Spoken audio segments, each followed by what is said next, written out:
Oh! Oh my god, I died. I'm so sorry. Passed out and died. Hi everyone. Hi. Good evening, good morning, good evening. Wherever, whatever, however. Hi. Video editing day. Video editing time. As always. Hello everyone. Creature at the window, please don't mind her. Popping. No, passed out. Hello. Alright, you're new here, I video edit, of course. This is for a new video I'm making. A new video that I've been making for ages now, apparently. You can either work with me, or you can observe me like an animal in a cage. Or just talk, I don't know. Nothing matters, who cares? I'm just working. You're like my office buddies. As I sit at my computer and crunch the numbers. Alright. So far, this is my new favorite playlist that I've found. With all the Pokemon music. And you know what? I'll share it, because I like it so much. I'm glad you've been watching the chapter reviews at least. Okay. And who knows? I feel like I don't have too much to do today because... Hang on, let me show everyone. Wait, my little men aren't on screen.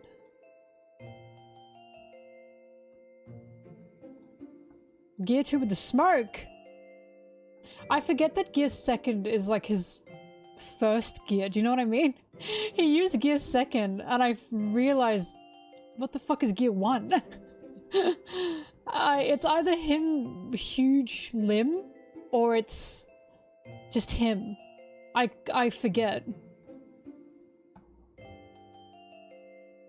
But I think I remember he used Gear 2nd and I remember I was watching it with Anna and we were like, what was Gear 1st?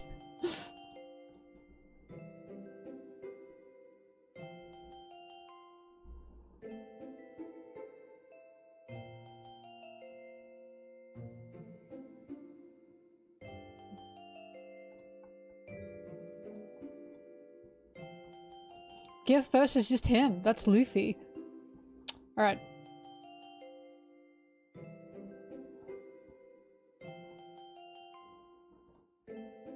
That was incorrect. Hang on. There we go. Alright. So here's the sitch. I've got this to edit. This big...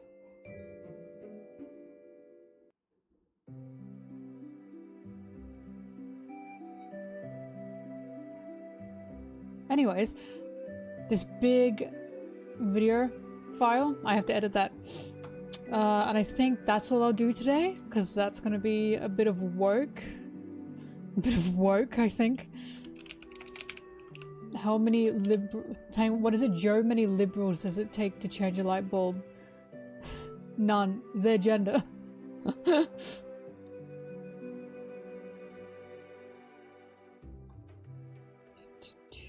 Radio.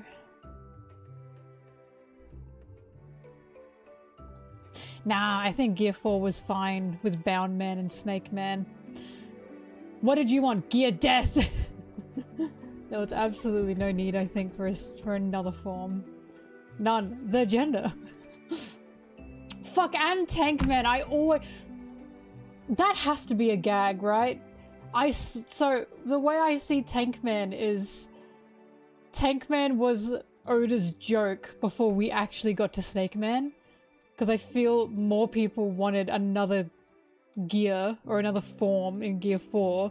And he went, haha, Tank Man.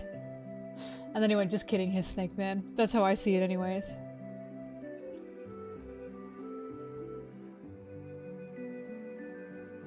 This is always the most awkward editing, because you get to see two of me.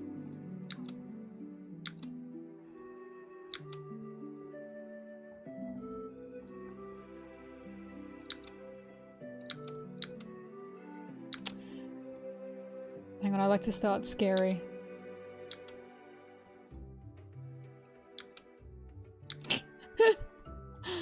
Hang on, I have a...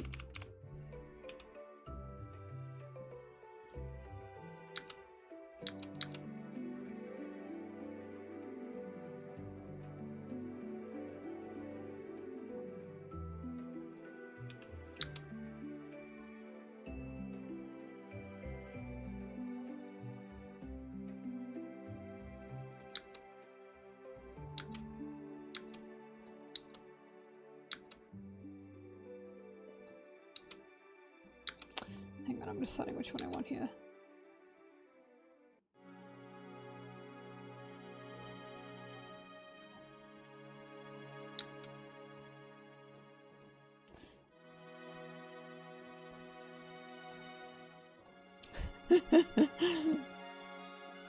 I had to show off my shirt because I'm saying... The bit is I'm saying this shirt is relevant to the topic of the video. I know this looks awkward. I promise it's gonna be funny.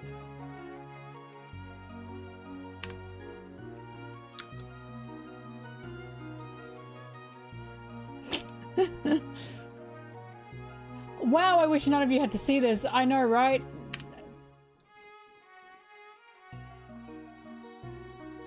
Alright, I'm gonna take that and go this way. Maybe I should have edited that part off stream.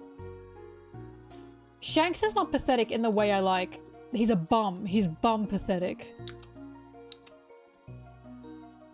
So he doesn't count.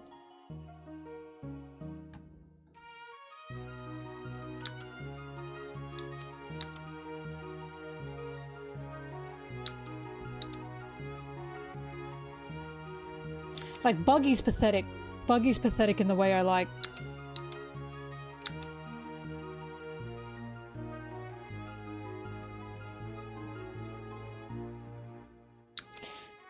Zoro's sometimes pathetic. He's got a patheticness to him. That is true. But he's not like wet pathetic, you know what I mean? No, Shanks is a bum. He's a bit of a bum. He's a fumbler. Bro sat around for 20 years on his ass! And he lost a clown. And he lost the world's greatest swordsman. He's such a bum that even Mihawk was like, I don't fight bums. I was gonna say, Rayleigh did not fumble Roger. Roger died.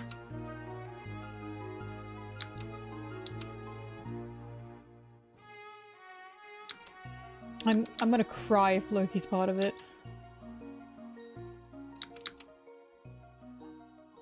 The way I honestly kind of didn't care much about Shanks until the Buggy reveal. And then I started caring and I was like, you know what? Shanks is interesting. It's so easy. It's just so easy for me.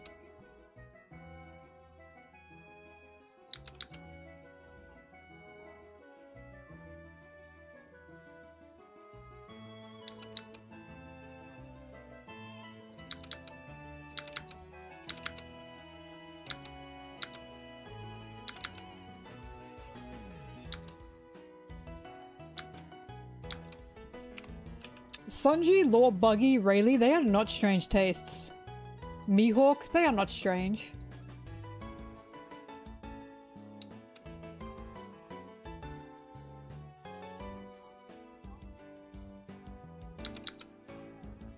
The shirt says, I love pathetic men. The bit is I'm saying, it's a Sanji video, I promise the shirt is relevant. Or it's partially a Sanji video, I promise the shirt's relevant. Because I realized on camera, fuck, they can't see it. I have to bring it to attention.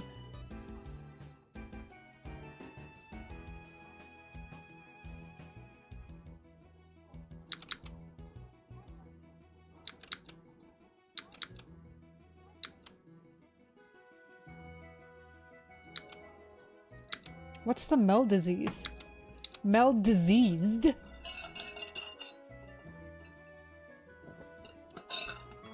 Blueberry doesn't want to be in my videos. She likes her privacy. Streams are okay, and I don't know why. But videos, no. She's not happy about that. What the fuck is Triple J's hottest 100? Wait, what's on it? What's number one? Is Thanks for the Memories by Fall Out Boy on there?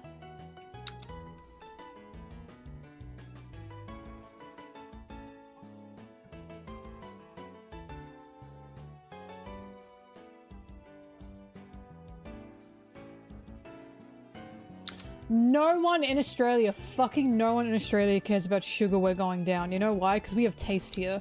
And Thanks for the Memory is their best song.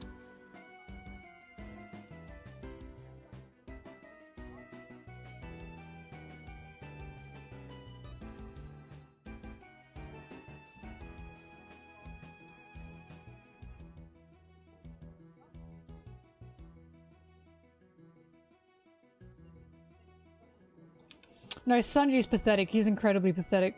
You come into my stream, you come into MelonTee's stream, and you say Sanji isn't pathetic. My kitten, my puppy dog, my doll, unbelievable. Think about who you're dealing with. Think about who you're messing with, buddy. He's the goat, but he's pathetic. You can have a goat be pathetic. A goat can have emotions too. A goat can have it rough too.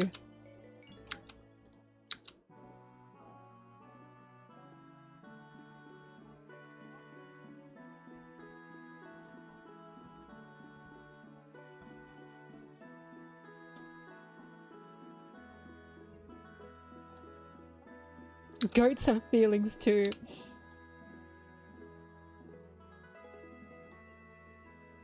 Behind every goat is a sensitive man.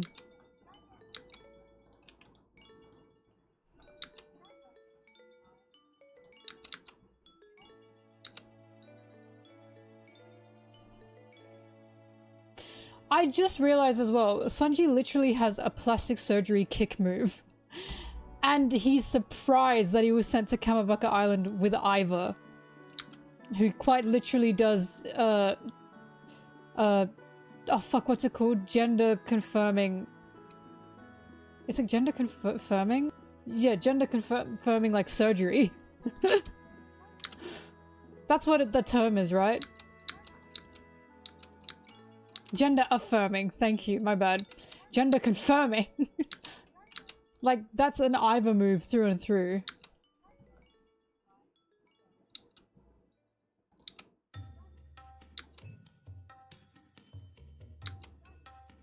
Have I brought it up 3 different times? I don't know what I fucking say. I don't know shit.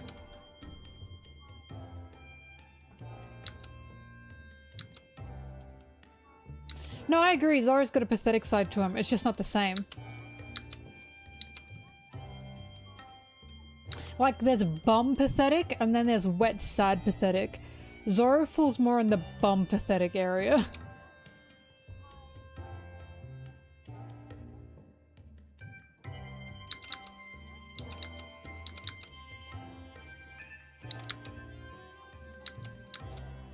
Oh my god, my Doffy glasses.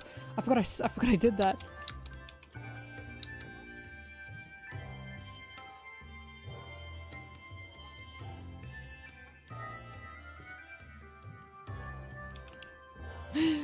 The 2 pathetic wings of the Pirate King.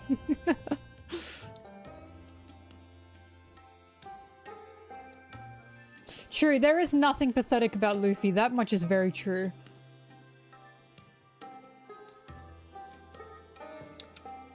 As always, if anyone's like the alpha Chad, it is sure Luffy. I can't get over the aura that Luffy radiates, that is just so powerful.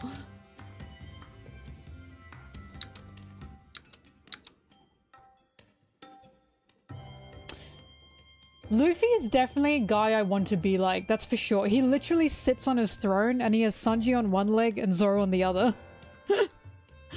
His kittens. I'm obsessed with him. The goofy aura.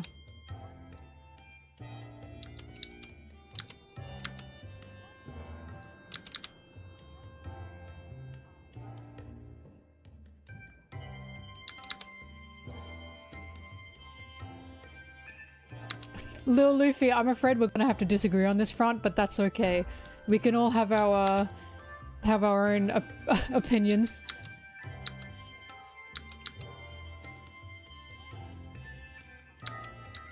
He makes me laugh, literally.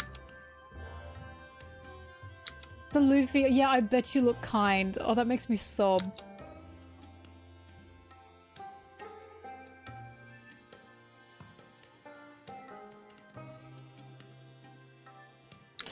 That's true, actually. I'm attracted to Luffy too, but like, not like that. He's a handsome boy. It is very rare for me to like a character that's a man, and I'm like, okay, I can see the alpha energy from that man. Like, that is incredibly rare. Like, Luffy is truly special. Yeah, pause. It's incredibly rare for me to like a character who's a man. Although Luffy is kind of like Zoro in the sense where I'm like, damn, it must feel good to be Luffy. Being Luffy must be awesome.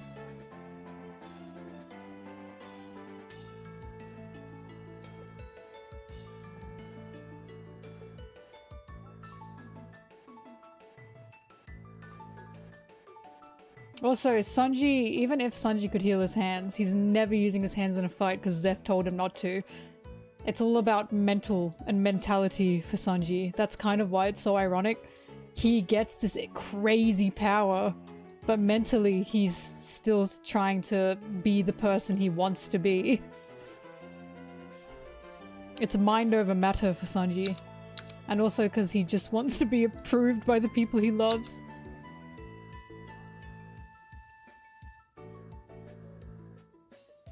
Luffy's so boyish. He's got such a boyish handsomeness. Like, I understand why people in One Piece world find Luffy to be handsome. I get it. I think he's a handsome boy. He's a dapper little gentleman.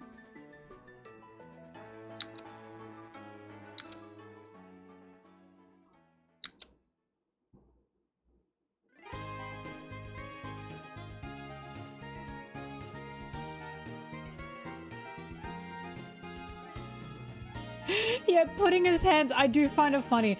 I do think him having gloves and Wano, that was a really, really good step up. And I kind of wish he kept that.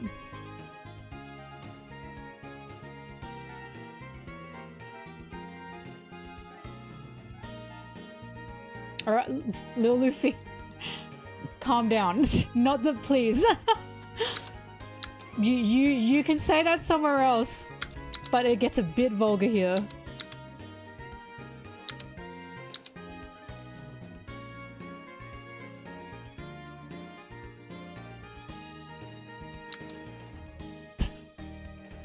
Nick the Rip, boy, space, question mark? Question mark? Sorry, that really got me. I read that like Hank Hill. Boy! What? Can you imagine? Sorry, I've been watching so much King of the Hill lately. And I keep thinking of Hank Hill reacting to things and it keeps making me laugh.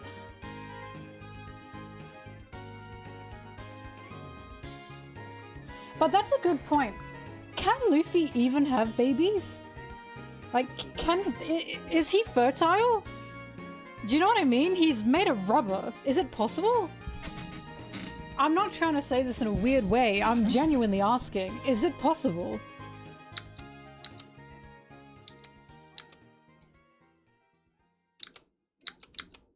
How do we know it's possible, though? How? For all we know, he can't.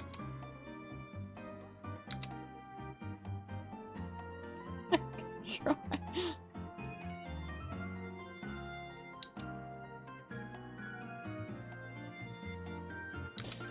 Luffy has been so poisoned, that's true. There's no way.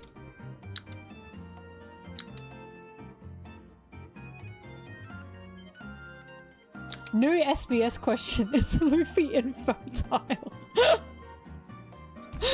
Oh god. Would he answer that?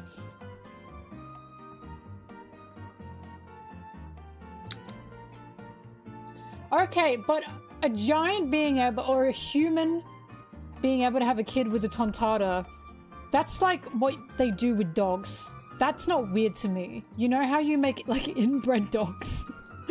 Like really bad and fucked up dogs? Because you just IVF it? That's not weird to me. But when it comes to devil fruit users, or like Luffy especially, because his body is literally rubber, so everything in him is rubber. Can he? I think that's worth the question.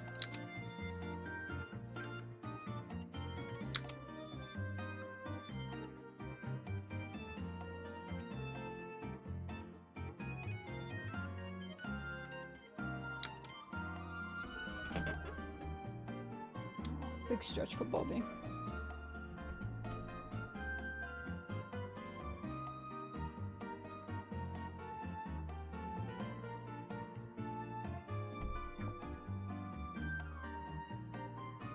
His blood would be stretchy. I was gonna say, his blood would be stretchy, wouldn't it?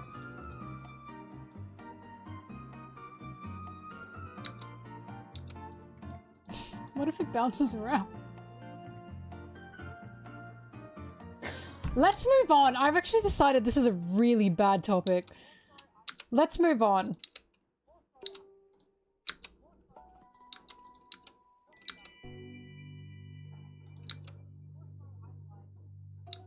Howdy do, boys!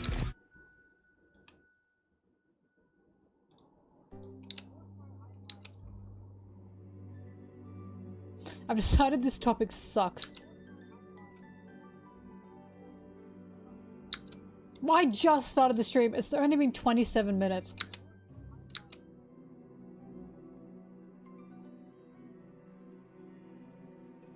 Oh, hang on, I'm turning up the music. I love this soundtrack.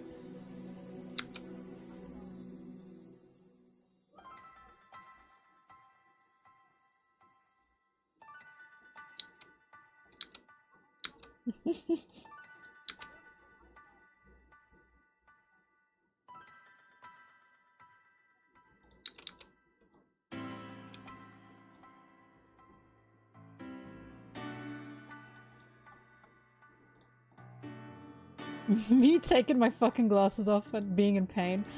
Makes sense.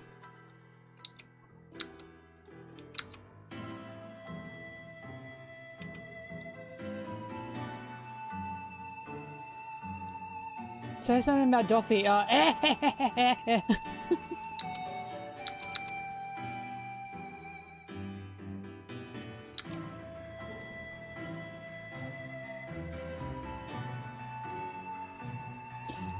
How fast can a One Piece conversation then turn into a dick conversation? This is just a result of being a One Piece fan because Oda does the exact same fucking thing.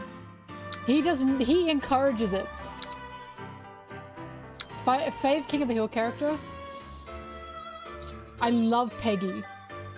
But I also like the Super Nuisance Folds. I fucking love like all three of them. They're so funny. Peggy, the Super Nuisance Folds, especially Min, she makes me laugh. Hank, and obviously Dale as well. Boomhauer is very funny because they use him very well for like quick laughs. Oh.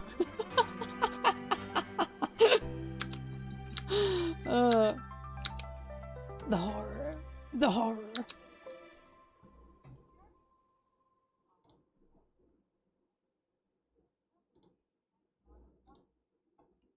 I do wish they had more episodes on Boomhauer. There's only like 3. And I was like, I feel like he's got more potential than that. Oh my god, talking about King of the Hill, like One Piece. Let me analyze Hank's depression and autism and OCD ways. Now, he doesn't have depression, but he's definitely got like PTSD. Let me analyze Hank's daddy issues.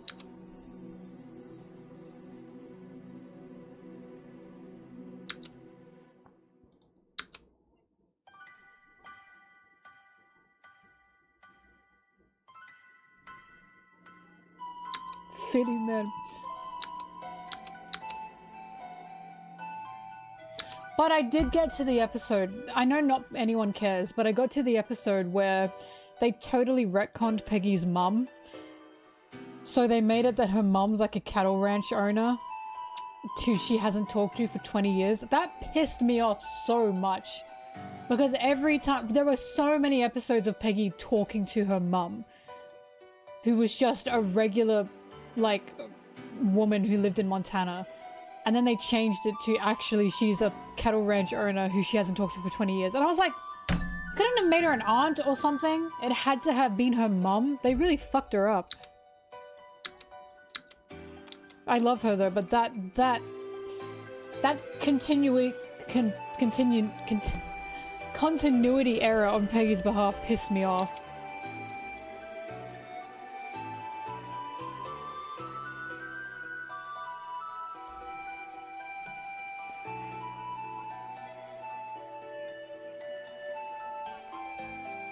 It was pretty bad, yeah.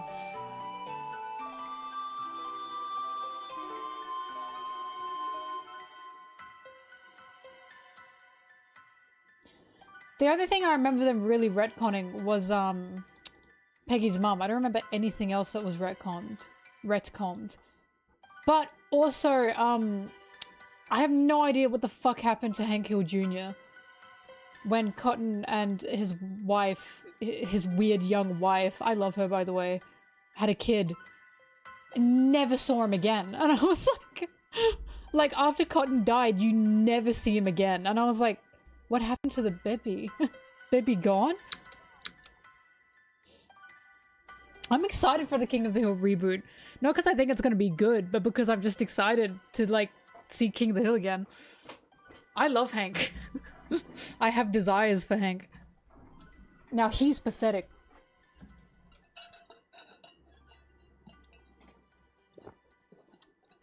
Favorite episode of King of the Hill? That's a good question.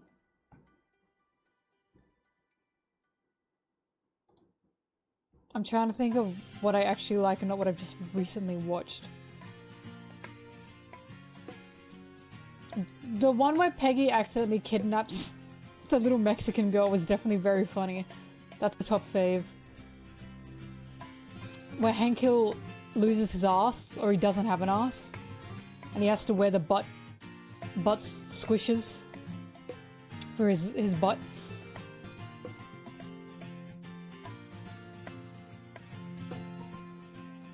Where Bill pretends to be gay to get a job at Hottie's with Luann, that's also good.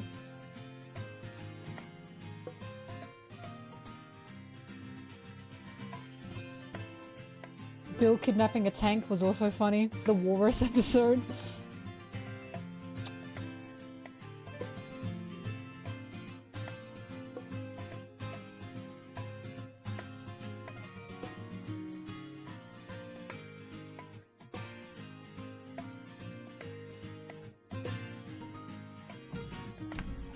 There's a few good ones. Khan's ADHD episode as well. That was funny.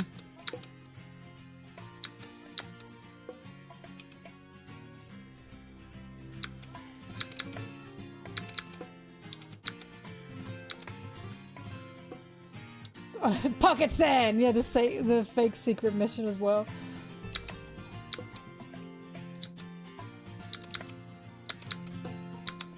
Luann's roommates episode. No, because that one wasn't exactly particularly funny, but it was just a good episode. Oh my god, that's my purse! I don't know you! That one's really good. That's a classic.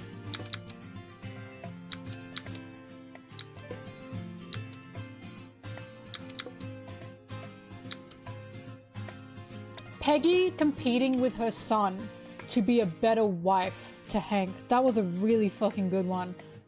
That made me piss myself laughing.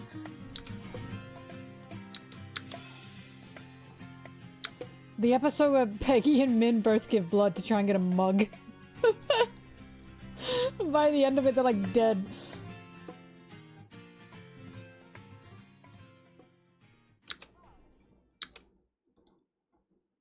Also, the episode where Hank takes testosterone. When it comes to King of the Hill, there's not too many episodes where I like go, oh, I remember this, I'm gonna skip this. The dog dancing episode was also really funny.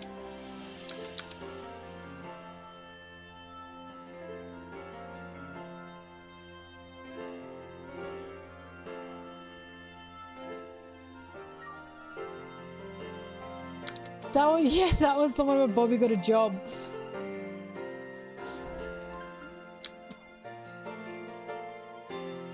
Your favorite King of the Hill character is Dale.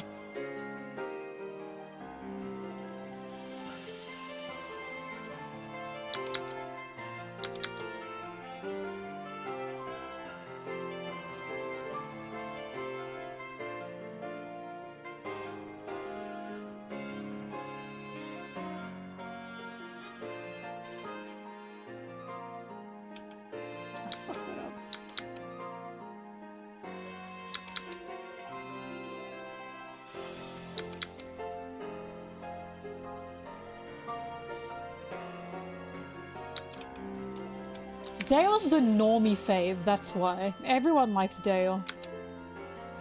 Oh, speaking of the episode where Dale gets an office job.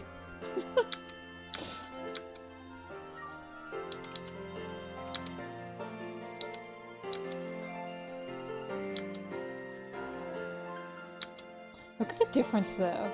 Can you see that? Color correcting is incredible.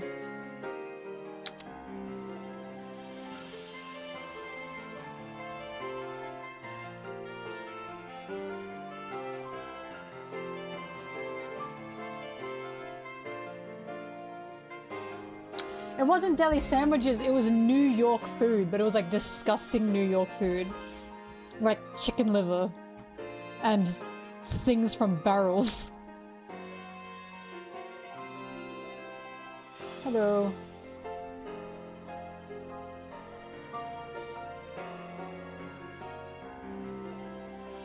Also, I got a comment on my video that said it made me so happy when I woke up. It said, unimportant compliment, you have great sound design, the voice is clear, the music is at a nice volume, and the sound effects are perfectly pitched and not hurt my ears. That's kind of around I would appreciate it. That made me so happy because I'm so conscious about my sound. Because I think it's my worst aspect in my videos. So that made me big happy that I just got that random person saying, I like your sound design. Thank you. I work hard to try and make my sound okay. Standard okay.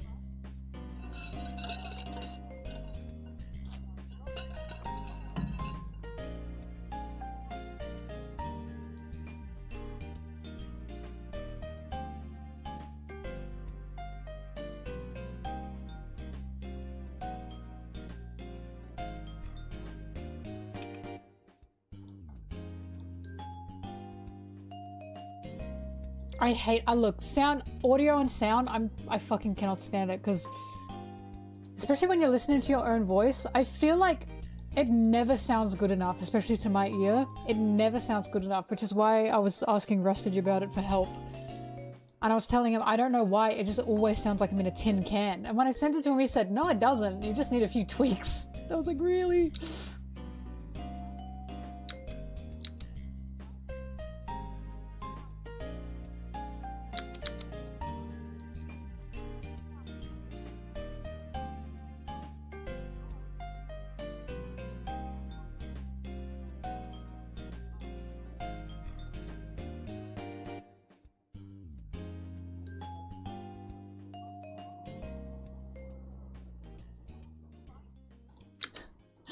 I must say, I appreciate you guys big time. Every time I go, oh my god, I'm so self-conscious about that. You sound great, Mo, you sound great. I feel like if I said, I'm so self-conscious about my thumb, you guys would be like, your thumb's fantastic, don't even think about your thumb. We love your thumb. I appreciate the, this is like you go girl, the chat of you go girl. I appreciate the cheering.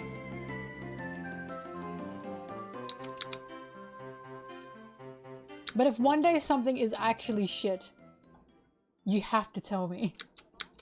But it has to be constructive. It can't just be, I hate your thumb just because.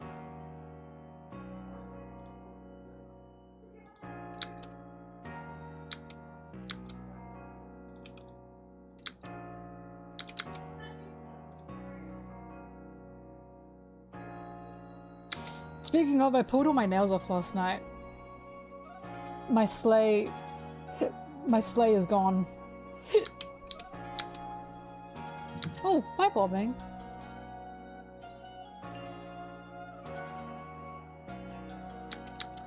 Thank you, Ethan.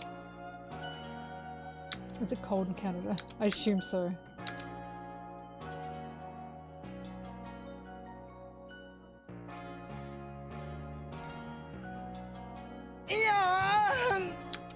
Thank you for the sub.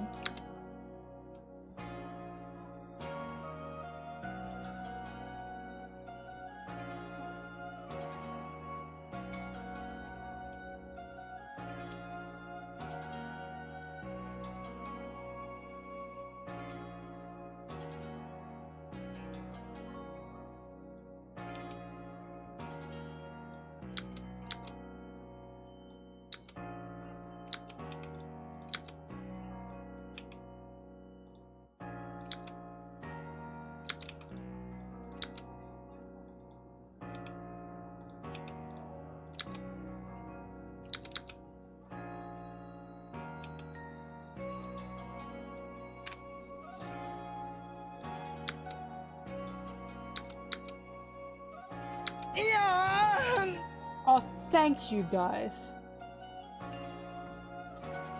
Or thank you, Brig, I suppose. And little Luffy.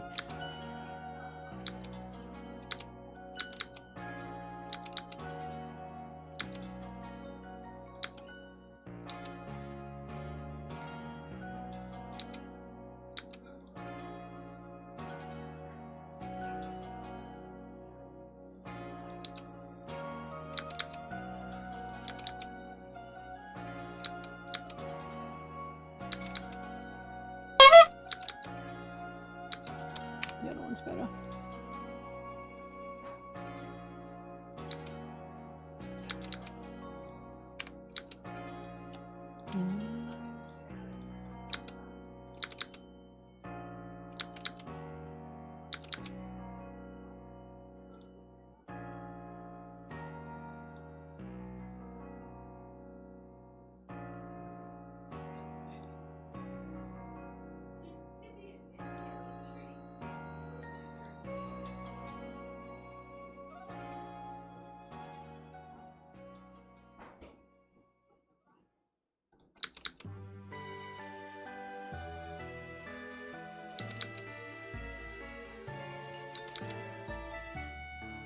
I can't believe how much better this makeup looks on camera than it does in real life.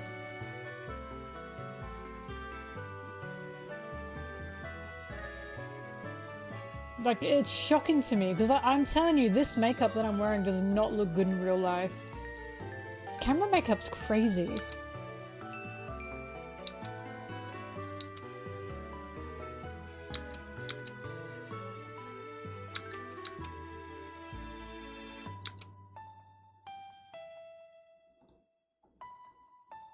No, I'm serious. This makeup, because it's like heavy on powder, it looks like it ages me in real life. But on camera it looks great.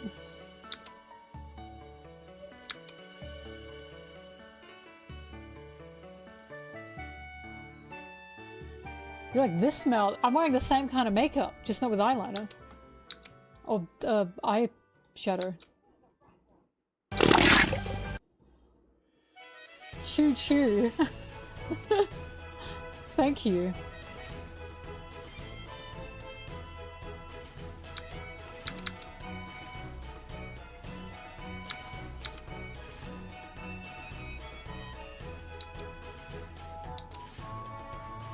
Beat and motion, what's that?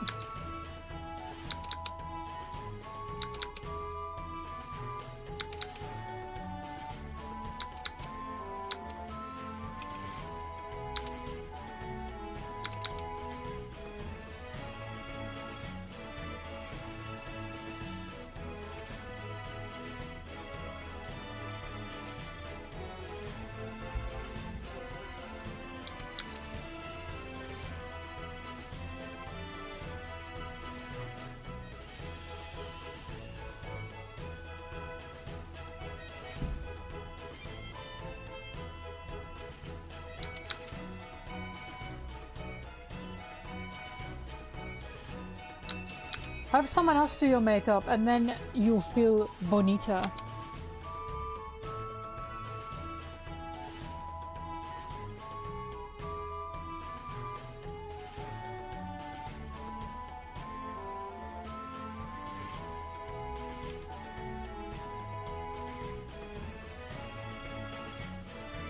Oh.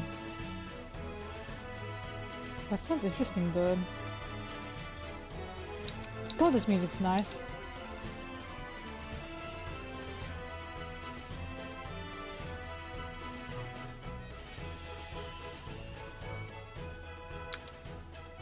This hair, it takes me forever to dye. Oh my god. Currently this is a wig, but the funniest thing is under this wig, my hair's the same color. It's just, look, I'm just glad some of you can't tell the difference. That means it's working. But the issue is, I don't have to worry about having to maintain my hair with a wig, do you know what I mean? So, when I did bleach and dye it, it would take 4 hours to bleach and to dye. I'd always go to the salon to get it done because I love my hairdresser. She's so lovely. There's two of them. The person who owns the salon and the lovely lady who does my hair. I love them both. Every time I walk in, they go, yippee! But over the course of this year, I'm not going to be bleaching my hair because I want it to heal and grow. And then after this year's up, I'm going to bleach it again. Because I just need it to grow out a little bit. And I just don't want to do permanent damage to my hair. This! It is a wig. Shocking, I know. Don't tell your friends. Right, I'm saving my hair health to be pink again. But I'm still gonna have it be pink at the bottoms. So my roots are gonna grow out. The plan is, guys, the plan is... Although who knows if you guys are gonna see it. The plan is, I'll dye my roots black and hopefully have an ombre from the top of my head to the pink. And then I'll keep the pink pink. And then I'll use a washout dye for the black, of course. And then that'll be my hairstyle throughout this year. And then after that's done, I'm back to full pink because I love the pink way too much. Ramona.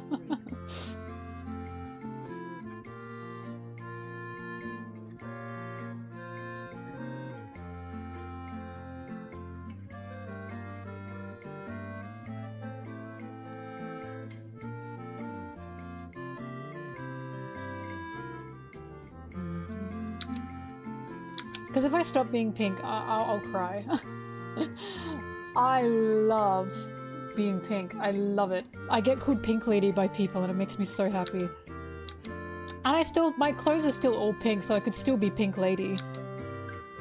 But the plan was, if I ever have to stop bleaching my hair, I'll just dye my hair black instead, because black goes well with pink, right? But for now, it's growing out. So wig it is. But I must say, it is so nice I don't have to care about my hair before coming on stream. I can just flip it on.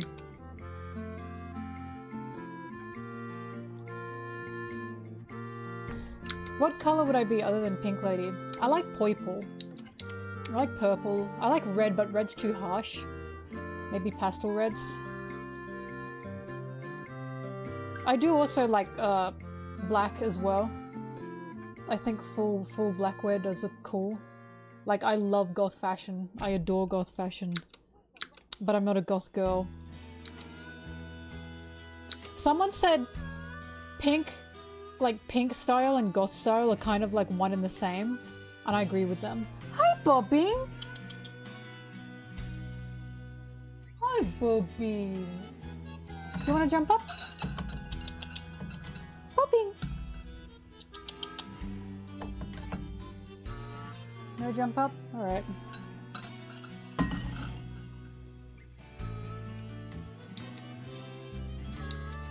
Goth tee. You wanna jump up? I don't know what she's planning. I think she wants to jump. Poppy! Come on!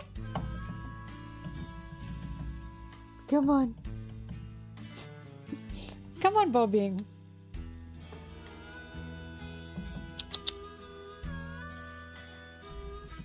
Come on! Oh my god. This damn cat. Come on!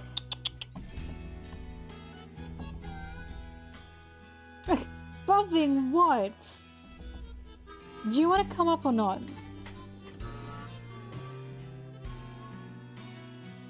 You frustrate me, you do. Look, I'm showing you she's actually there so I don't look insane. Nah. She's purring.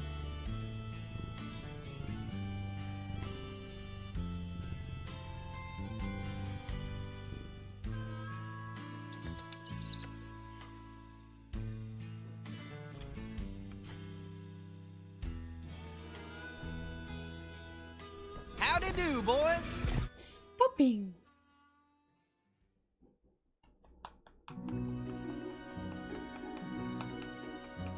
That is indeed a Pachirisu plush.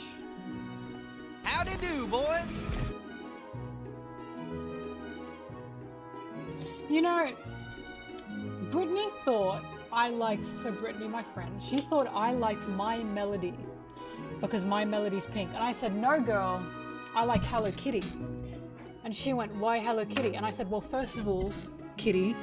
Second of all, she's got an adorable little bow on her head. Third of all, Hello Kitty's colors are both red and pink. So I'm allowed to like Hello Kitty. Like, no love for like the actual face of Sanrio anymore. It's all about Kuromi and Cinema Roll and My Melody now. No one gives a shit about Hello Kitty anymore. And it makes me sad. Makes me sad. Poor Hello Kitty. What do you want, Bobby?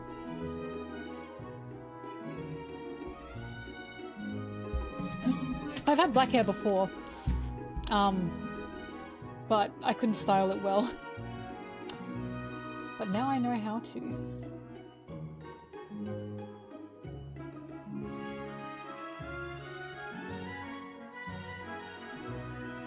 You would be a Kuromi girl, Brigley. You fucking would be. That does not surprise me. You scream Kuromi girl with how the opposite of not annoying you are.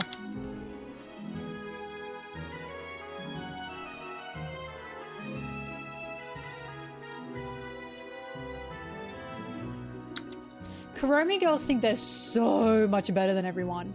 They think they're so much better than everyone because they like the edgy one. The cool, edgy one.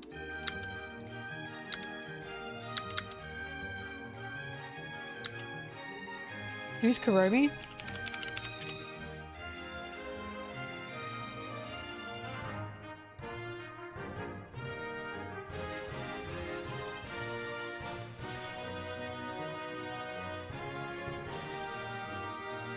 This is Kuromi.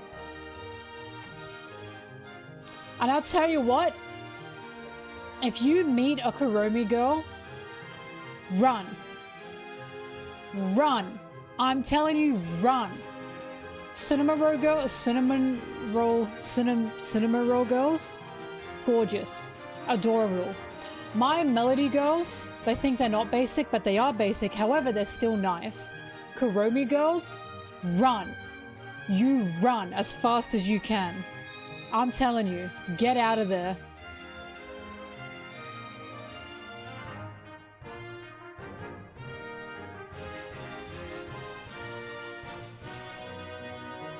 And Hello Kitty girls are perfect.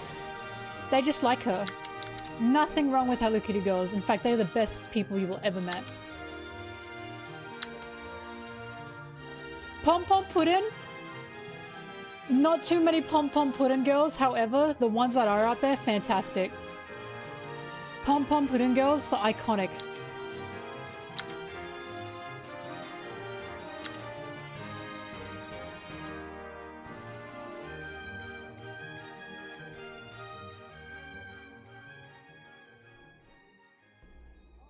Not true. Hello Kitty girls are wonderful. Hello Kitty girls, next to Cinema Roll girls, are the best people you'll ever meet.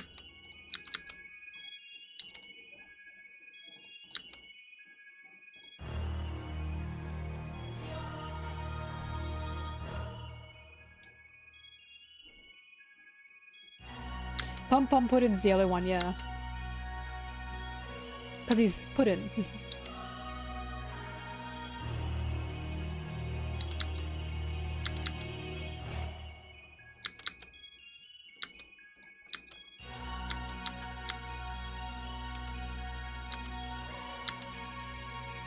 Fuck, this song is so good, it gives me goosebumps. They're unique by liking the OG. That's what Kuromi girls think. Kuromi girls are like, we are so unique, we like the edgy one. She's different and cool. We are so unique. That is so incorrect. Anyone who likes Hello Kitty gets shit on. They go, oh, Hello Kitty? Yeah, Hello Kitty. God damn.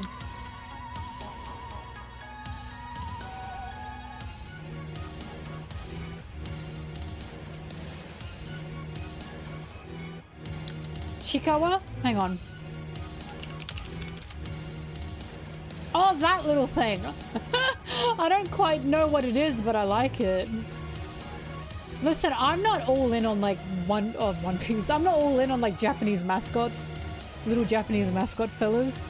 Like, I'm not a die-hard Hello Kitty fan. I just like her.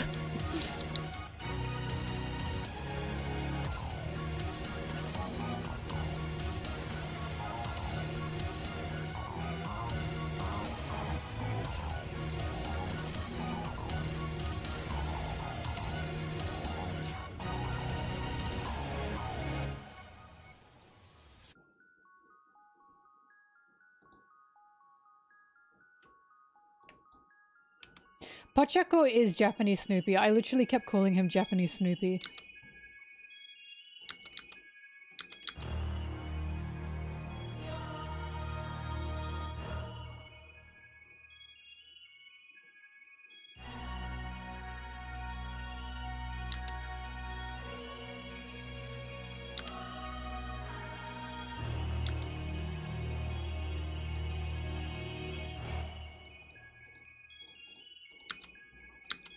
My experience with My Melody Girls is they're nice, but if you like Hello Kitty, they call you basic.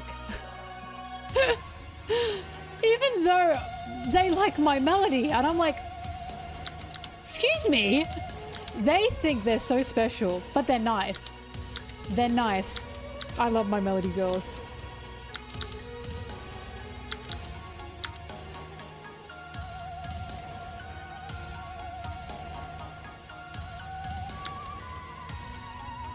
My Melody just looks too soft for me. Like, I like her. This is a lie, by the way. My favorite Sanrio character is actually... she's like hidden.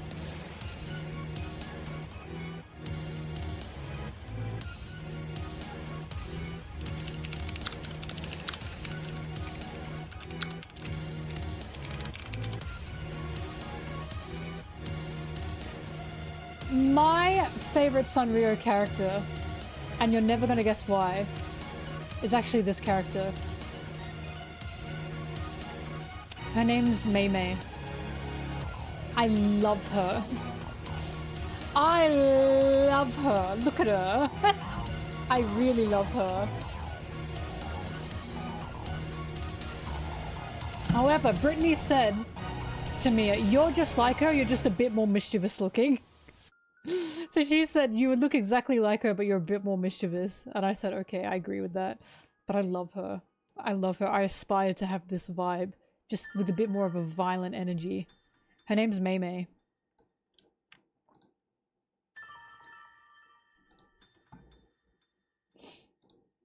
I have a little shirt with her on it, because I got it at Sanrio Land when I went there in, when did I go to Japan with Sarah? 2022, I think? Maybe 2023? Her name, that is how you pronounce Gunko. That is how you say her name. That is actually how you say her name, Gunko. Not Gunko.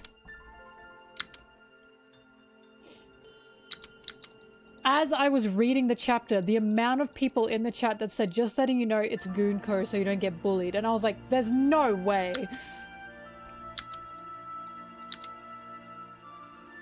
Gunko.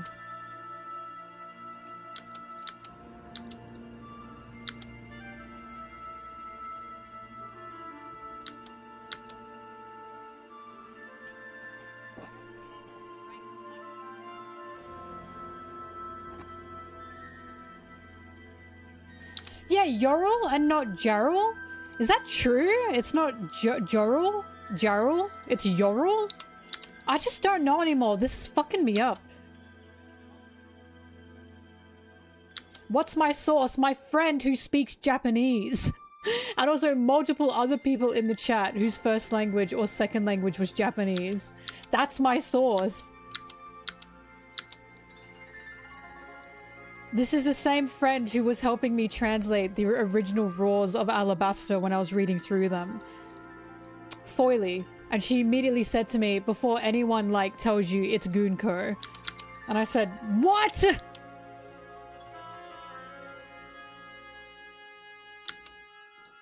You think I call her Goonko just because I want to do that? I have it from reliable sources.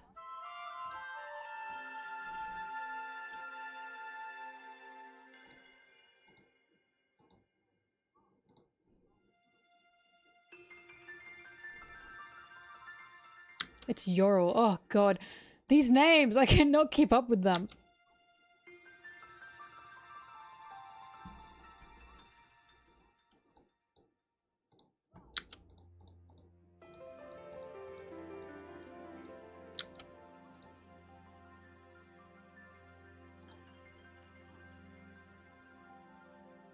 Nice thread.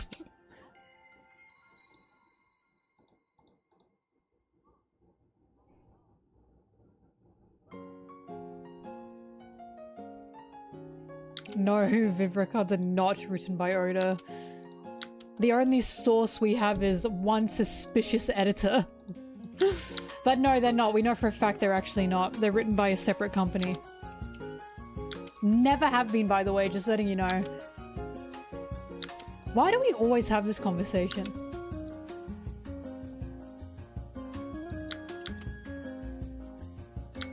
But, rule of thumb, Kolb, rule of thumb, only trust the manga. Do not trust anything outside of the manga. Oda himself has even said, only the manga is canon. Anything else can just immediately be disproved by the manga. Take anything else as a fun little Easter egg, but only take information from the manga.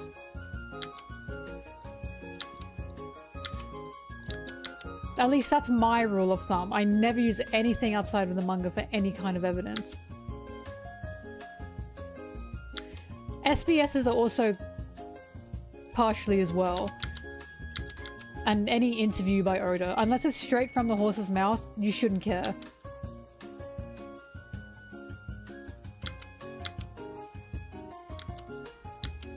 But they're not authored by Oda, and we know that.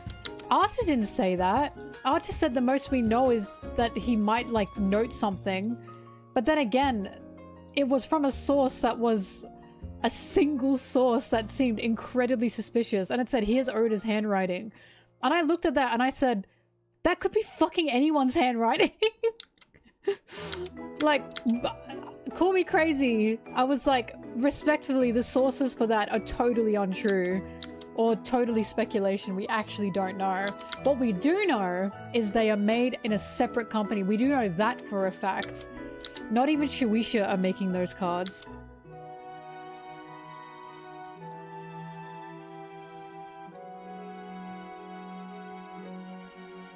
Right? They always say it's Oda's handwriting. Well, yeah, the Vibra cards are usually, and a lot of the time, wrong. That's why this conversation happens.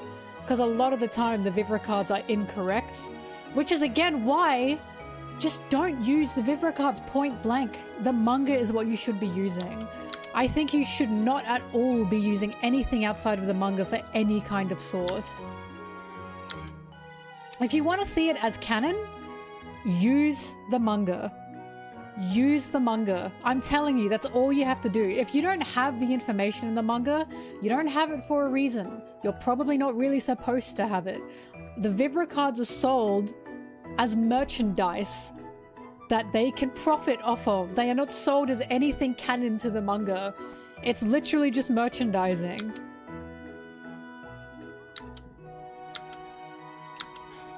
The second you realize that is the second you go, wow, that makes things easier. Just, if anyone says, but the Vibra cards say, I'm using the manga. I don't care about an outside source. I don't care if Oda approved it. I'm literally reading what he has made by his hand. I could not care less. I just couldn't care less. Unless it's from his mouth or it's in the manga, why should we care? That's my biggest argument.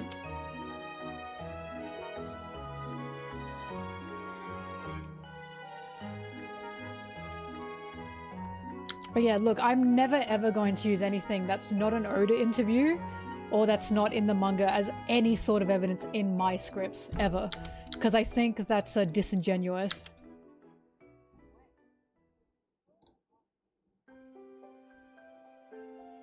Otherwise, I can argue Mihawk doesn't have conquerors. I can also argue Zoro doesn't have conquerors.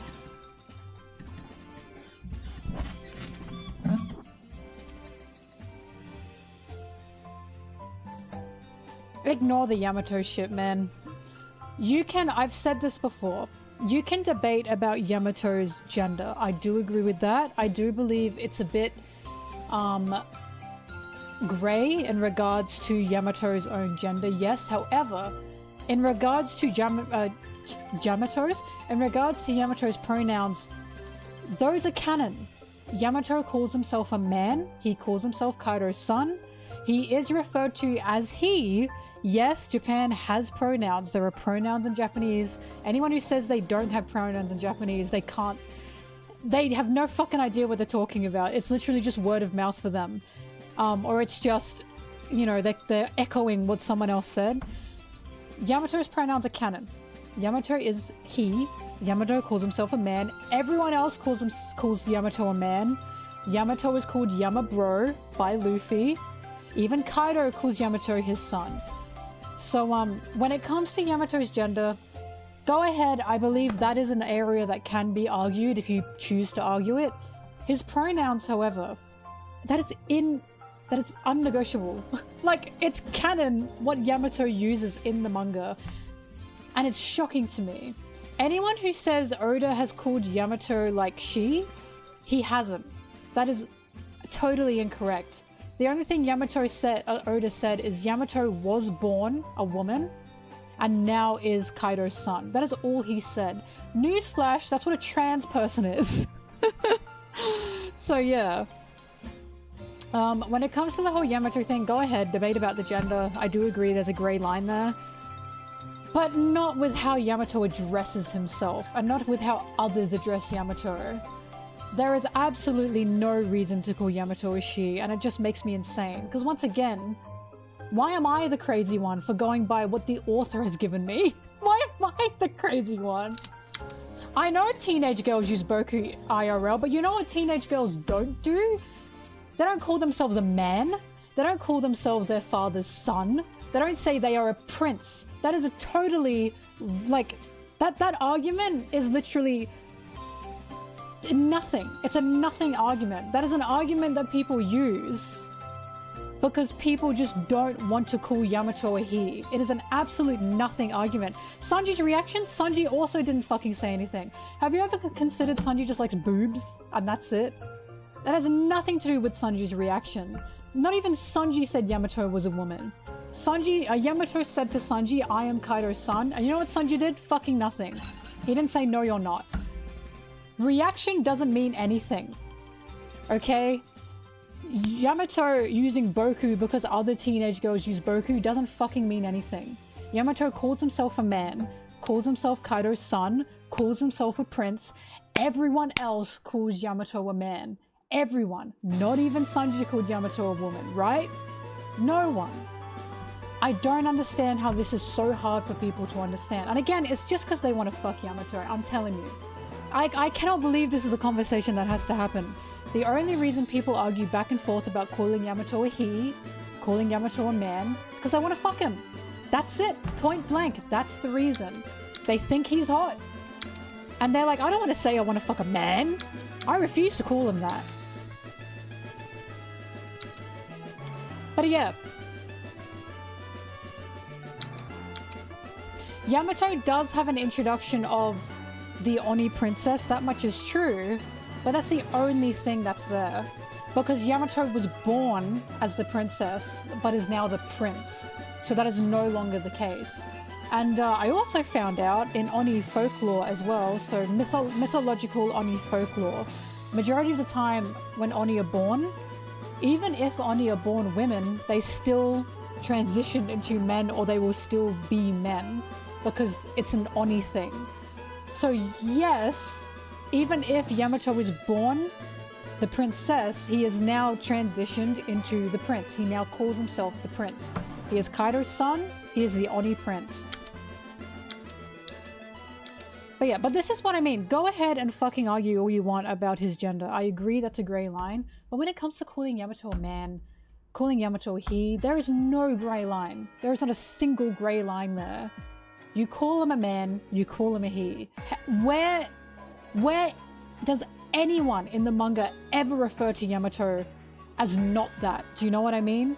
Ever. Even Luffy calls him Yamabro. I think it's just ridiculous argument. I'm the one that is taking the source of the manga, and people will still argue it. And it's like, I'm literally just going by what the manga calls him, by what everyone calls him, by what he even calls himself. You know?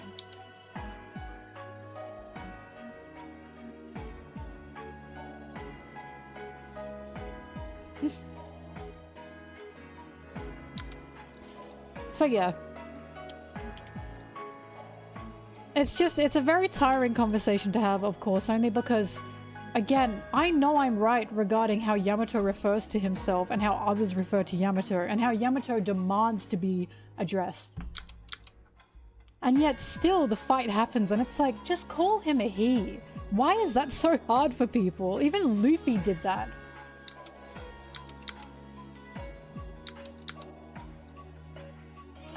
The funniest thing is, so many people were saying Kaido pushed this on Yamato. Kaido wanted this for Yamato. There is no instance of Kaido wanting Yamato to be a man. None. In fact, Kaido was punishing Yamato because Yamato admired Oden and wanted to be Oden, right? It was punishment. Kaido was more than anything kind of mocking Yamato and saying to Yamato, if you want to be Oden so bad, I'm treating you like the samurai that you want to be, and I'm punishing you. And then of course you have Yamato. I think it's beautiful because you have Yamato. Luffy questioned Yamato's gender when he met Yamato, and then you know what he did? He said, okay. He said a man, and Yamato said, yes, a man. And Luffy went, okay. It's truly that simple. It is really that simple. But I think it's beautiful because Yamato was in the jail with the other samurai, and Yamato is talking to the samurai, and Yamato said, is it so wrong? Like, I want to be Oden, is that wrong? And Oden's own samurai said, no, it's not wrong at all. If you want to be him, you can be him. If you really aspire to be Oden, you should want to be Oden. No one should stop you. They literally gave Yamato their blessing to follow on in Oden's shoes. This is not a bit, and it's not a joke to Yamato. Oden's own samurai even said to Yamato, if you want to be Oden, you be Oden. They really pushed Yamato to pursue that because they thought that was fantastic. And then as Yamato's fighting his dad on the roof, he's yelling at Kaido, what is so wrong about admiring someone? What is so wrong about wanting to be someone that you admire? You always push me down for that. You always punish me for that. So when people argue back and forth about this, it's like, this is not a bit. This is not a gag, and this is not a joke to Yamato. There are some parts that are a bit, i.e. Yamato saying to Momonosuke, oh my god, I'm your dad. Like, yes, that's a bit. Everything else surrounding Yamato and his identity is serious. This is a very serious thing for Yamato, which is why it's frustrating when people just, they don't want to see that, and they just go, I'm labeling Yamato a woman. And it's like, that is, you were missing the whole point of Yamato's story. Can you please call Yamato a he, Cole? In this chat, I'm begging you. We just had this conversation. We just had it. I am asking you respectfully, can you not do that? I know it's not that serious, but it is. I'm gonna start calling Zoro a she if this happens. Do you know what I mean? We just talked about this. This is what I'm talking about. This is exactly what I'm talking about. I know I'm right because of what the manga's telling me, and yet this will still happen. You can think it's a flaw or a bad thing. That's fine for you, but here's the facts. To Yamato, it's something he admired. Oden's own samurai wanted him to pursue that. They gave him his blessing. Momonosuke accepted him and appreciated him. He saved the people of Wano, or helped to save the people of Wano. And the straight facts are, he calls himself Kaido's son. He calls himself the Oni Prince. Everyone else calls him that. He might get a weird look, and then no one cares. You know why? Because Yamato presents as a man. That's what he believes, okay? That's what he is, right? That's what he wants to be. And so I ask you this, why is it so hard to accept that for people? Why is that so hard for you to accept? We have everything in the manga that's showing that. And again, I'm telling you, it's because people want to fuck Yamato. That has nothing to do. If Yamato were not attractive, this wouldn't even be a conversation. It just wouldn't. Right? And it's just ridiculous.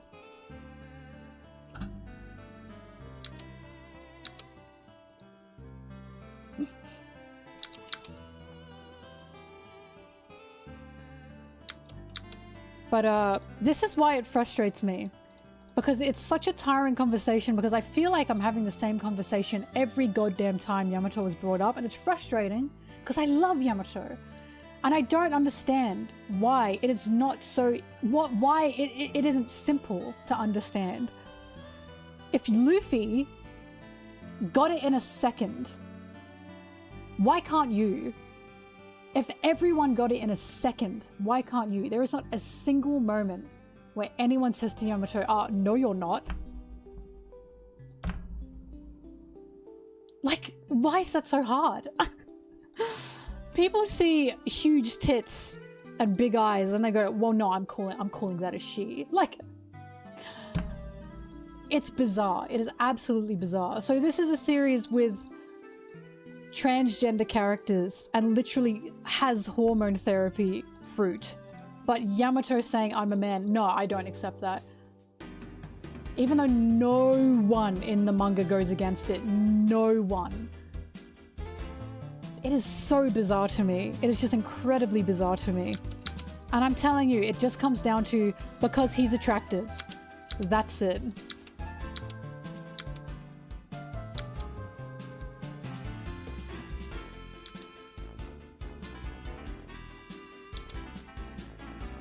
But I don't think it is pissing other people off, because it's some people, like, they just don't get it. They truly don't understand it. Like, genuinely. And the funniest thing is, if you started calling Zoro a she, those same people would absolutely go insane. And it's just like, ugh. Anyway, the point is, in this chat, when you are here with me, you address Yamato correctly. You address Yamato the way he addresses himself, the way the manga addresses him, and the way everyone in the manga addresses him, including Monkey D. Luffy. Including his own fucking evil dad. And I couldn't care less. And if you don't respect that, you're gone, mate.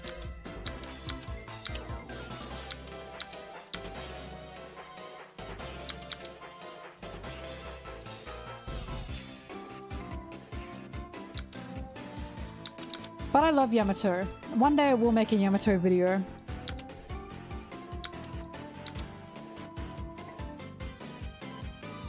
I just remember hearing all the time, the Oden thing's a gag, it's a gag and a bit, it's a gag, it's a gag. And then I actually got to Wano and I read it. And I read the scene of Yamato in jail with the samurai, sobbing at the samurai, saying, "I don't know if this is okay." And the samurai are so happy to see that Oden has inspired Yamato and are telling him, "You be Oden if you want to be Oden." Because being Oden is in the same sense.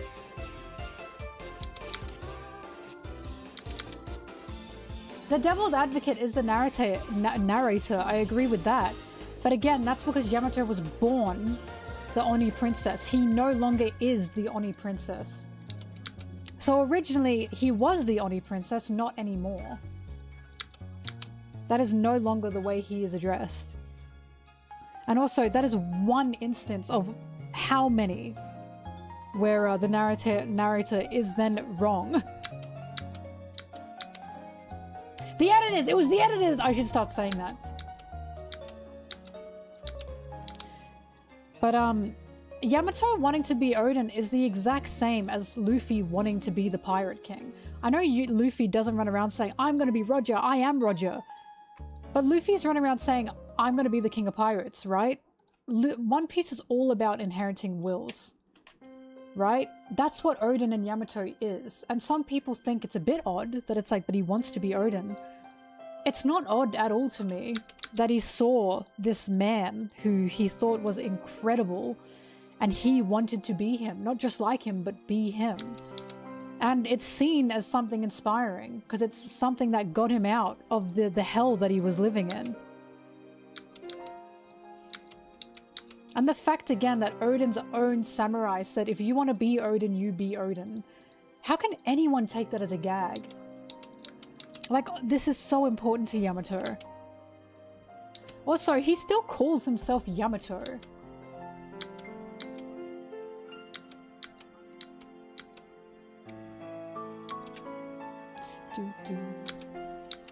But anyway, I'm not arguing Yamato's gender here. I'm arguing Yamato's person and pronouns. So like I said, argue all you want about his gender, but he calls himself a man. Everyone else calls him a man. He gets called Yamabro. He calls himself a him. This goes beyond girl with tomboy talk. That is not what Yamato is.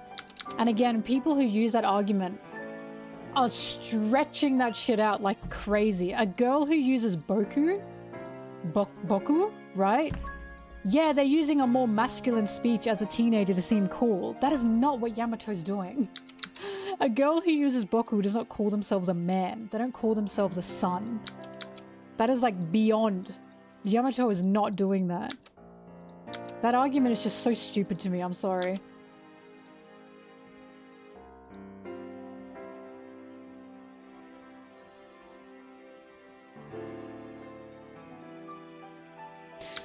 Oda wrote it to show how influential Oden was.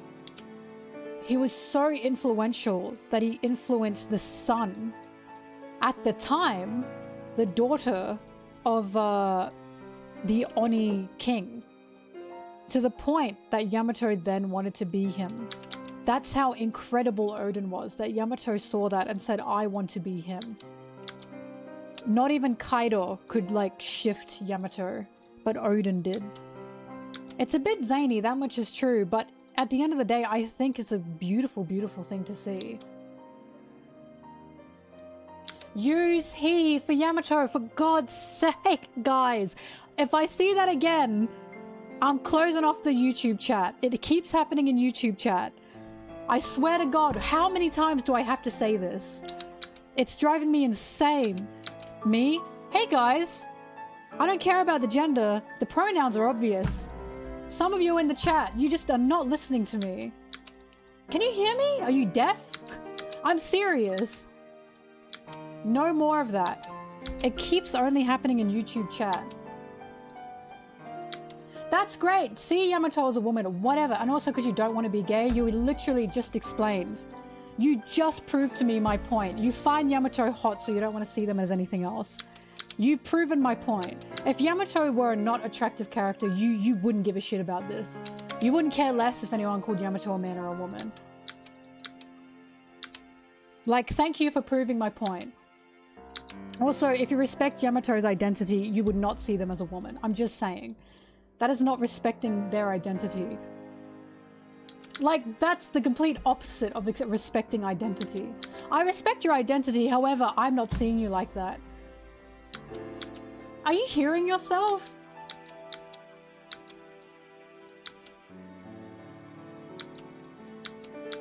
Anyways, Twitter's a rat hole.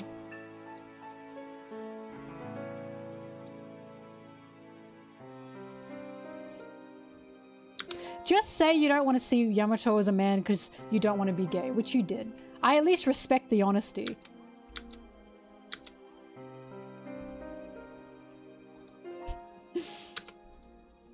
It's good to have my point proven, I suppose. I'm saying, if Yamato were not attractive, this simply would not be an argument. Also, I just have to say, you are not gay for liking a fictional character. I know that sounds crazy, but you're not. I like Sanji and I don't like men. I like Law, I don't like men. You are not gay for liking a fictional character.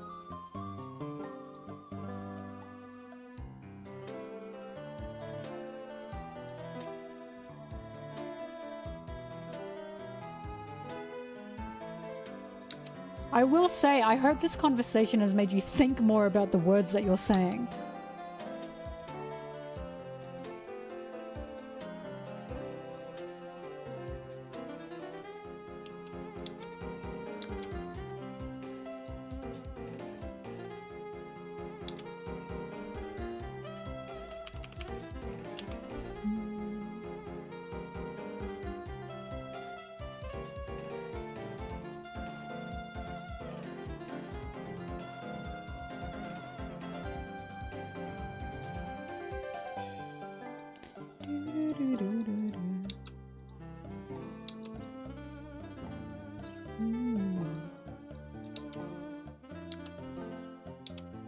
My favorite One Piece girl is Vivi. I love her. 100%, I love her. Nami's definitely close second.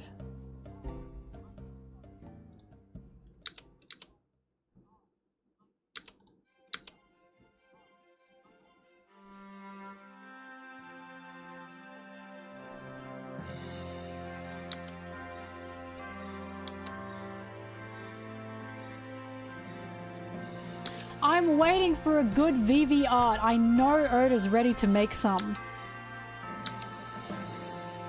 I'm being patient. Because you can bet Vivi's going on the other shoulder. When I see an art of Vivi that I love, she's going on the other shoulder.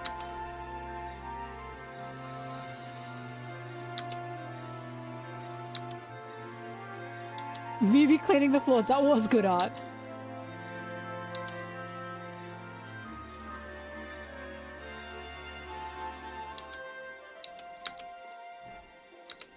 But I will say, look, I'll end the Yamato conversation here. The fact that all Yamato conversations are, I'm literally just going by what the manga does. And then the only argument is, I disagree because. I disagree because I don't like that. That's literally the argument. You can go to the wall about talking about, this is what the manga does. I'm reading the manga, this is what the manga's given me. I'm literally trusting the author. Or basing this off the author. And then the argument's always, well, no, because I don't like that. That is literally the arguments for Yamato. Well, but no. That's it. Those are always the arguments. I can give the most eloquent speech about how I am literally using the manga as my source material for this. And you get, but no. And this is how I know I'm arguing with a bunch of men. Logics and facts make sense to them until they decide, actually, no. I don't like those logics and facts, because my opinions matter more.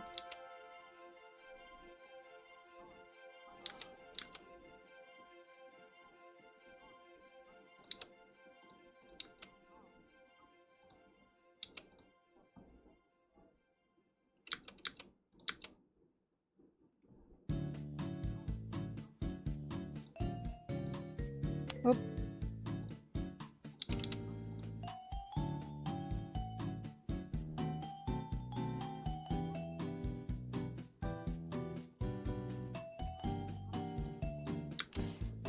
Do we have any news, by the way, on the Wit remake yet?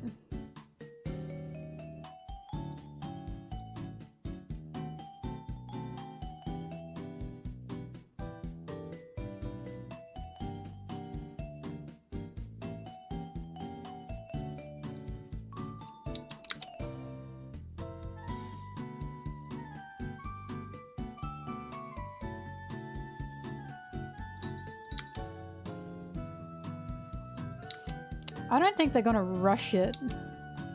I've said this, Wit literally has the biggest piggy bank, the biggest cash cow. All they have to do is not fuck up.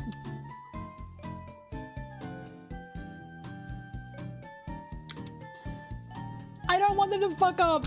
The way this could be a new dawn for One Piece.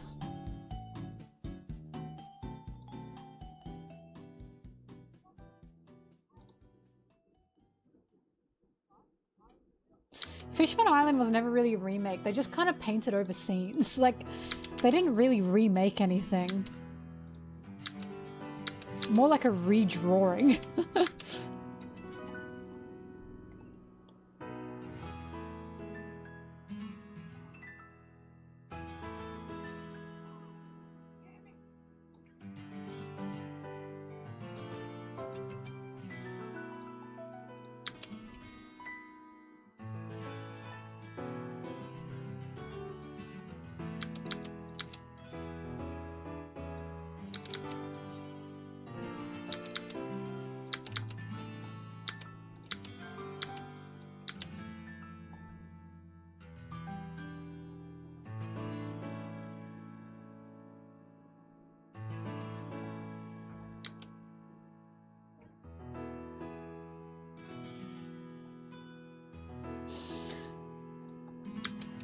Hang on. I've decided I'm putting the chat in emote mode for a while. Thrash, Zim, whoever's there, can you please emote mode the chat? I think we need a bit of a refresh.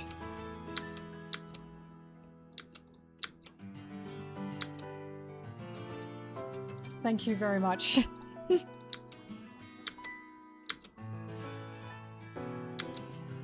It's not that it was like bad. I think the vibes were just kind of negative. So we'll refresh and we'll regroup. And we'll go back to talking about if Luffy is infertile after emote mode.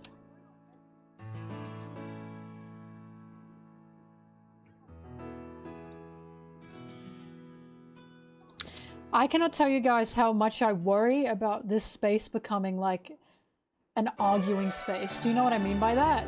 Because I see how some YouTubers' spaces are just this fucking music. How some YouTubers' spaces are just like arguing all the time. I like banter. I'm a good fan of banter. But I do my very best to keep these spaces to be an overly positive space. Yeah, we're on Twitch too, Green.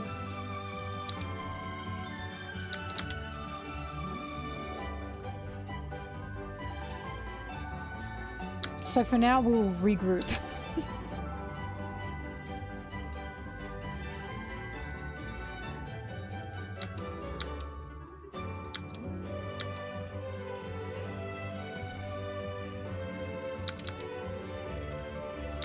The biggest fear is my community becoming like a Reddit thread. That's the scariest thing that could ever happen. I've seen Reddit threads. I'm terrified of them.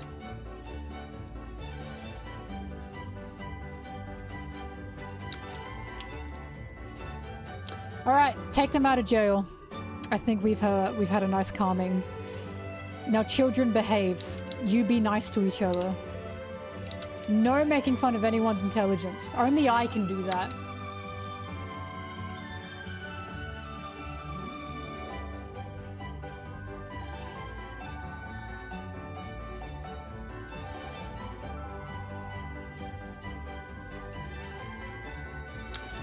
Sanji was so cute naked.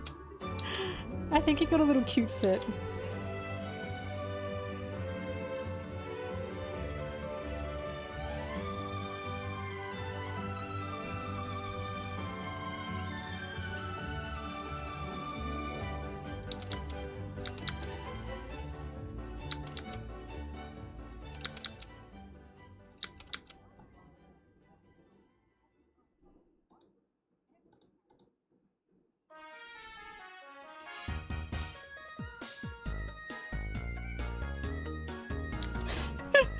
Timeout was mad effective. I put you all in the corner. Forrest, I knew you'd like the Egghead Sanji figure. When you said you didn't want it, I was like, are you insane? But I didn't say it to your face, but now I did.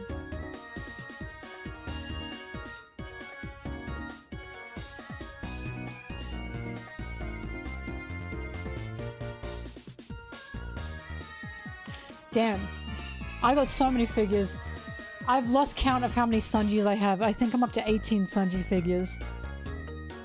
And I've got 1, 2, 3, 4, 5, 6, 7. And I've got 7 Zoros. And 1, 2, 3, 4 Laws. And 1, 2, 3, 4, 5 Nummies. 1, 2, 3 Robins. 1, 2, 3, 4 Boas. 1 Vivi, 1 Reiju, 1 Pudding. 1 Uta, 1 Hiyori, 1 Shirahoshi. 2 Smokers. A Roger, who's like my prized collection. A Doffy, who looks insane. 2 Luffys, I think? Yeah, 2 Luffys. I think that's it. Yep, seems to be. I don't have physical manga, but my roommate does. Actually, I do have all the physical One Piece parties.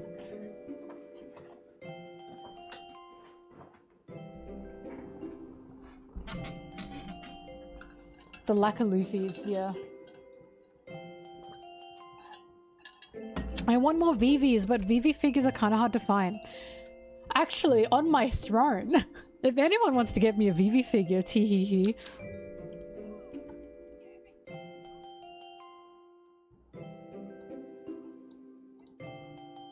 I want to believe Zoro has the bigger boobs out of Smoker, actually. Out of him and Smoker. My roommate, Aaron, he has all the physical One Piece mangas. It was a beautiful sight. It still is.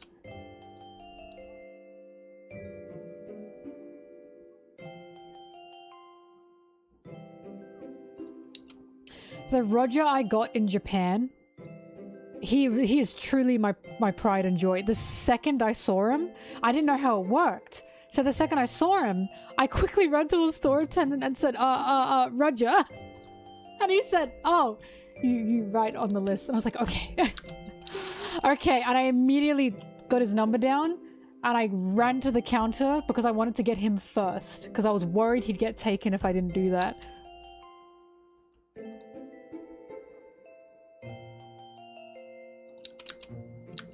Then I went back and I got more.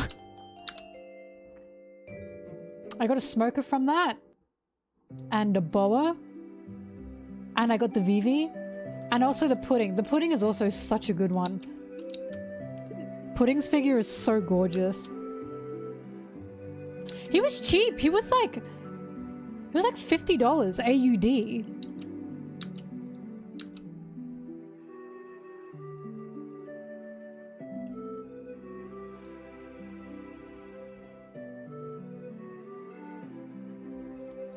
Because he was a second hand. I don't have his box, but oh my god, he's so beautiful. The Pirate King is worth 50 AUD. Wealth, fame, power, and he's worth $50 in net worth.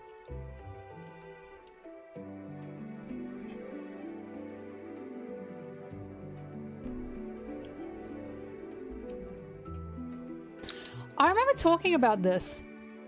I swear there's a scene somewhere in the manga where someone has like a Moria shirt or something. Moria, why'd I say it like that? It was either in the manga or it was in One Piece Odyssey or it's in the anime. There's some scene in One Piece, one of them, a kid is wearing a shirt with Moria on it or something. And it made me think, did the Warlords get merchandising? Because they were part of the world government? And everyone like knew? That's right, kid with Kuma. No, it wasn't Moria. That's what it was. Kid with a Kuma shirt in Dressrosa. That's what it was. Thank you. And that made me think, is there Warlord merchandising? Can you buy Doffy's glasses in One Piece World? Do they sell those? Do the Warlords get merchandising rights?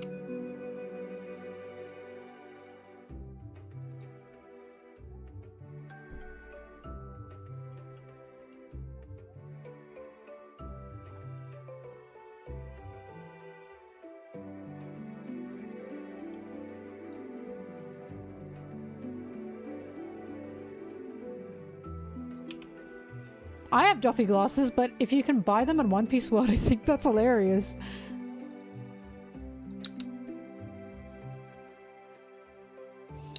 The king has merch. Do you think Dressrosa's currency has Doffy on the back of each, like, coin?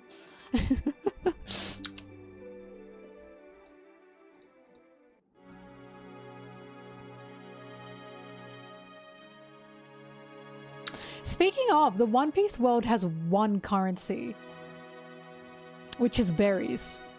If the One Piece world ever has an economic collapse, they're fucked. Because they have a single currency.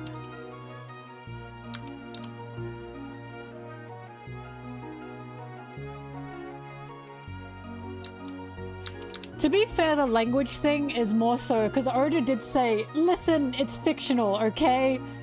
Let's just pretend. I'm sure if Oda could, he would have wanted everyone to have different languages.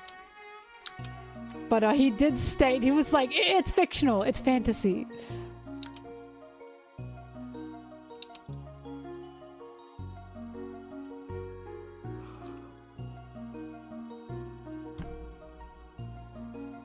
I think Doffy just has a surplus of his glasses in his pocket. Like multiple.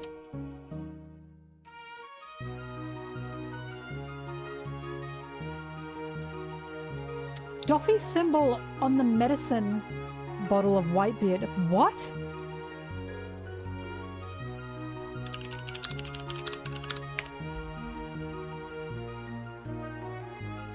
Oops, that's Shuggy.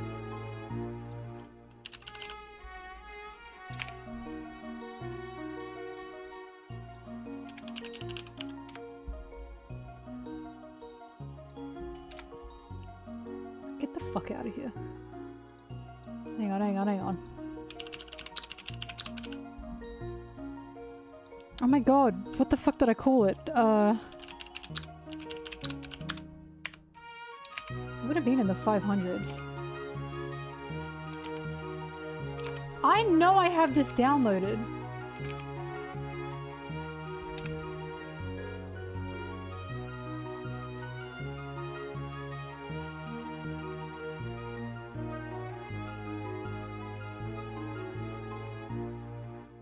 Oh, that's rough. I assume it's when Shanks visits Whitebeard. And I thought I had that page downloaded, which I know I do, but for the life of me I can't find it.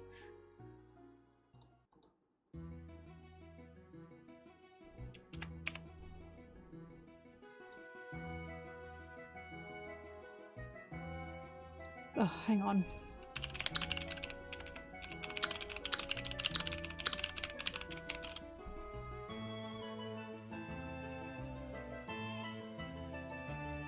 Four, 3, 4.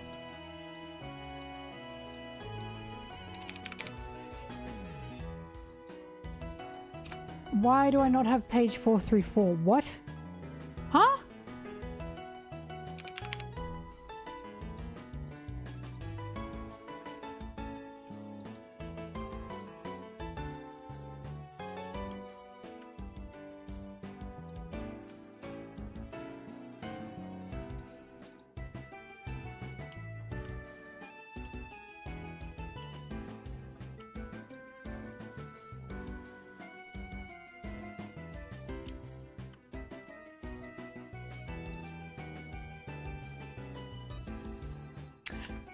Shuggy moment! Oh, 2, 3, 4. What? I probably don't have that.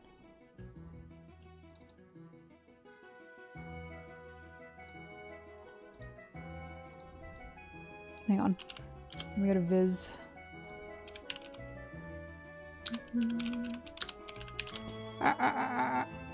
2, 3, 4, you guys said.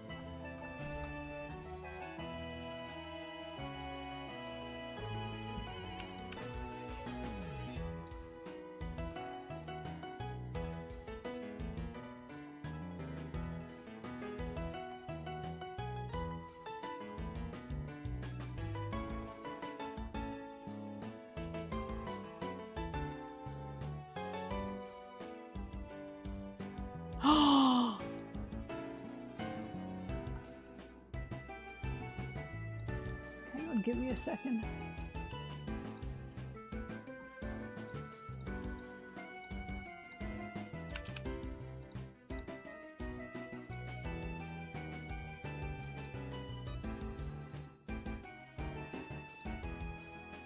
Oh! Oh my god.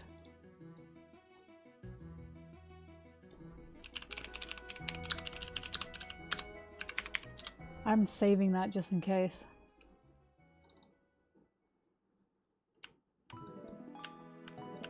What? That's crazy.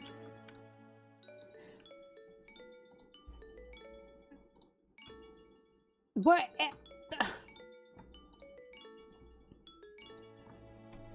Now, are there any theories that maybe Doffy was trying to poison Whitebeard with that?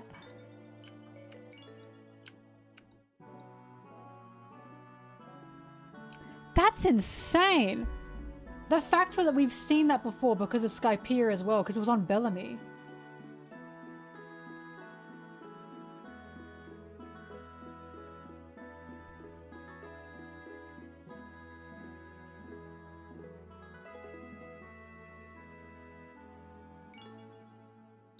I wouldn't call that merchandising per se. I'd call that Doffy is a big farmer. It's missing the line of, yeah, it is. However, this could very well be the Smile Fruit logo. Either way, that is definitely Doffy's smile. It's a bit too close to not be, I think. Look at these beautiful, beautiful nurses. This one looks like Sanji. Mwah. Well, that's what I'm saying. I'm saying that, yes, this is not exactly Doffy's logo. What I am saying is it's pretty close. And I'm saying that Doffy as Joker could have been doing this shit. You know what I mean? Like, he was probably selling medicines and pharmaceuticals as the Joker. Because remember, he wasn't doing business as Doffy. He wouldn't put his fucking Jolly Roger on the things he was selling. Unless he was doing slave trades. They did know about that.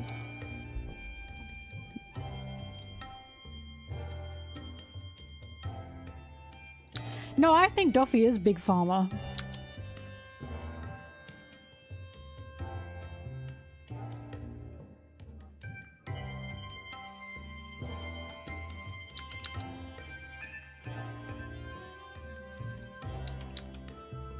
Bye, Forrest.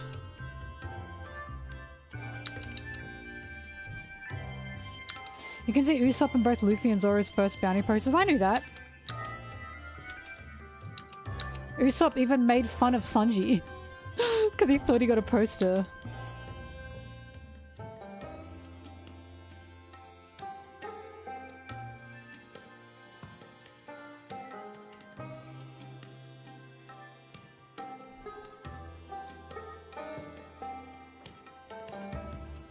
Yeah, I knew he was in Zoro's as well. That was like the bit.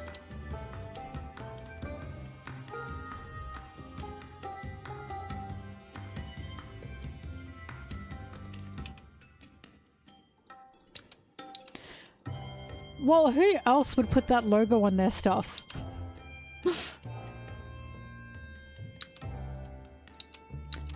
Either way, we know that Doffy was in fact working with scientists such as Caesar to make different things. Experiments and such. I wouldn't be surprised if Doffy had the big pharma monopoly in One Piece.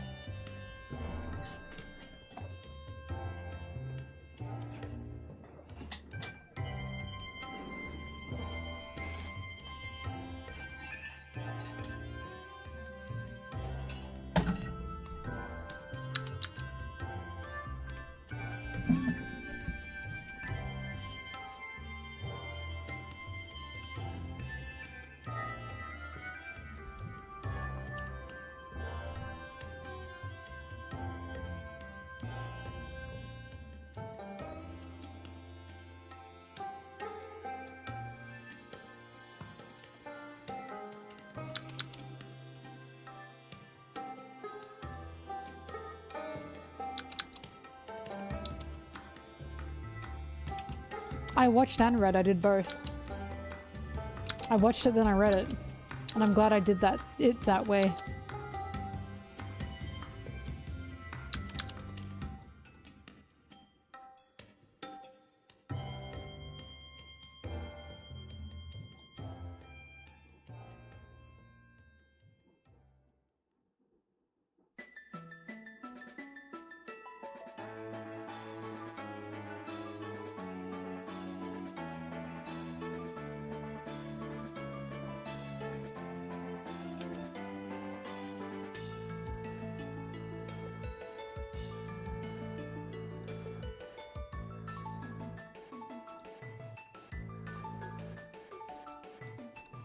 I mean, the whole point of Doffy is he had fingers in a lot of pies.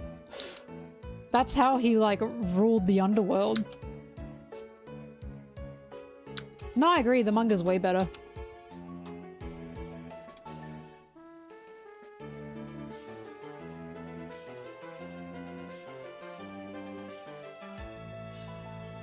Hello, Pepe.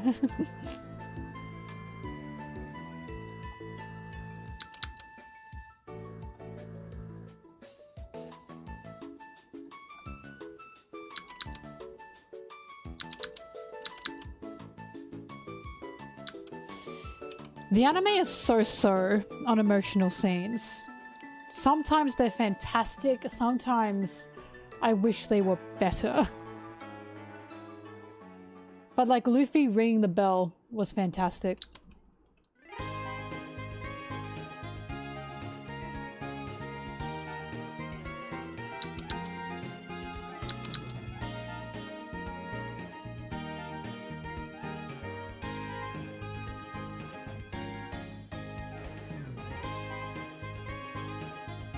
The moment the One Piece anime completely ruins the fucking scene with Sanji and the Black Maria girls, where they make him do the pool thing, and they go, oh, so naughty, and he goes, haha, wow, what a thrill.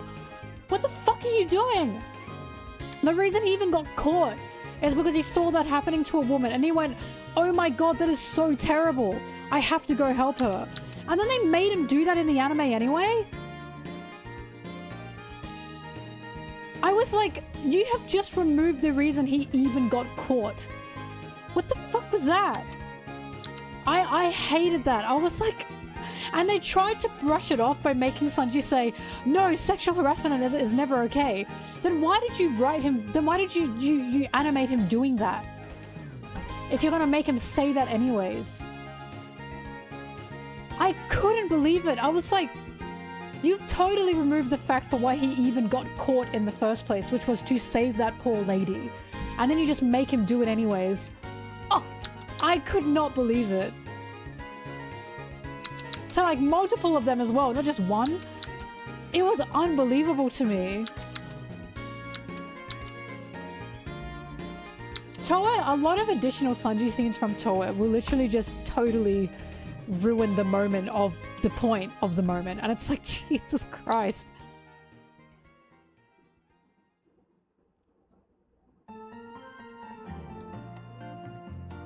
But that was really bad because, like, again, that totally ruined the reason for why he even saved those women, or why he even was planning to save that poor woman. I love Sanji acting like a dog. I'm sorry. That one I loved. I apologize. I love that one.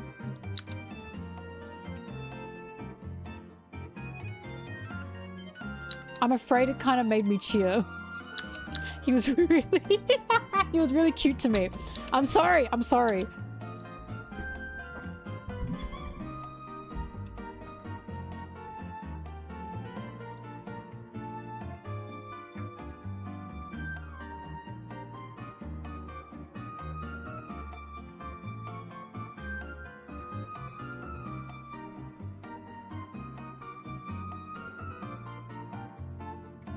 I love Rebecca because I just feel fucking awful for her. Like, the whole point of her being, she's a gentle girl and she was forced into this violent world and violent lifestyle because of Doffy's own sadistic ways. It hurt.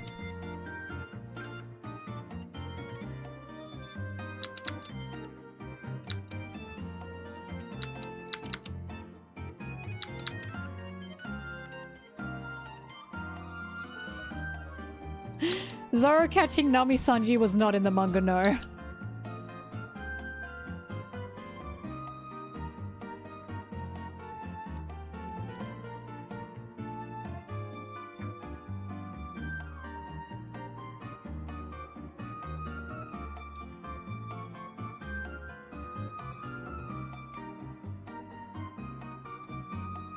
It's interesting because Sanji is not the stereotypical gag character. Like, he's not.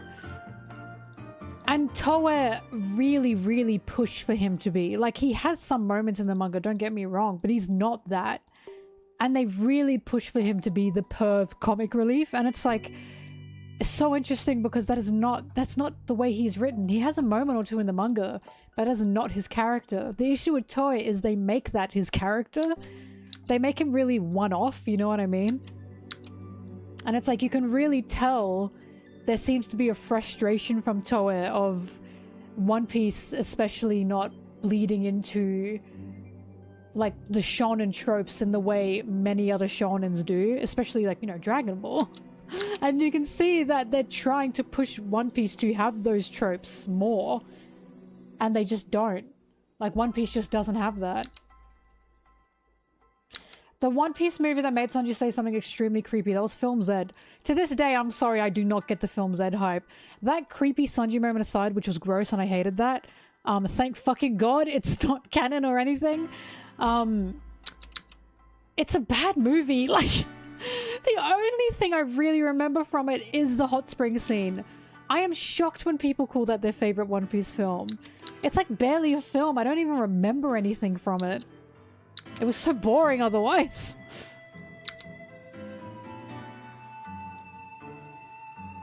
It was kind of marine film, so I guess I can see why. Film Gold is so fun and good. Baron Omatsuri is the best written one by far. Stampede is not a film, it's an event, but it's so fun. And Film Red is very, very, like, good for what it is. Like, as a movie, is it, like, fantastic? No, it's not the best written by any means. It's kind of here or there. But, Film Red is a very, very fun watch. And a very sad watch. It made me cry.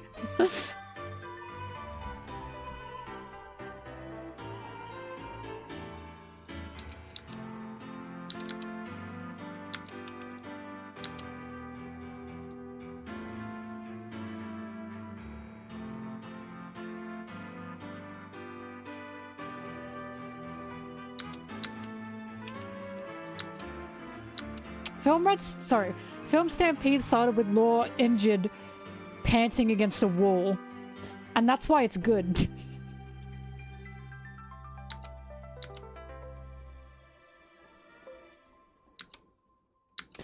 I'm sorry, I'm genuinely shocked that Film Z gets, like, the credit that it does from a lot of people. Because I'm like, really? This is poo-poo film. Hey, if you like it though, no beef to you, but I'm sorry, buddy, I don't get it. I really don't get it. I will say it ends with Avril Lavigne singing 2 songs.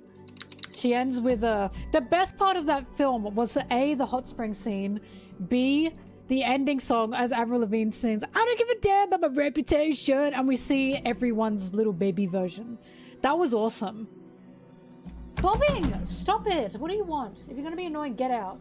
Stop it! No biting boxes.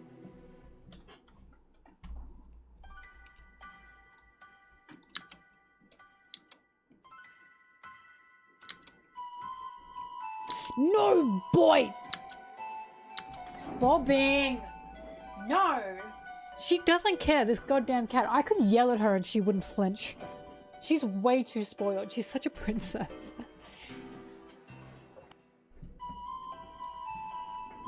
The Aokiji thirst shot, the Kuzan thirst shot made me really laugh, I must say. There were so many thirst shots in the hot spring scene, and I was like, what is happening?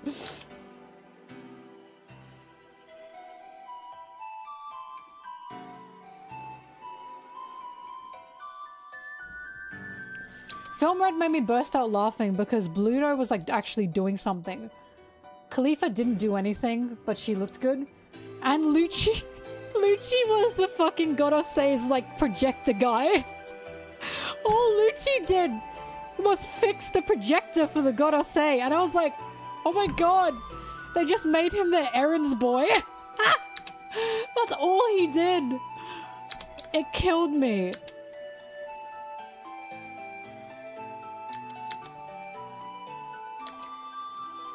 The Godosei made Lucci that one kid in the class who knows how to, like, use technology.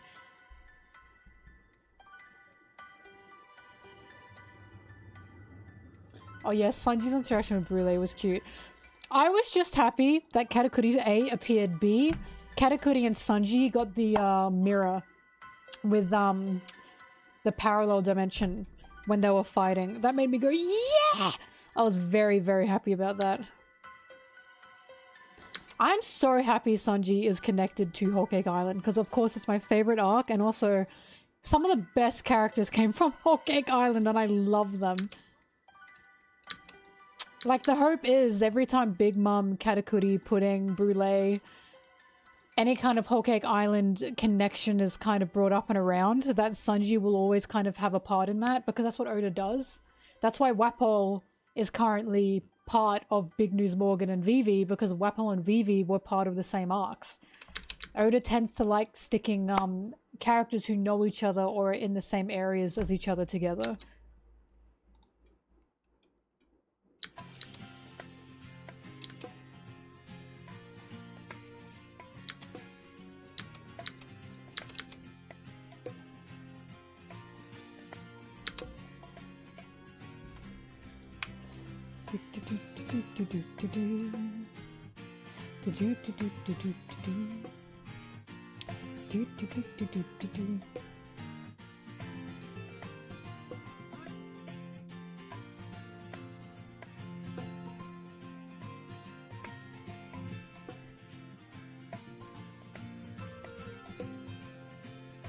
One of the scenes that like made me go, oh, is when Usopp for the first time unlocks like the fucking terrifying Lovecraftian creature, and Luffy is like banging on like that invisible wall that she's stuck in and begging her to stop this, and she cries and says, Luffy!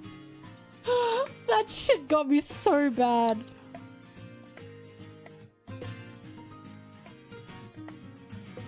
A lot of people hated Film Red because Utah's strong and she's a woman.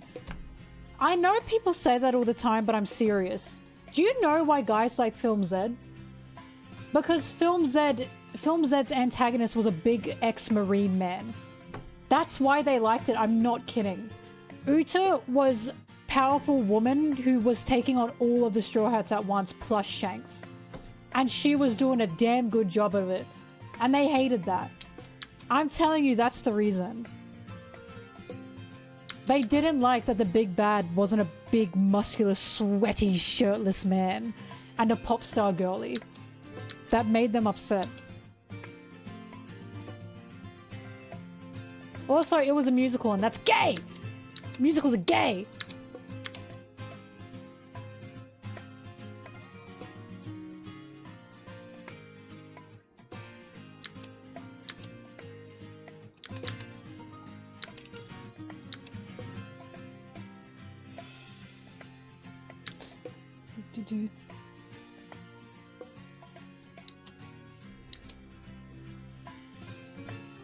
My favorite thing about Uta is how they didn't like first of all, I like the exploration of freedom with her movie because the freedom of her movie, like the way it presented freedom in her movie, was she was trying to give everyone a perfect world, but she was doing that by restricting them there, and even that limits their freedom and is not, you know, freedom for them. So Film Z wasn't perfectly written by any means, but it still did embody the themes of One Piece very well, because I really like that whole thing of, but I've given you a perfect world, why can't you be happy here? And to some people that just wasn't their perfect world.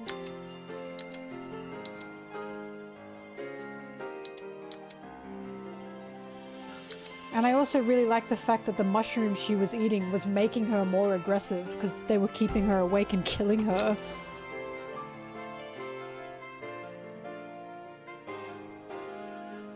The movie was too short, but that's because they had a lot of stuff to cover in it.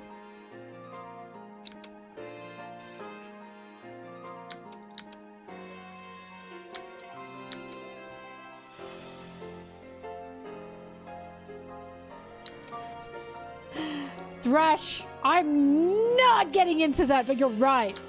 You're right, but I'm not getting into that. They did not spoil a Gear 5. He was there for a flash of a second. A flash of a second. Anyone who didn't know what Gear 5 was wouldn't even have noticed.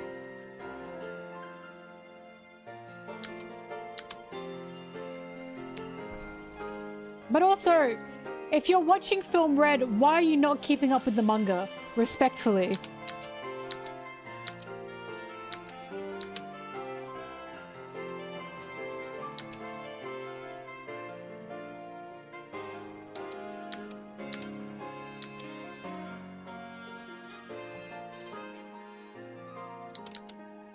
Oda clearly likes Uta a lot, and it makes me... Look, I've talked about this. This is so lame, this nearly made me cry. But when I was in Japan, They love Uta in Japan. They love her. When I was in Japan, there was a little girl. She was just like with her parents like on the street, just shopping. She had an Uta shirt, an Uta bag, an Uta doll, and an Uta wig. And I nearly cried. I was like, oh my god. I was like, that is so cute. That made me so happy.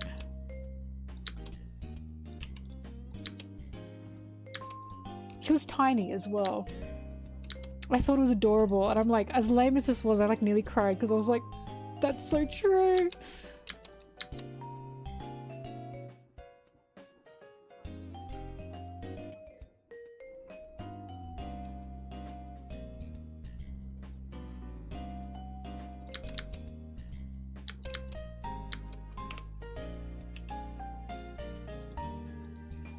Yeah, some people like to binge the movies, but I say this respectfully, then that's a you problem.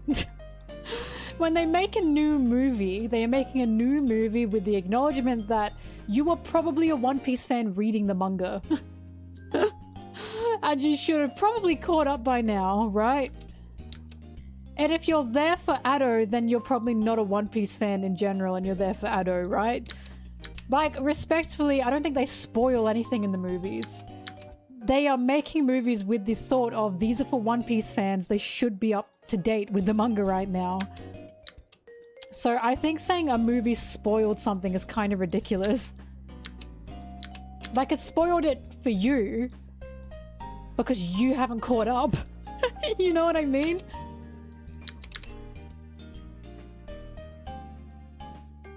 Oh no, Uta dying at the end. Sorry, spoilers. Uta dying at the end both made me cry and made me kind of laugh. I was like, oh my god, she's dead.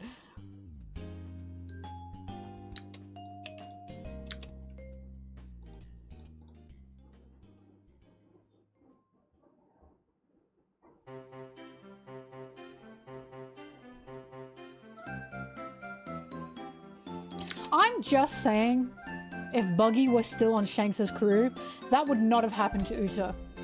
Not have happened to Uta. Shanks would be like, we have to leave Uta back here, and Buggy would say, no the fuck we're not. Slaps him. Get your head in the fucking game, Shanks. What a stupid thing to say. Buggy would be like, so what if you burnt down that whole island? As if other people, like, as if that hasn't happened to other people before. You think I haven't actually accidentally burnt down, like, islands before? Don't worry about it, Uta. Don't worry about it. Just don't do it again, and you're fine.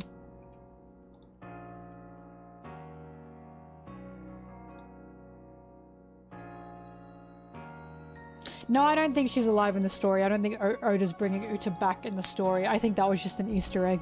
I think he just likes Uta. But Oda has said that Film Red and Uta is canon divergence, meaning it's still like, it's canon from the story, but it diverges from the story. So this is a what-if movie, essentially. Like, I don't think Oda's bringing Uta back. I think he just liked her. He liked her design. He showed us an Easter egg. I'll be very surprised if Uta is in the manga, like, actually.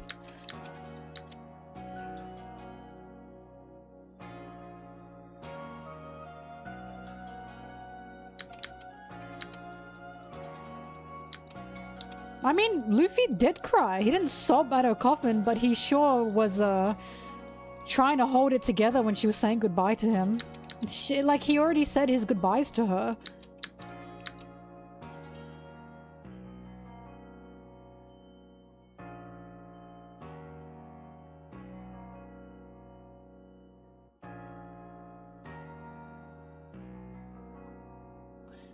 Farewell.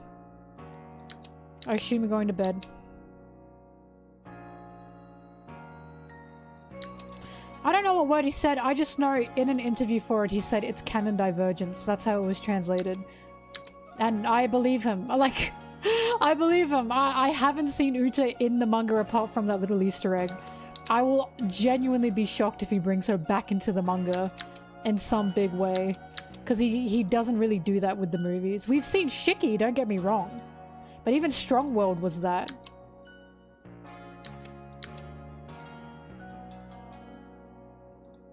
Like, no one in One Piece said, damn, remember when Shiki, like, caught us? That's what the movies are. I don't think Oda uses the movies as anything. I think he just enjoys the designs.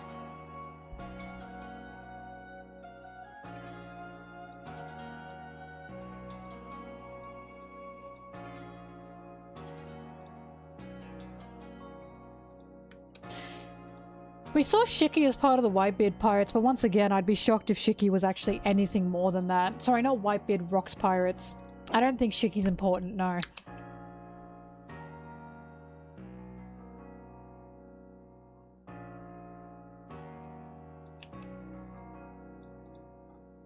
Also, I've said this before. Shout out to me being the only person in the theater who jumped at the 2-second frame of Roger and Rayleigh in Film Red. I jumped. I nearly screamed. And I was like, why am I the only one in this theater who cares? Who cares about Roger and Rayleigh?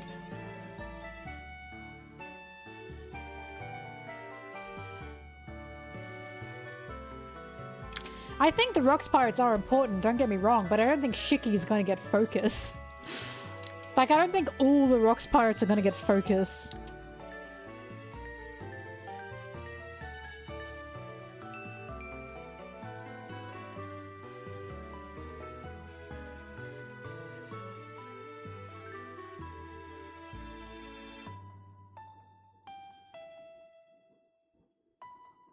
By the way, Mary, so the other cat in the house, of course, has a, Shiki is not the guy! It is not Shiki. I'm sick of this. I've said this, I will eat my shoe if that is Shiki. I am betting money, though. I am betting my life that is not Shiki. I'm betting it. It is not Shiki. It's not. Because we can assume it's the guy drinking with Crocus. Why the fuck would Crocus drink with Shiki? They fucking hated each other. The animals are not the exact same from the movie. One of them was a huge bear. There was not a huge bear. The animals in Strong World were hybrids. We have not seen a hybrid animal in Elbaf. They've just been bigger. Incorrect. You were wrong. The animals in Strong World were like weird hybrid monsters. The animals in Elbaf are just huge animals. Normal huge animals. Because it's Elbaf.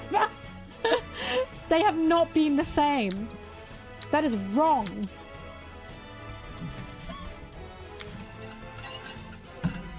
What kind of shoe? A thong. Like what Luffy wears.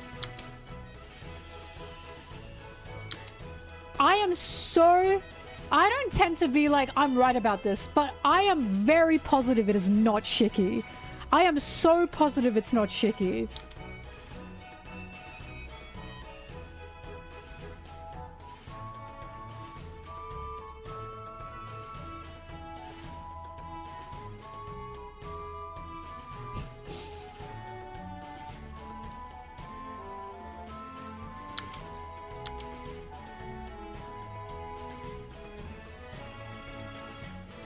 Also, I do not want to imagine Ripley being together with Shiki. Shiki? There's no way.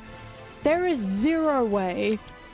Absolutely no way Ripley got together with a bum like that.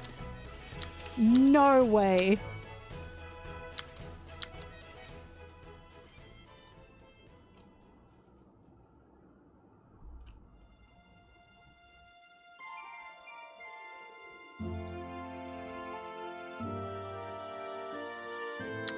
Oh, I believe it's possible, but I'm saying the possibility is 0.0001%. 0.001%. There is no way it's Shiki. I'll give you the possibility, but there's no way it's Shiki.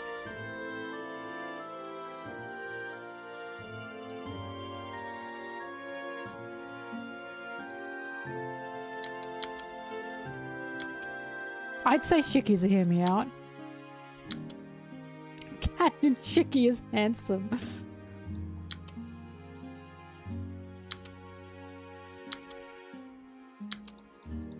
The moose dinosaur? What are you talking about? It was a moose. Luffy just said it tastes like dinosaur.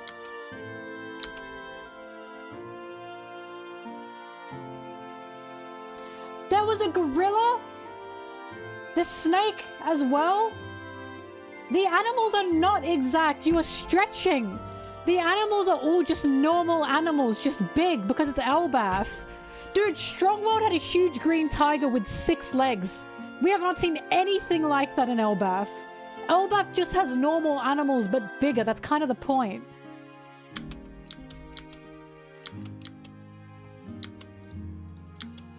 It tasted like dinosaur. It didn't look like dinosaur. It was a moose. I saw it. It was a moose. I saw it. I saw it. Damn it.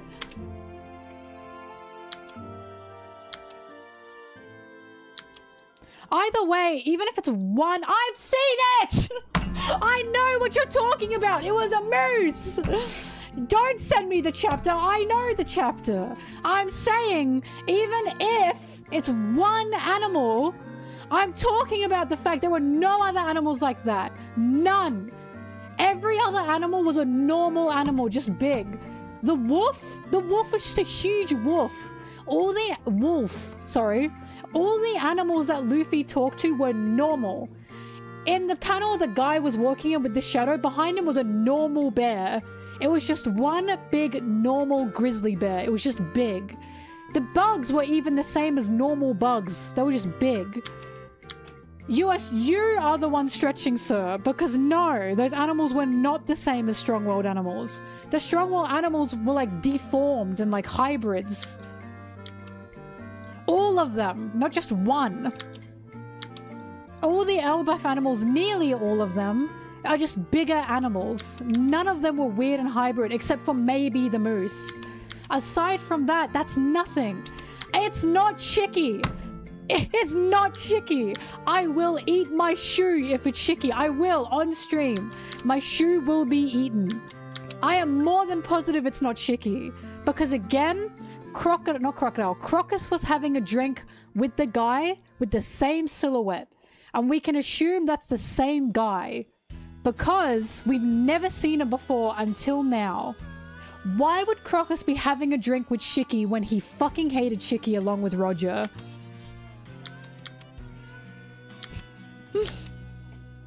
If it's not Shiki, I don't have to do anything. I can just say I was right. Like, there's no way it's Shiki. There's just no way. Also, what would it being Shiki have to do with the story, by the way? To me, it makes more sense to be a Roger pirate. To be able to talk to Luffy. Because said pirate could feel Luffy coming, or said person could feel Luffy coming and said, go on, you know, come on over here, it's time. Why would Shiki say that if he's apparently already met the guy?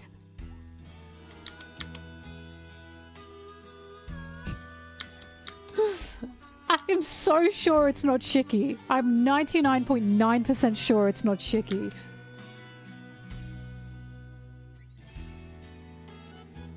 But my point is, no, the animals on Elbaf are not the Strongworld animals. I believe that is a stretch. Because again, majority of the animals on Elbaf, 99% of them, or 9 out of 10 we've seen, are just bigger normal animals. That is not what Strongworld looked like. Strongworld had nothing but weird hybrid animals. Buying new shoes. If it is Shiki, you will see me eat my shoe on stream. I'm not confident about many things, but this one I'm confident about. I am so confident this is not Shiki. I am confident on it. And also because there's no fucking way Ripley would be with Shiki. None.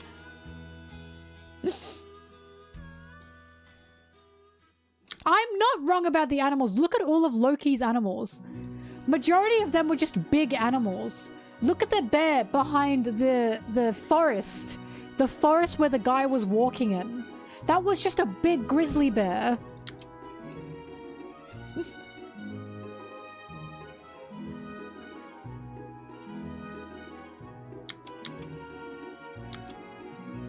I don't remember the long shark, I'll say that. But they are just giant animals. Even the bugs were just bugs, but they were giant. There's like 1 or 2 hybrids maybe we've seen. The rest of the animals are just big animals. Look at all the animals in Loki's panel where he's introducing his animals. They're just big animals.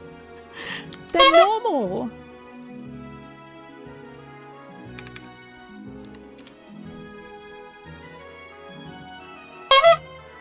The only reason I'm assuming the hat guy is the dad is because I don't know what other human could make it to the sun world. They even said it's rare for a human to be on the sun world. This one I'll give you, yes. Moose dinosaur, I'll give you that one. However, Loki's other animals, these are just normal animals!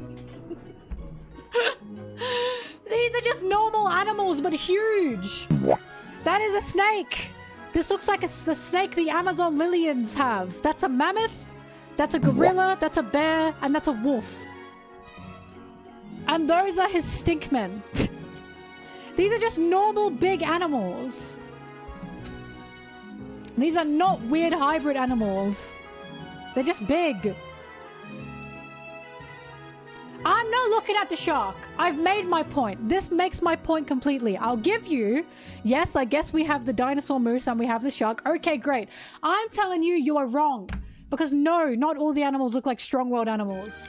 These literally look like regular animals, just big. Especially the bear. The bear was just a bear. Wrong! But I'm right! I'm right! That is a normal fucking grizzly bear!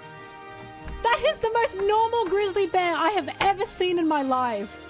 I'm saying you are wrong. I'll give you this shark and I'll give you the moose dino. Everything else you are wrong. All the other animals were just bigger animals. So I'm saying no, that is not strong world. That's just a bear. That's not chicky! But also, then there's the assumption that Elbaf is strong world, and that's also wrong.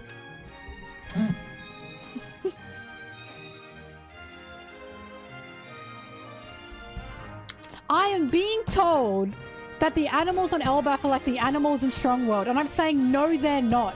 Maybe 2 of them, but the rest of them absolutely no.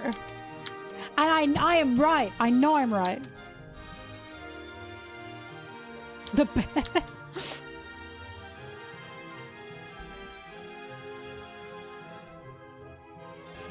Maybe the bear's shicky. That's true. You're making me slap my table. It's a bear, damn it! It's just a bear!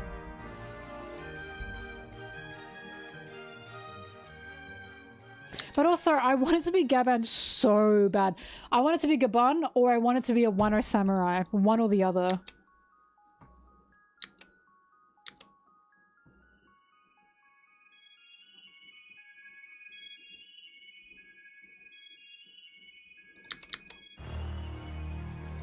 Maybe Ripley married the bear.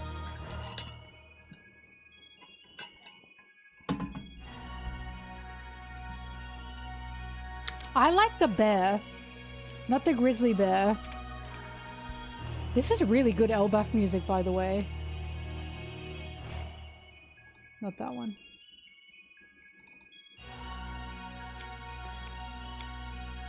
I like the polar bear. Look at him.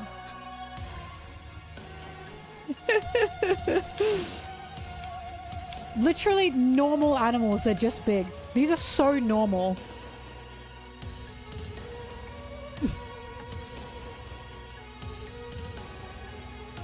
Is he offering Luffy something? What's he offering? I didn't notice. Oh my god, what's he giving Luffy? And the big mammoth. Look at his Stinkman! Oh my god, I'm so excited about Loki's Stinkman. They have to mean something. They have to mean something. I'm so excited about his Stinkman. Screw Shiki! Oh my god, screw Shiki. Let's talk about the Stinkman. It's a pot of honey. Oh, it is! It is a pot of honey! That is so cute! He's offering Luffy a pot of honey. Oh, honey. Would you like some honey? Oh, oh so honey. That's so cute. I love him. He's my goat, I think.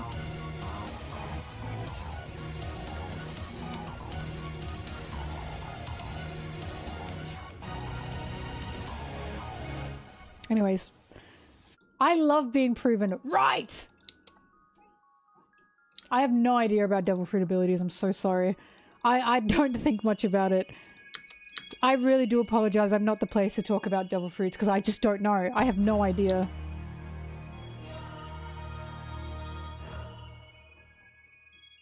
Wrong!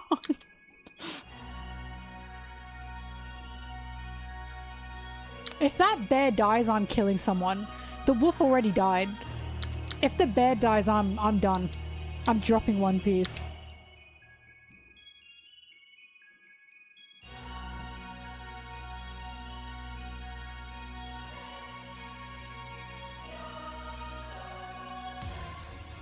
I will say, Oda killing an animal, or having Gunko kill an animal, I believe that is definitely a showing of how despicable and how cold-hearted Gunko is.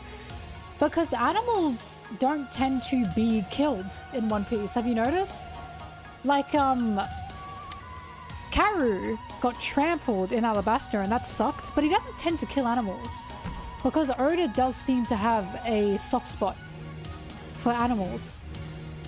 So the fact that her first appearance is killing an animal, I feel like that's a big statement to show she just has zero remorse. No heart.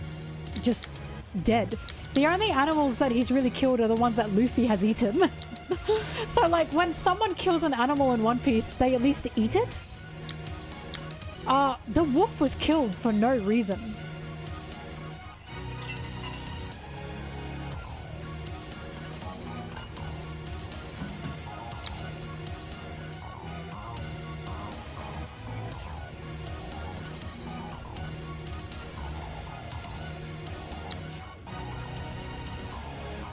Yeah, it was killed to try and make Loki join, but then they killed it anyway.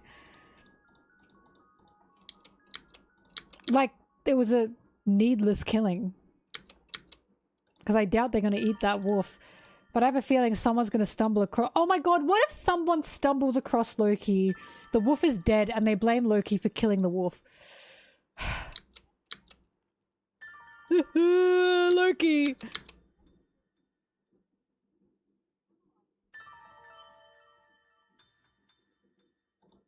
Loki's got to call up his pen pal and say, "Girl, they killed my wolf!" And the pen pal will go, "Oh, I'm sorry. They're my wolf." I'm telling you, that's what's going to happen. Shit, Hachi, you won't believe this. Wrong, the best one is the bear. We've been over this. Wrong again.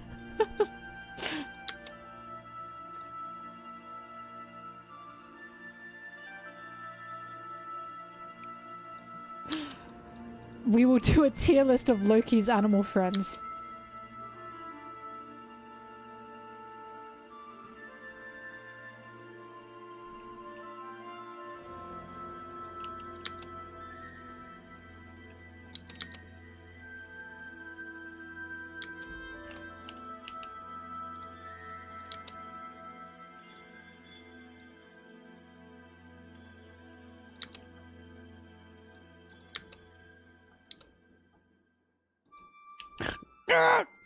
The strong world animals.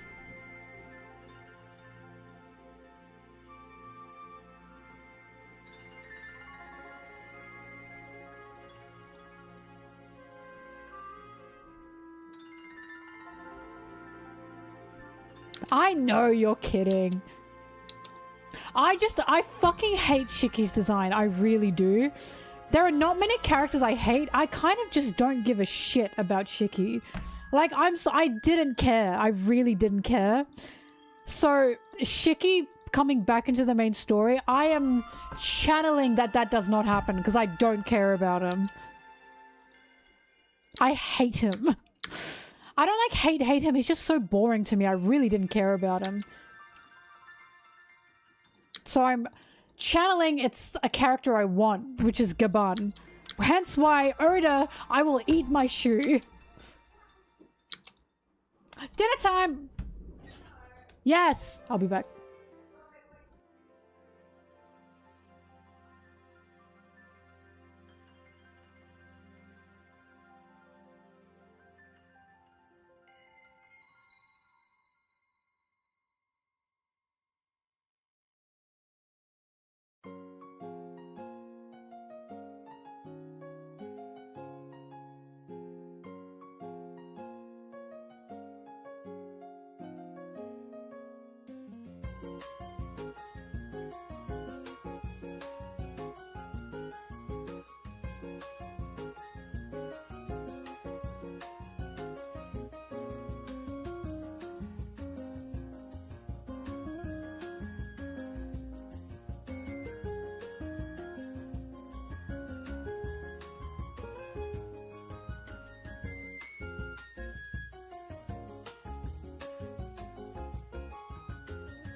Whack his pee-pee.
Alright, I'm back. And you know what I thought about while I was gone? We need One Piece betting, like horse race betting.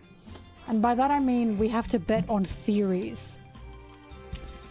We have to bet on theories that we think are true, or events in the story that we think are going to happen. Because if we had that, the amount of ZKK people that would have lost their, like, mortgage would have been fucking crazy.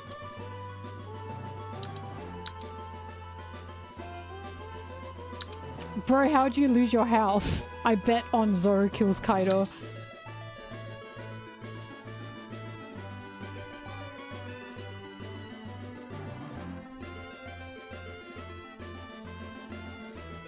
There are some people I saw that think Yarl, now I know is his name, is the one that killed the king. Or is the evil one. And I can see why they've come to that conclusion, but I still think it was Yarl and Loki had a connection because Harold treated his son like ass. Because again, if your son is born and your own prophecy is, yeah, my son's gonna kill me, why would you treat that boy right, you know? That boy ain't right. So my idea is, or my thought is, Yarl had a connection with Loki. Yarl looked out for Loki. Loki wasn't an evil child. He was just treated terribly by his dad. And Yarl moved to harm Loki in some way. So, sorry, Harold moved to harm Loki in some way. So Yarl stepped forward. And in trying to protect Loki, he got stabbed through the head. And then Loki, maybe out of rage, ended up killing the king. Or out of fear, out of anything, killed the king. Because it's interesting that Yarl said maybe Loki was trying to be the sun god, and everyone is saying, stop trying to reason Loki's explanations. So it feels like there's a side of Yarl that is trying to show some empathy for Loki, but it feels to me like Yarl must have some kind of brain damage, right? He literally has a sword in his head. So I see it as something in Yarl cares about Loki and he doesn't know why, but it's hard for him because the whole country hates Loki, so what's he supposed to do? He can't say a single good thing about Loki, and that itch just won't go away. That feeling of caring about Loki just won't go away, you know what I mean? And yes, I'm saying this because I want Loki to have a mentor that cares about him, and I want Loki to hug Yarl. I want Loki to hug Yarl and say thank you or something, and for Yarl to be, I'm sorry, my boy. I want Loki to have someone who cares about him.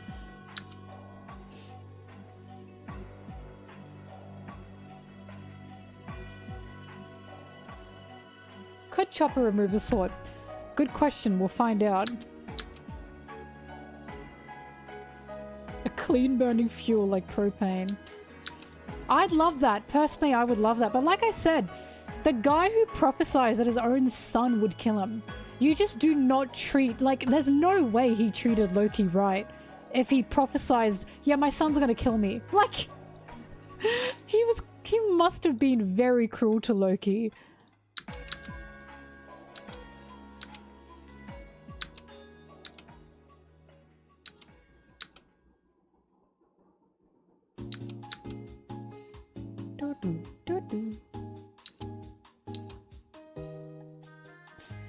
We're told the king was a man of peace, but I think that's going to be a lie. I think it's a fake peace.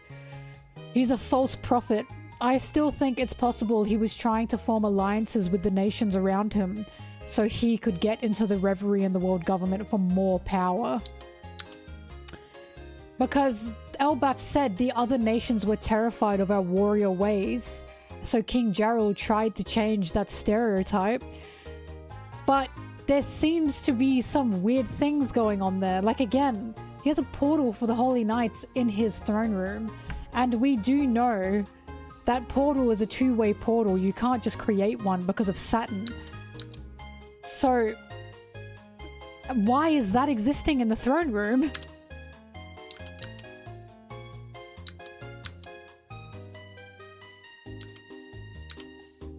It just feels like King Harold, to me currently, it feels like King Harold had alternative motives. And his front is, oh, it was about peace.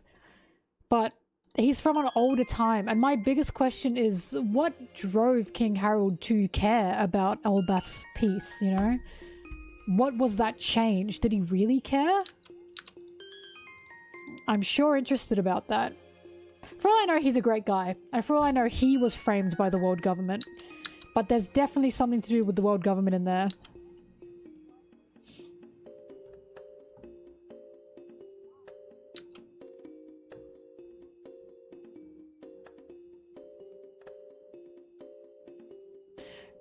But yeah, look, I just want Loki to have a guy who cares about him. If Jarl is like his like stepdad who actually stepped up, the stepfather that stepped up, and the poor fella got brain damage, I'd cry.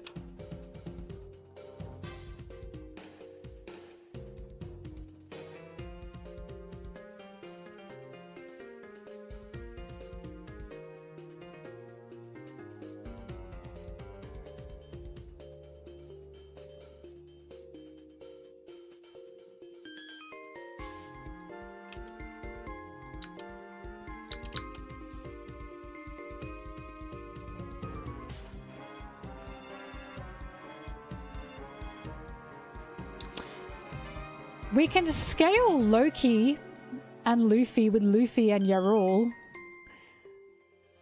I'd say Loki's pretty big.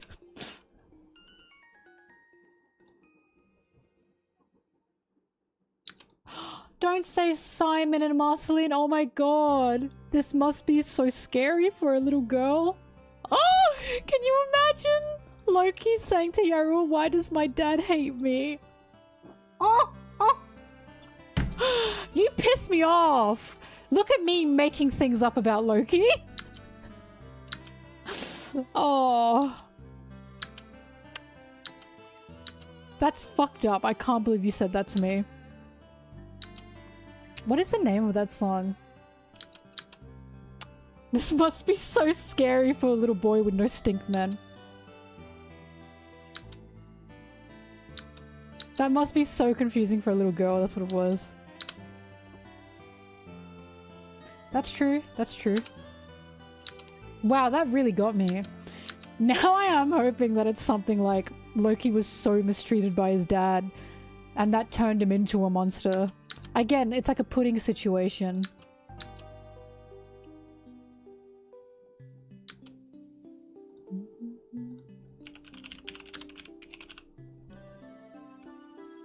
I gotta listen to it now.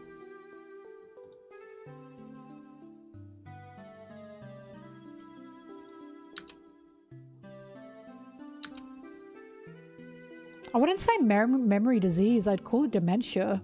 I agree, the dementia that the Ice King had was so fucking sad. Ooh!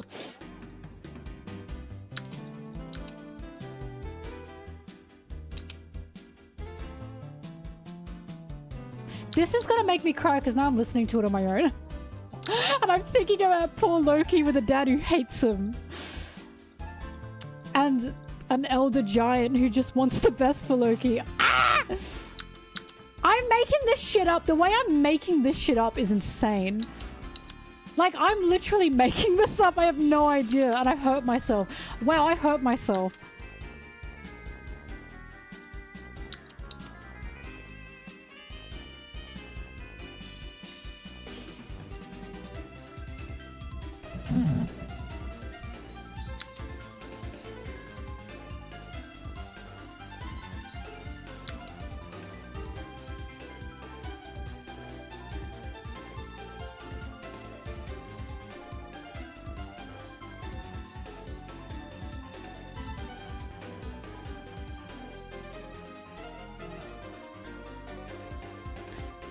Hairuren... Was Hairuren the older or younger brother, by the way? He's the younger one, right? Hairuren? He's older. Interesting. I do wonder where Haiduden's gonna be in all of this. And again, I wonder why Haiduden hasn't taken up the throne.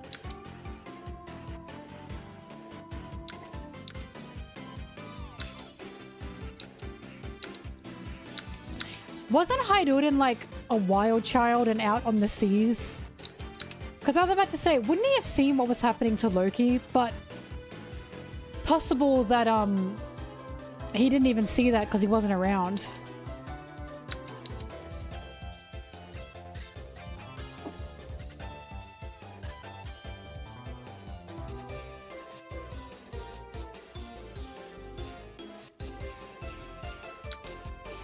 I hope Haiduden and Loki have a moment together of like, you know, my little brother. I need something sweet. I need something sweet. I need a happy ending here.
I stream the chapter as soon as I can.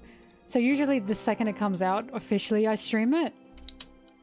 But last time I fell asleep. Volticone! Oh my god! It's been ages! How are you doing? I haven't seen you since the new year. What a welcome surprise. Thrash, what are you sending me?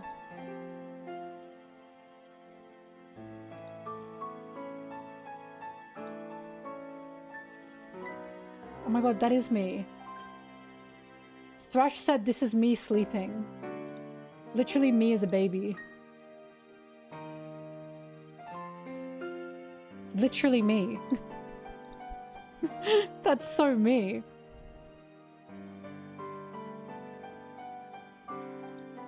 Thank you, Volticon. It's always lovely to have you here.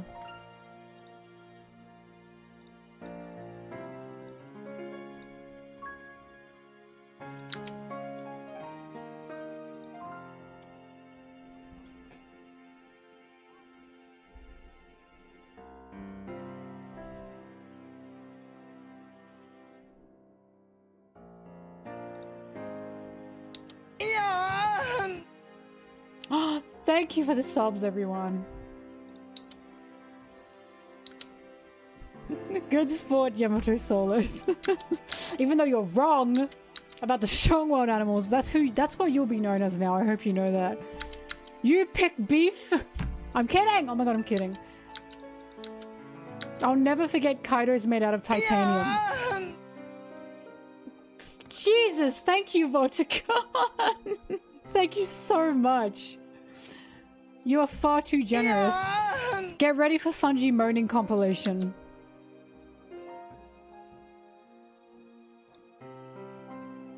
You are always very generous, Volty.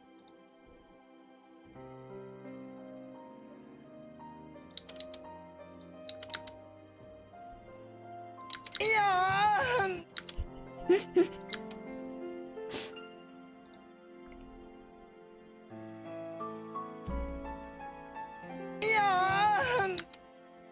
Yeah.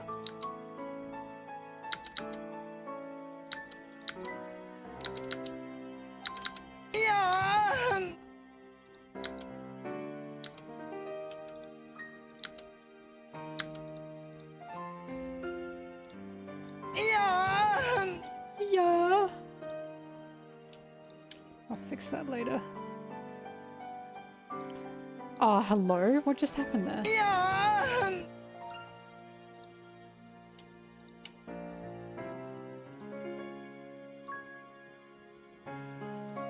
Yeah.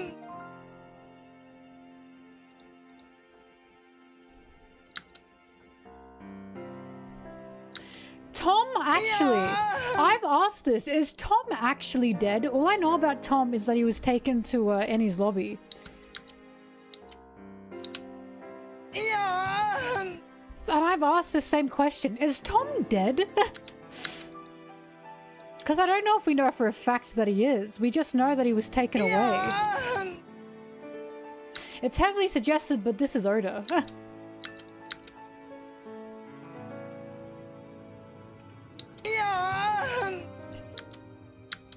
Yeah.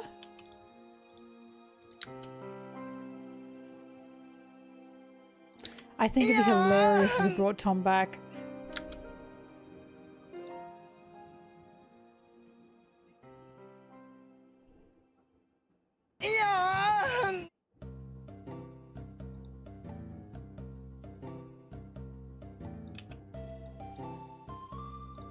How am I meant to know how long fishmen live?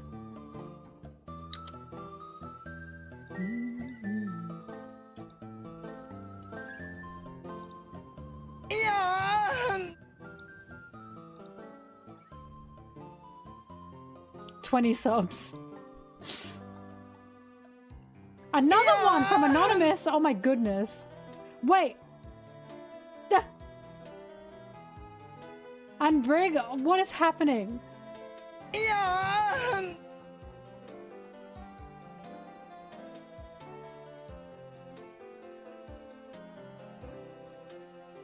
Yeah. No! Oh my god, leave this poor man alone. Yeah. Answer what? I don't even know what you want. Yeah. I mean, I still think Loki's pen pal is Shirahoshi. Currently, to me, it makes the most sense. Yeah.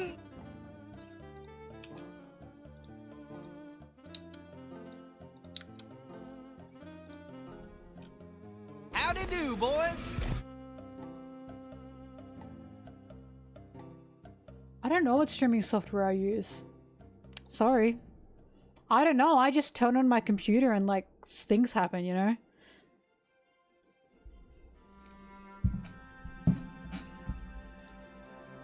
I have no idea.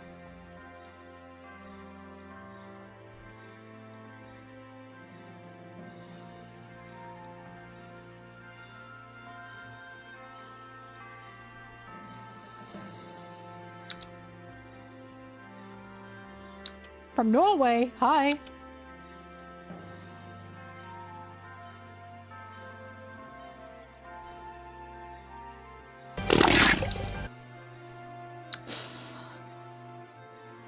That sound with your name, Pooh Stain Deluxe, is fantastic. Where'd I get the cat theme from? I don't know, it just like my computer just gave it to me.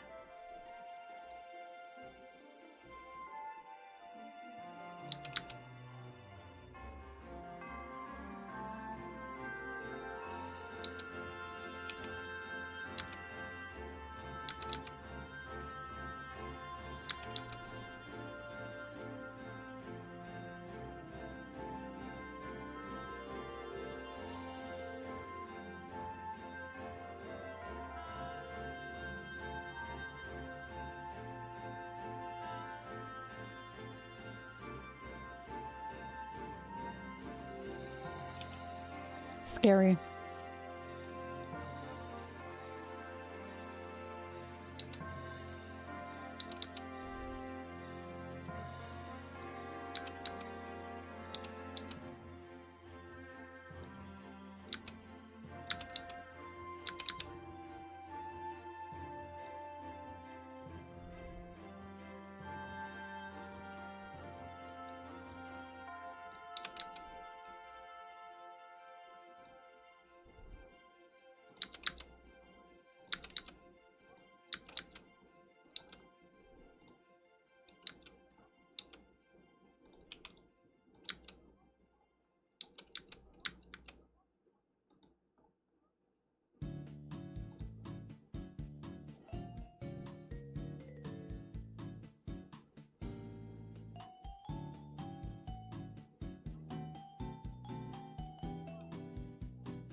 Thank you for the subs, everyone. Yeah, I got this emote. That's awesome.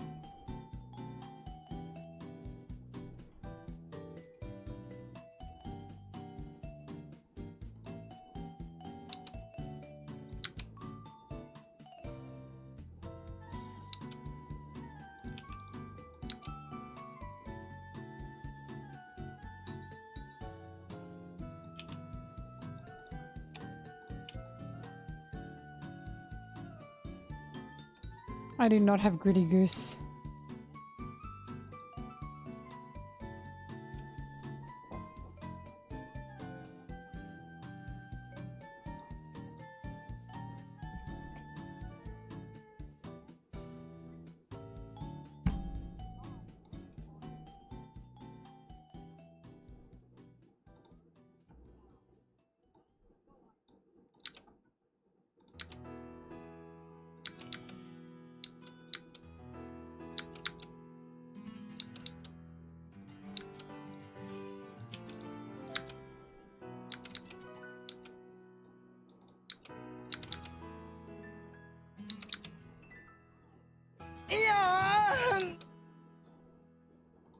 Thank you for the subs.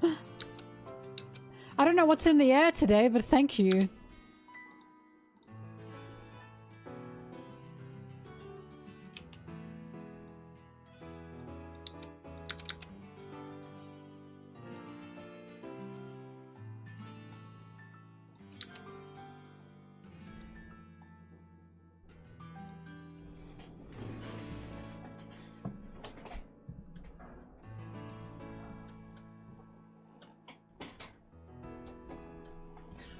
Someone actually had the thought, and this I do enjoy. Hang on, I'll read out what their theory, their game theory was. They said, Goonko gives me evil koala vibes, and I'm wondering if Koala might have been cloned while she was a slave. I am on board with that, because I do believe a lot of these holy knights are clones. I believe a lot of them have to do with clones. So, I'm fully on board with that. I really like that. Because I had that, like, I don't think it has anything to do with brothers or sisters or anything. I do think it's clones. Because the world government wanted that cloning technology.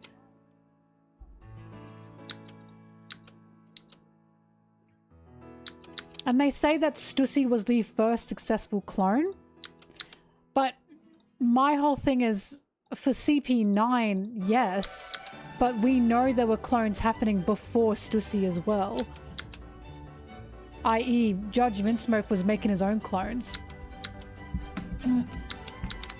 I do think Shanks has something to do with being a clone, yes.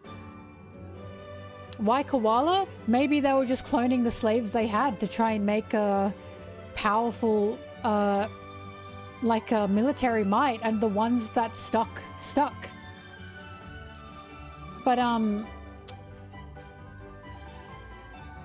when it comes to the clones, I am really liking this clone direction Oda has taken, because I've always thought, what is like the one way to take someone's liberation and freedom from them? And that's taking their autonomy, right? And the autonomy you can take from a person, literally cloning them.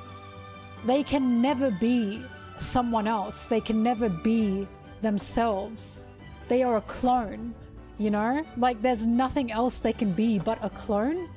That is the most terrifying existence I could imagine.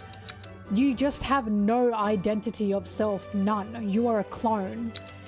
So the fact that... Hi, Popping! The fact that... Oh!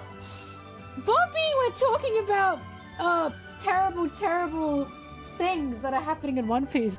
But yeah, I was thinking, what is the worst way to take away someone's freedom? Clone. It's so body horror, right? I agree with that. It's very body horror. So at first I was like, what's with the clone thing? Because of course the first clone thing was Whole Cake Island. But now I'm realizing Sanji's reaction to the clones in the Germa Kingdom, he was having a fucking panic attack, and he was like, this is so disgusting. And now we keep seeing more clones. And it's just a total control of person, of object. These clones are not people, they are objects. And what a fucking terrifying existence that is. It's like a pseudo body horror, right? Like, it's an extension of body horror. Because clone horror is very real. Right? The disregard for humanity, for person, and for respect of life. That is terrifying. So, Shanks being a clone, I'm fully on board with. And Goonko being a clone of Koala, I'm also fully on board with. And the Seraphims, I think the Seraphims are horrifying. Not because of, like, them being military power, but what they are is horrifying.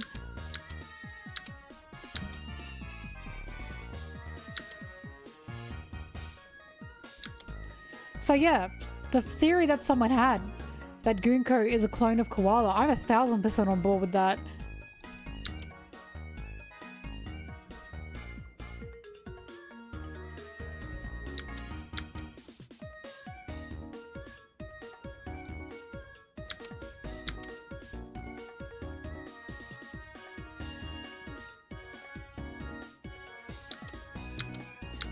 I don't think everyone is a clone. I just think in regards to the world government and their military might, they're clearly trying to create soldiers. So why would they not clone things? Is it possible that Shanks is just a default clone? Like, a defective clone? That's why he was just in? Or is it possible Shanks is a good clone and he was being offered as a prize to whoever won? So they could be given essentially the perfect clone to raise, or the perfect soldier to raise, you know what I mean? I do truly think clones are a huge part of this, because there's certainly been an emphasis on clones since Whole Cake Island. Like, even Sanji to an extent is like a clone. He's not exactly one, but the fact that Sora had like 4 babies, right? And they were all supposed to be just perfect military soldiers, mutated and deformed. I think there's something to that. Like, did what Judge inject Sora with make her have more kids, you know what I mean? I'm not saying he's a clone, but I'm saying I think it's like a branch of that, you know what I mean? I'm saying, would Sora have had quadruplets had Judge not experimented on her? I think it's fully possible he was like basically pushing that to try and make even more, to try and make more soldiers. Because Reiju was the experiment. So that's why there's one of her. Reiju is literally the base subject, right? And then after she got right, he realized what he wanted to change. Pop out 4 more. It feels a lot more like he just kind of forced that.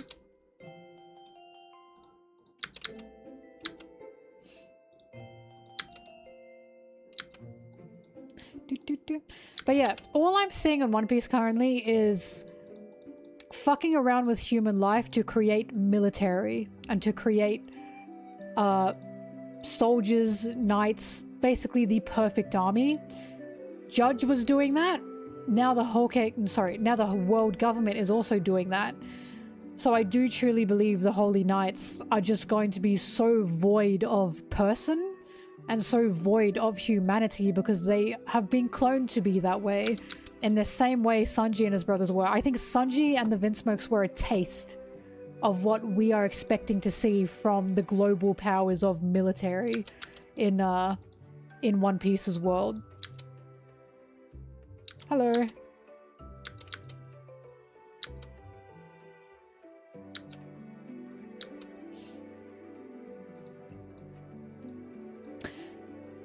We think Vegapunk was the first. I think we do know that. But for me, the timelines are muddled because I don't know when Judge was making his first clones.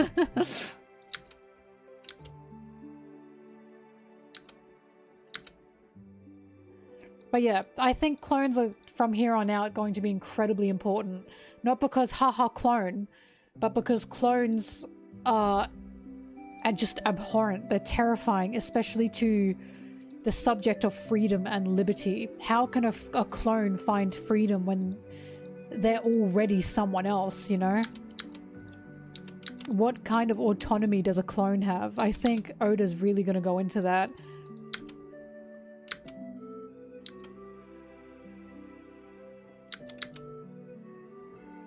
Yeah, the dehumanization of people through clones.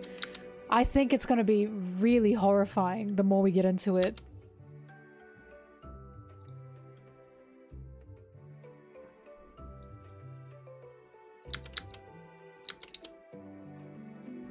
Yeah, I don't think Stussy's dead.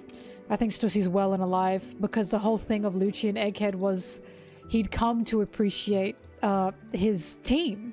He literally begged the Gorosei to not kill Kaku. He would not have done that during Eni's lobby. He's clearly now kind of grown like a heart and an empathy. I don't think he killed Stussy, because Stussy was crying to Kaku about, like, what else am I meant to do, you know? And Kaku's heart clearly went out to Stussy. I believe if Kaku said to Lucci, don't kill Stussy, he wouldn't. And I think Kaku would say that.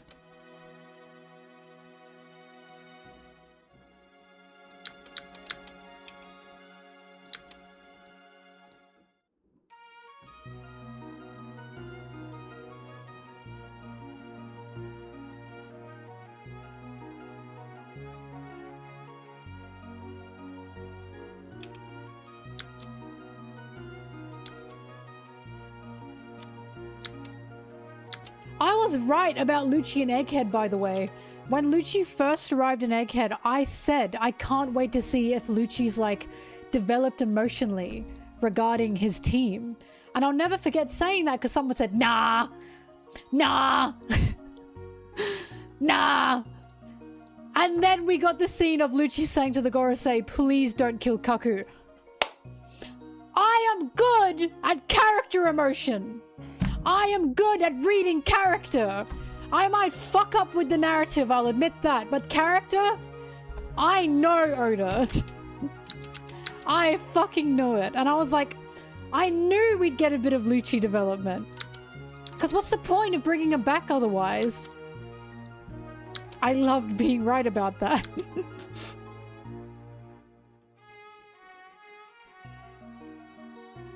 Also, they raise money, yes, to help Lucci, but it's more so after Luffy defeats someone, usually when we see them again, there's a change.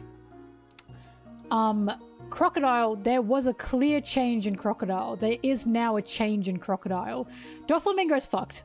Doflamingo I don't know about, but usually after Luffy has defeated someone, especially someone like Lucci who was groomed to be an assassin since he was a child, him being defeated by Luffy, my first thought was, will that change him in some way? And it did. He came to appreciate his team. I was hoping Sanji would go crazy for the MILF. I forgot that Sanji's a respectable boy when it comes to the sanctity of marriage. I forgot that when someone has, like, is coupled up, he doesn't go cuckoo crazy. Because he didn't do that with Shaki. And I was like, fuck. I fucked up. I forgot that he respects boundaries with marriage. Or with couples, right? I was actually worse than him. Sanji's like, I am not a homewrecker.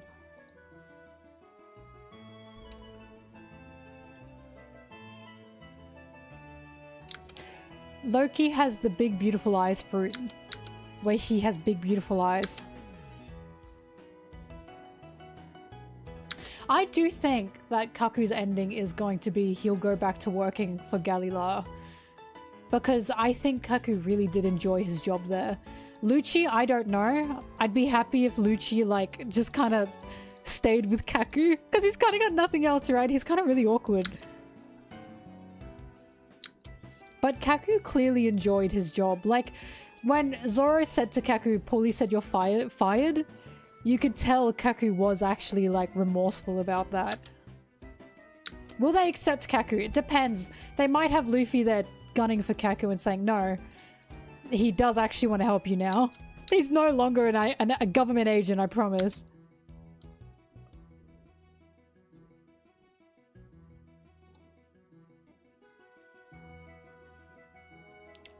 Who's gonna work at a zoo? That was a good got him from Zoro.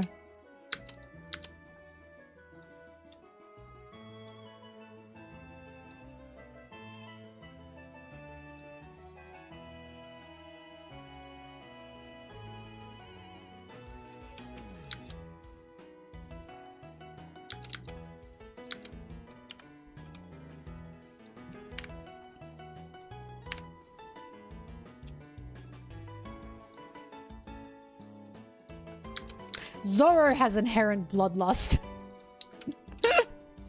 He just has good people to help him. Lucci will be fine.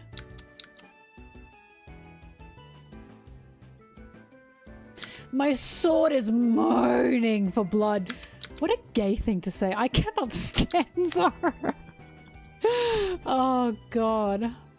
You're so big. You're gonna feel so good to cut. I hate him.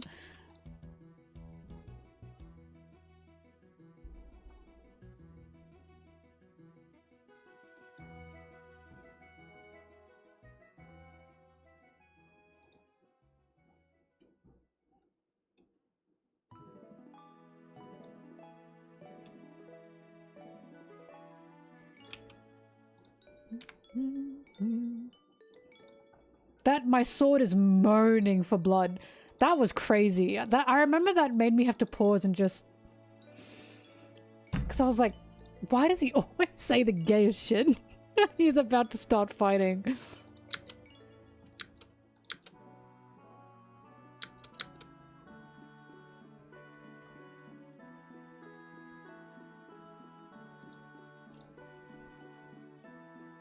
He didn't have Enma at that time.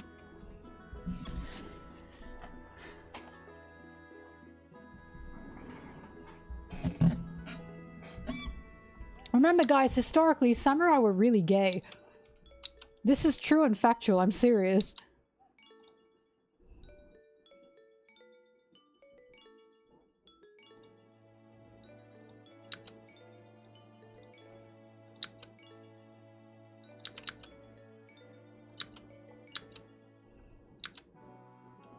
Oda was very involved in making samurai gay.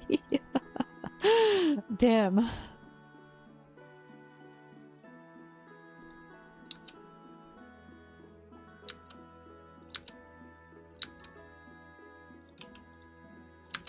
Sometimes I look scared when I'm about to start a line to say. I record paragraph by paragraph and sometimes I look a bit scared.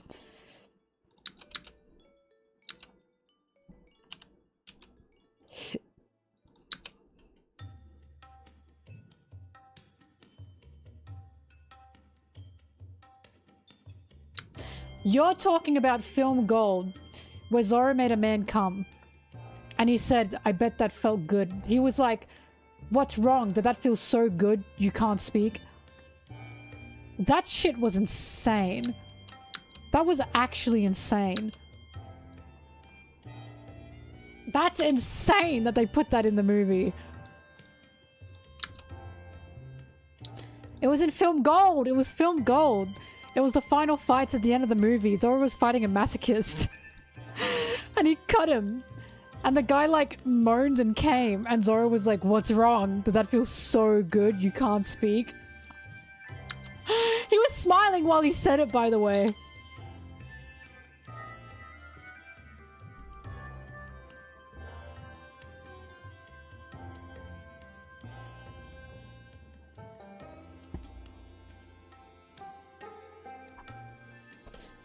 Film Gold's a phenomenal film. That shit was crazy.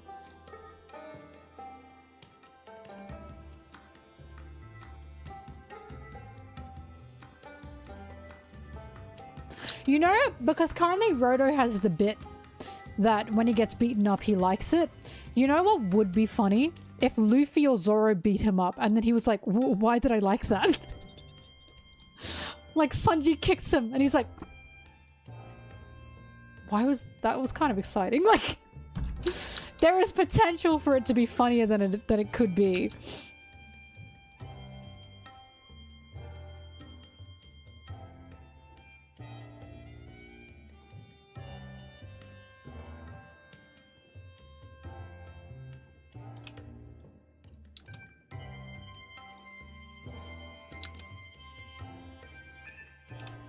No, Film Gold had a good antagonist. I like that he was just a Doffy Kinney. But also he actually did have it worse than Doffy.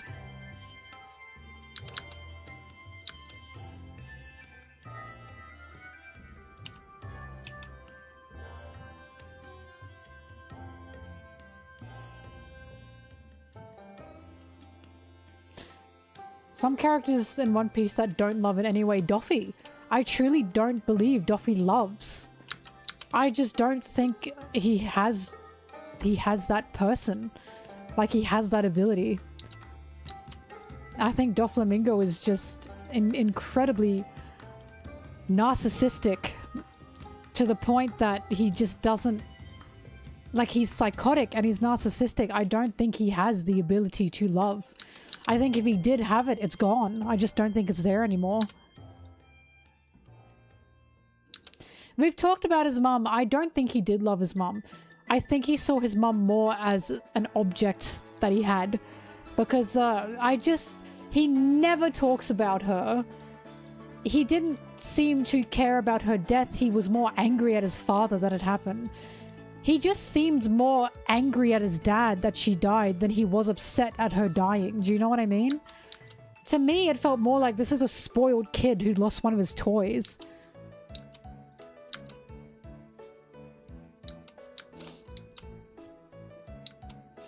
Papa, you took away my mama.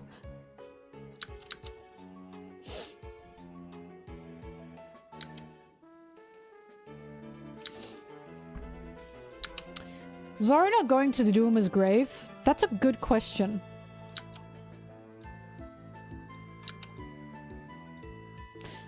Unless they did, and that area where Hiyori and Zoro were sitting together in the snow was Ryuduma's grave.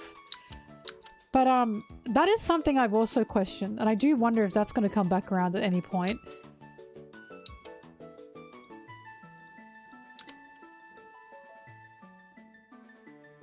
Because remember, there's a moment where Zoro and Hiyori are sitting at like a small shrine, and it's snowing, and they're talking about the sword. Was that the anime? Am I mixing them up again?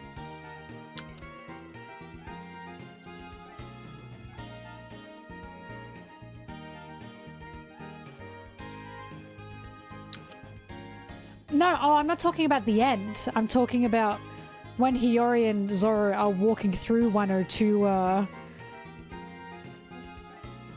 to get Enma, I think it was. That was probably just a rumor. Guy with 3 eyes.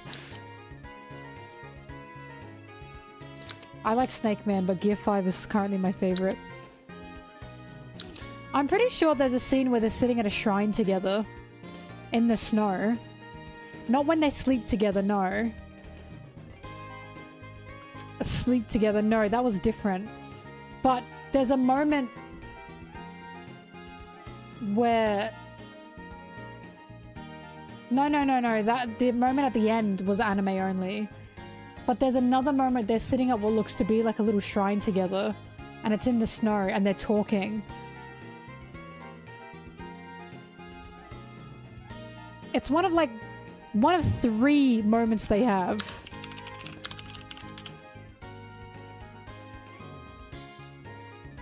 Let me see if I can find the scene itself.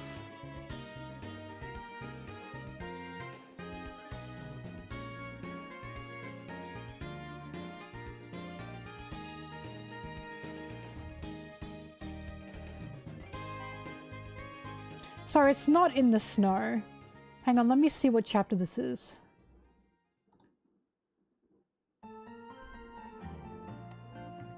But yeah, I do wonder about that.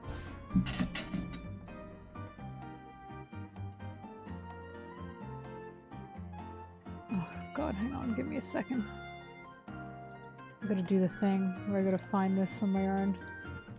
Google image search.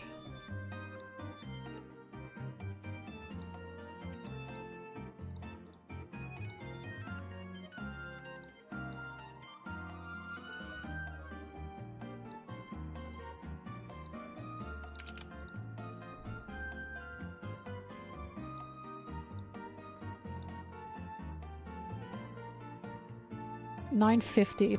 Alright, give me a sec.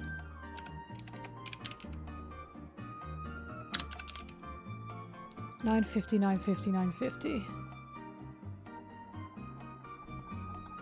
Sorry, I do this because I look up the chapter page, and just doing that can get me spoiled, so I don't look at the screen.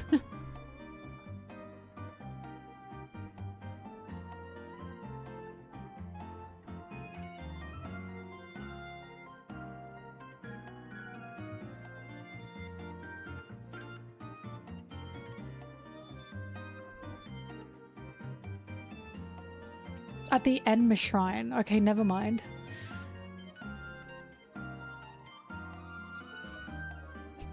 Zoro is such a dickhead. I'm sorry. This is what I'm talking about, but I'm sorry I've been a burden on you. Maybe so. What? Just say no. Why are you such a dickhead, Zoro? Maybe.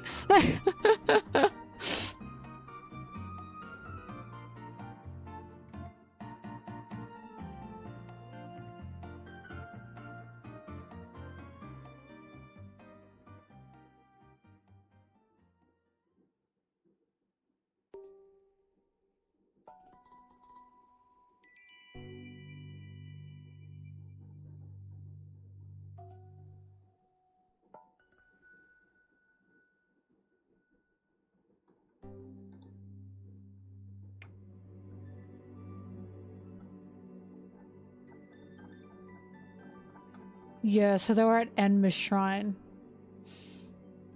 That's a nice Sanji. Oh, he looks cute. Sorry, don't mind me. I'm looking at this Sanji. I like him. I don't know, I like him. So yeah, that is interesting. And I do wonder if Oda just decided, fuck, I don't have the time for that. Because Wano was already very long, and they had to do, like, Onigashima. So it makes me wonder if he did plan to do that, but he ran out of time. And he decided, I can leave that for another time, or I can just leave that at all. Because there was a lot in Wano that he had to cover, so I wouldn't be surprised if he decided he didn't need that anymore.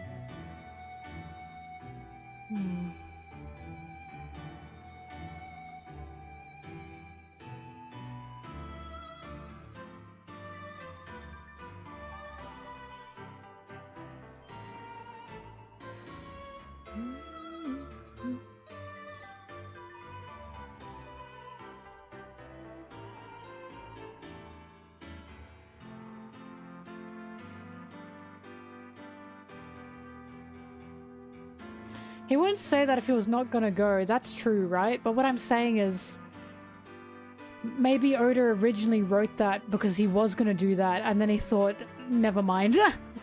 I've got too much to fit in Wano. I can exclude this. That might have been an example of Oda getting a bit too big for his britches.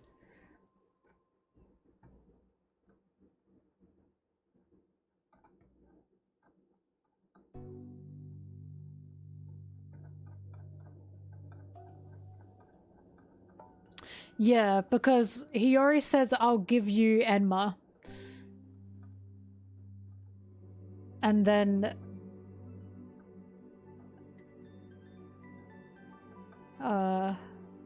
we don't see anything of Shisui after that.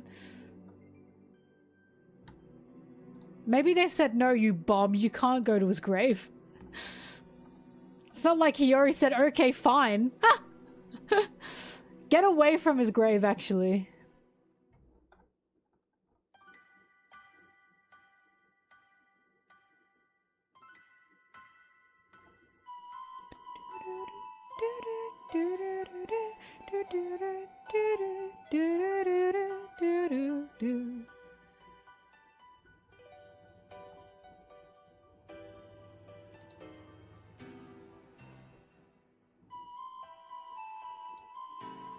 I don't understand the significance of a black blade. Honestly, that's gone over my head. So I have no idea. I truly have no idea.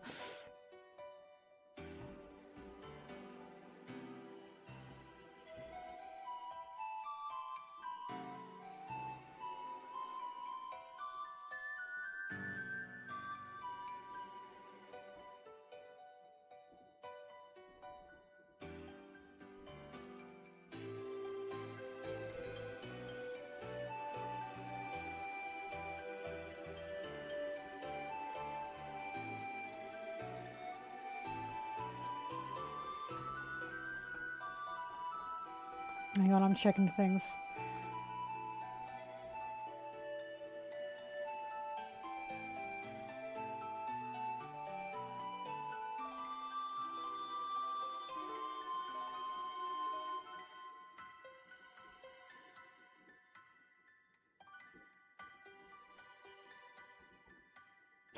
So he does say, I'll return the sword, but you gotta let me visit his grave later.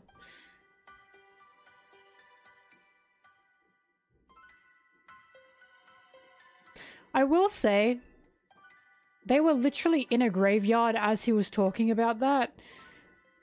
For all we know, that was an off-screen thing, and for all we know, Oda will bring that back around and show us. He did visit his grave, he just did it off-screen. And it'll come back around when it's relevant again. I will look, I'm not saying that's a good thing to do, but I am saying that I can see him, he did that in a quiet moment, and Oda is holding that to later. Or it's the other way, and Oda went, fuck, I can't include that, I've already got so much to talk about in Wano, I fucked up. But I guess that's a good SBS question.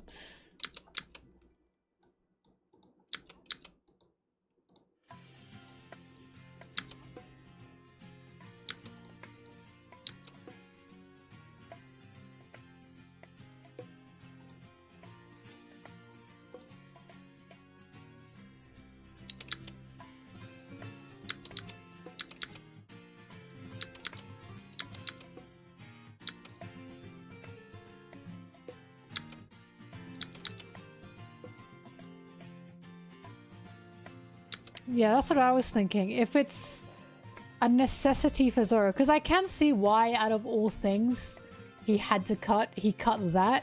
Because it was a very quick and passing comment. And I can very well see him putting that in a flashback of like, in a moment of quietness in Wano that we didn't get to see. He quickly visited his grave and said like, thank you, you know?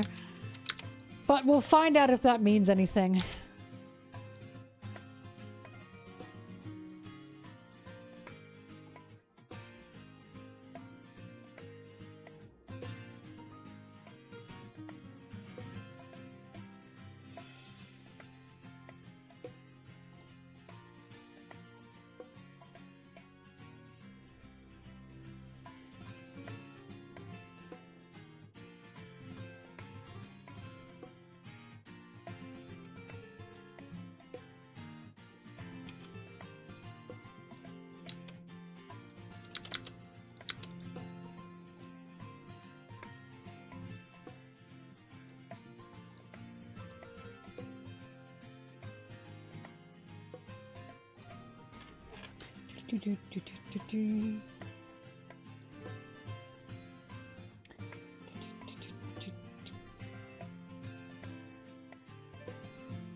My next cosplay is going to be a Kaido stink. Sorry, a Loki Stinkman. my god, a Kaido Stinkman?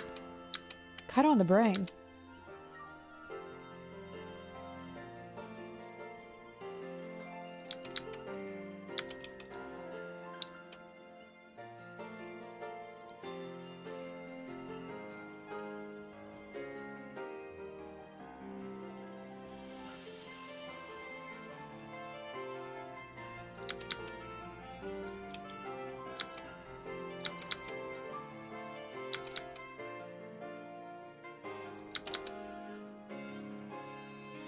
Of course I've read Shokugeki no Sanji. Who do you think I am? I'm excited, I can play Mario Party after this. I thought it was really well done. I really felt the love for Sanji through those creators. Like, they really got his character. The very last chapter was perfect regarding who Sanji is and what he believes in and how the Baratier caged him, right? Because the last line was Zeph saying, I think he's like getting too big for this place, or I think this place is becoming too small for him, as he sits out and stares at the ocean and smokes as like a teenager. It was just fantastic.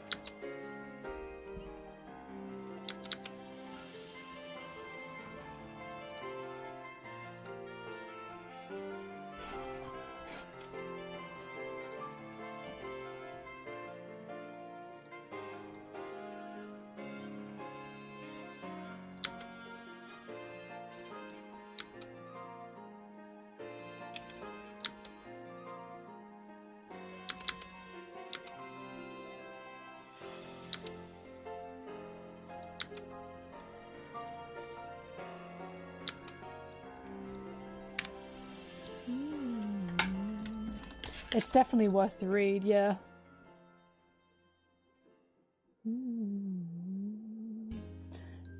There's also a really good moment as well. Bertha, you go take a nap. Because I still have all this to cut through. So you take your nap, girl. I promise you'll be back for Mario Party. I might still be editing by the time you get back, honestly.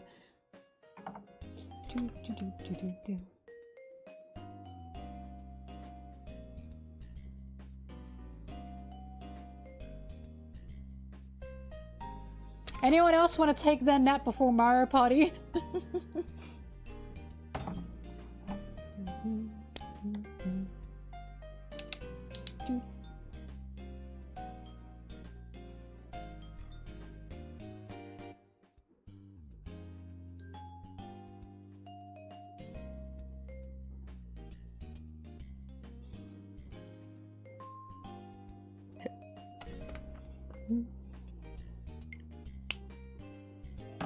Bedtime farewell.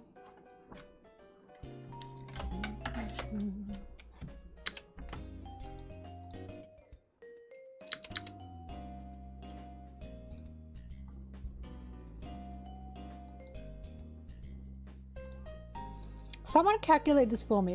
I slept from 11 AM to 4 AM. How many hours is that? Not yesterday, the day before. I woke up so fucked.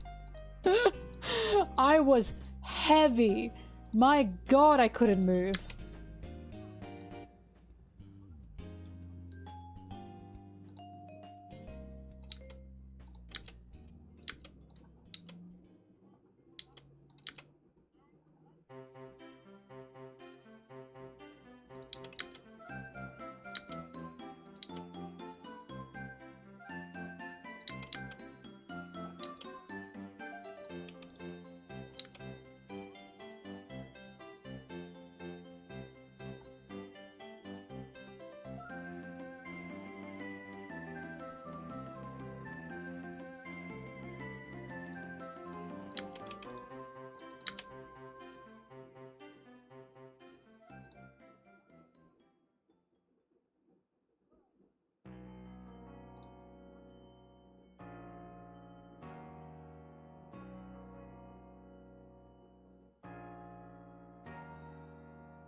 I'm sorry, I don't tend to watch other One Piece YouTubers.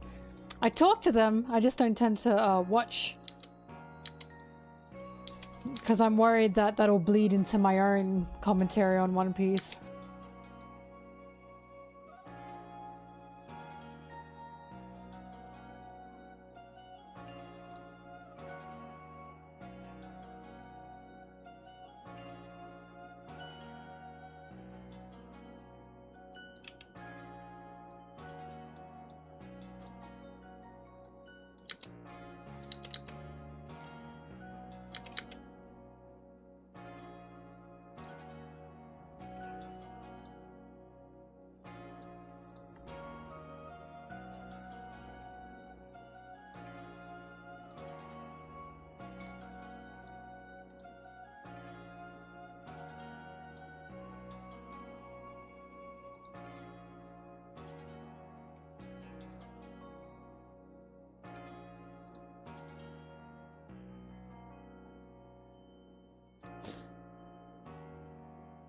God, the bots on Twitter have gone out of hand again.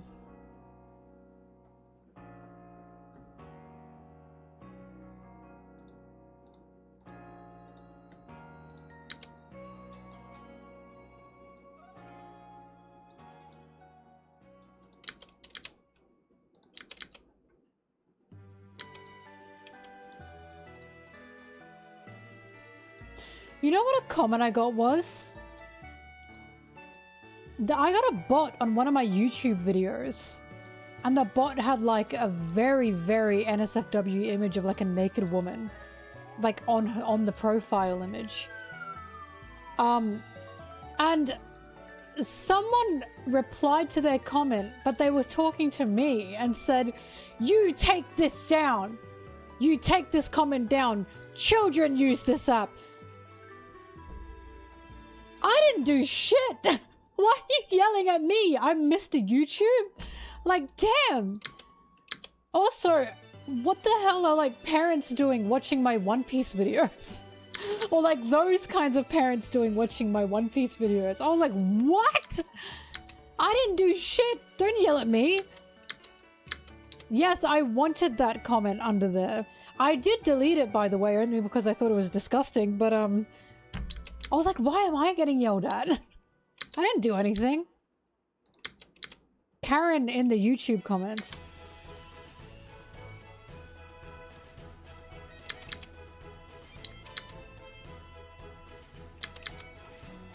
You know what's funny though? Now that I'm Australian, we have a new law now. I can say, actually, your child should not be on YouTube, legally speaking. In Australia, a new law passed that only 16 and over can make a YouTube account. I only know this because, first of all, YouTube's my job. Second of all, I kept getting emails from YouTube about it, going, "We're trying to stop this," and I was like, okay. My videos aren't on YouTube, kids.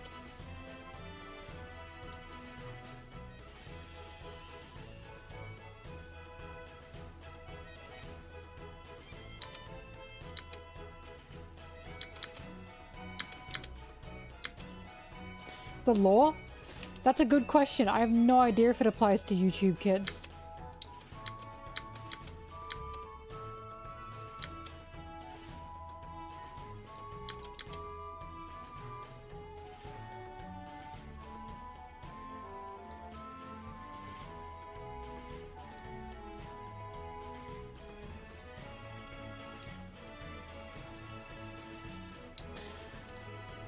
Honestly, YouTube Kids is such a brain rot.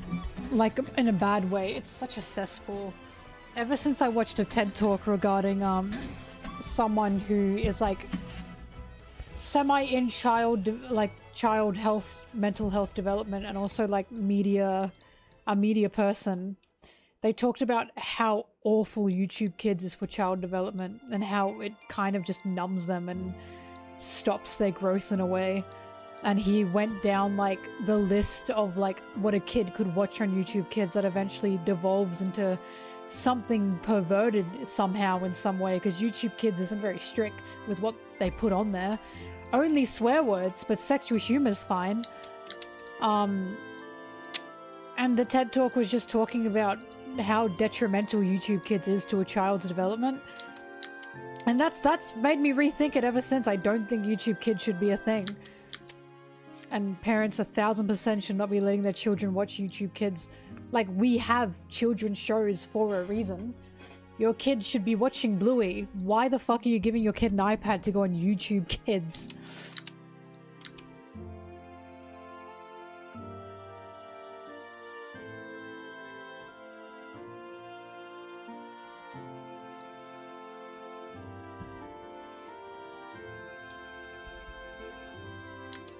Yeah, YouTube Kids is really gross. In so many ways, it's gross. No, Zem, TC is right. They're right. It brings in that crowd of disgusting person to prey on children.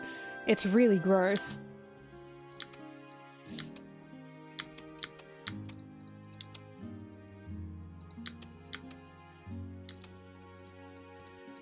It's very sad. It's very disgusting. A lot of like the content, or not a lot, I shouldn't say that, sorry, but some of the disturbing content on YouTube Kids is there to groom children for one way or another. It's really, really disgusting.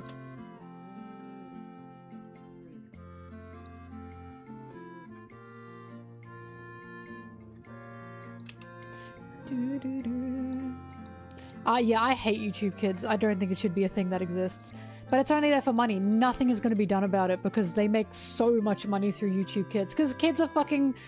They're content farm factories. Like, they will watch any slop all the way through. And they don't skip ads because they're babies and they don't know how to do that. They also don't care about an ad. They don't give a shit. So, they are the money makers on YouTube. Children. Audience-wise and also content-wise, I fucking hate family vlogs. I hate them. Brigley, it's grooming in a way where someone doesn't directly have contact with that child, but they are grooming the child through the content they are creating that is sexual in nature. Essentially making a whole, like, generation of kids that have very, very skewed, like, versions and ideas of, like, kinds of things, right? That are adult and disgusting in nature. But also, there are ways to, like, you see who's watching your videos. You can see the channels that are watching your videos. There are definitely ways around that kind of stuff. It's just so gross.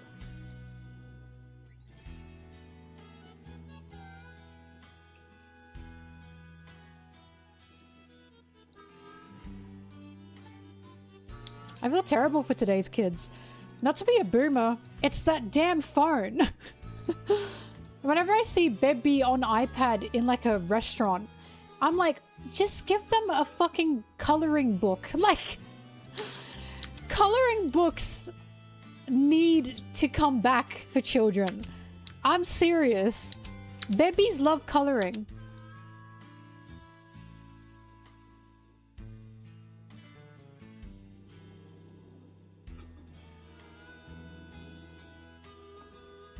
Baby needs brain training.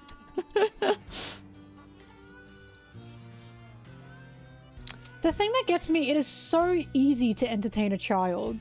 It is so easy.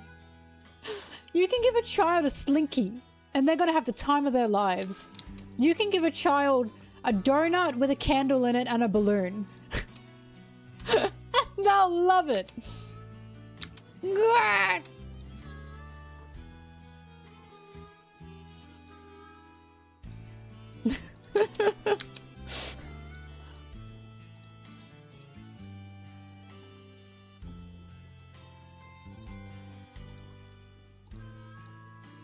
It's the fact that I have watched in real time kids on planes and public places, they have to like eat at some point, right?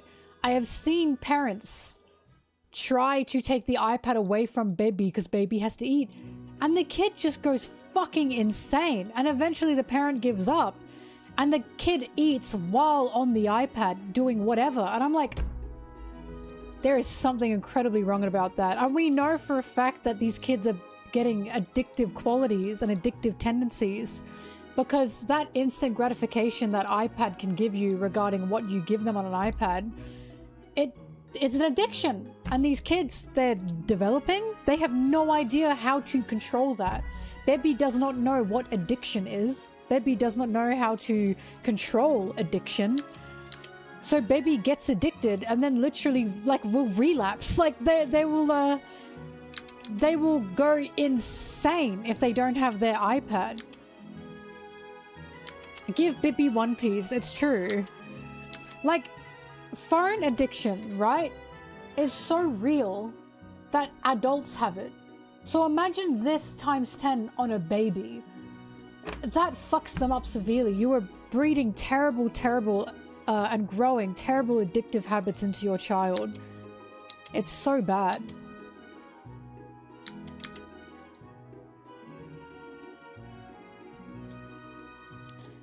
I remember there was a Reddit thread for like parents and how to like look after their kids. That's already funny in itself, but one of them was like, I regret giving my child an iPad ever.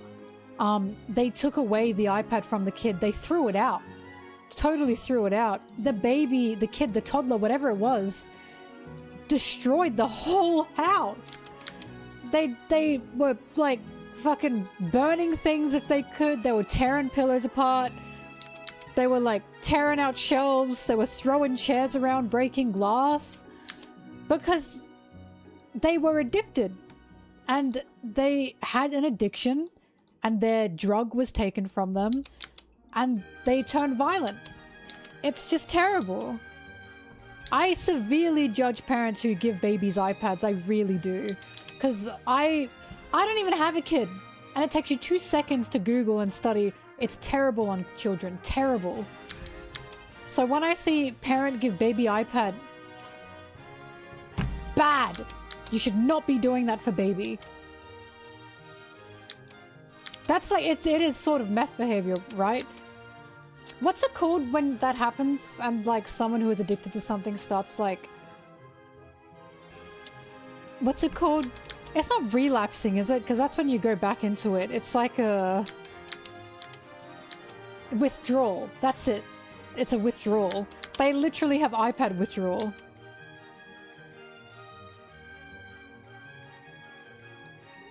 But seriously, it takes 2 seconds to find this out. 2 seconds. And it's like... I feel like the people who should have kids don't have kids. Because they know. Right? It takes so much to look after a kid. Anyways, baby should never be using iPad. If you see a baby using an iPad, throw that baby. Throw it. Keep the iPad. Also, I did see the law novel was licensed, yeah. Finally! Oh my god, we're moving up.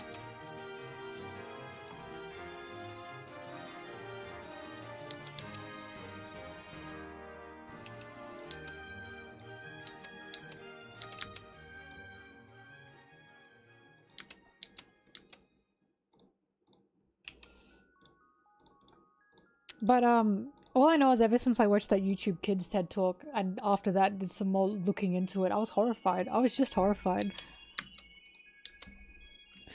I hate you, YouTube Kids. Howdy do, boys. Babies don't even pay taxes, and we need to change that. God damn, do we need to change that. The children must go back to the factories. They yearn for the mines.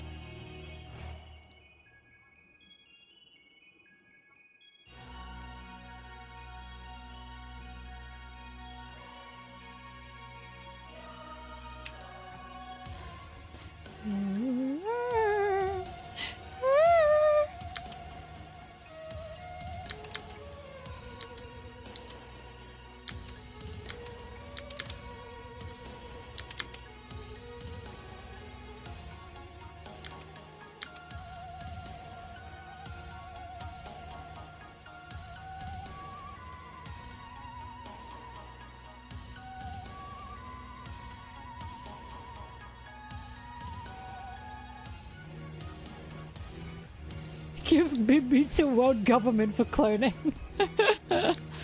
They'll have a better life there.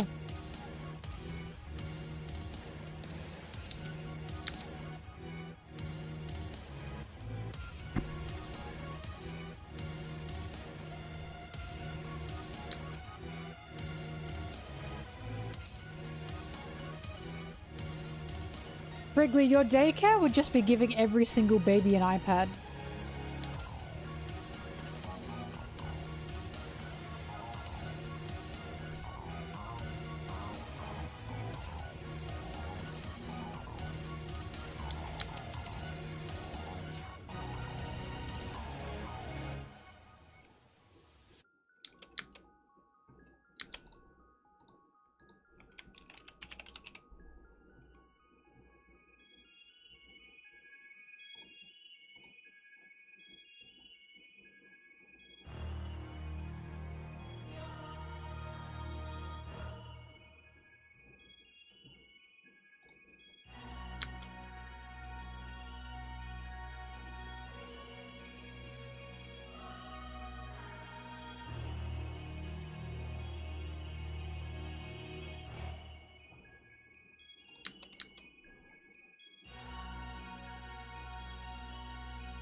Blueberry's fine. She's asleep right now. Can you see her? Popping. No, you don't care about me. Mary's fine. Her belly is shaved. And she looks stupid. And sometimes she has to wear a cone. But she's good.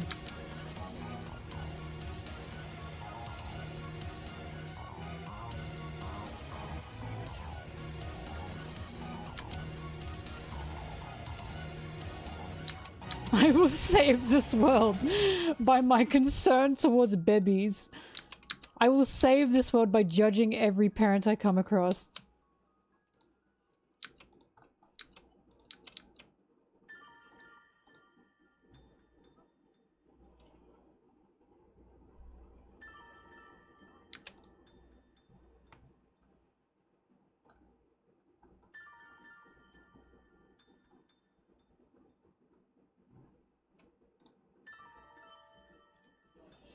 Well, her belly has stitches on it, so I don't think you can smack the belly.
Tony Whopper with a Sanji soda.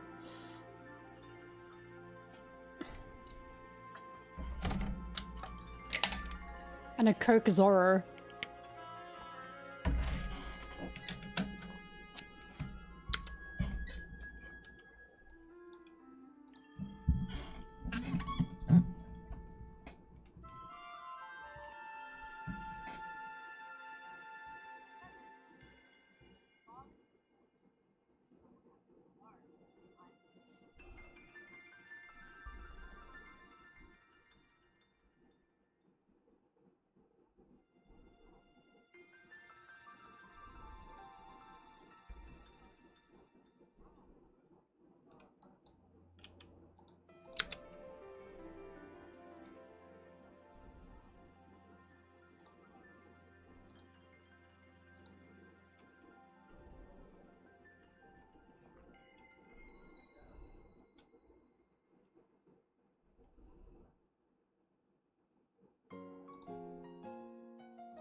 Thrash, Eggers is known for his accurate portrayal by how he showed Nosferatu's nose for weenus. Thank you very much.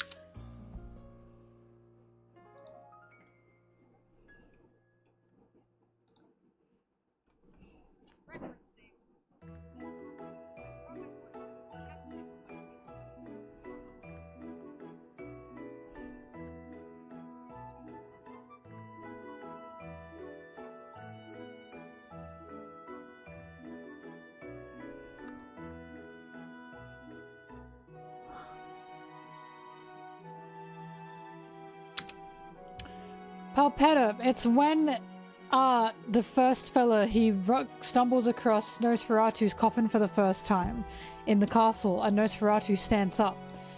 And you see his nose for weenus! You gotta look down, you gotta be ready for it. He's butt naked.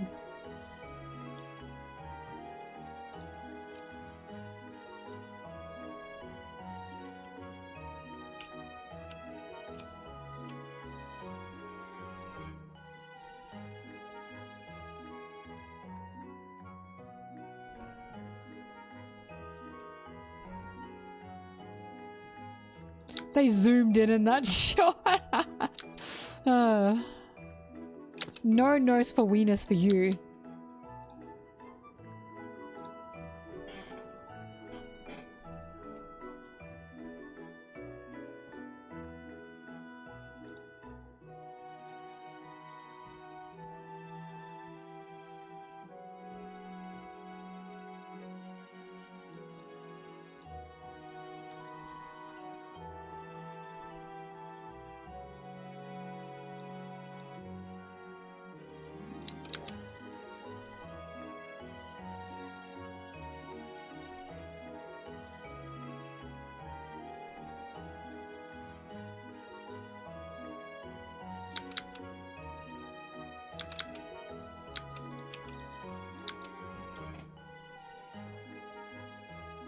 I don't know when we're playing Stardew again. My brain not normal. I need the Stardew spark back to want to play Stardew again. But I do miss Babushka Mel, I will be honest.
Hang on, I need a cat cuddle break.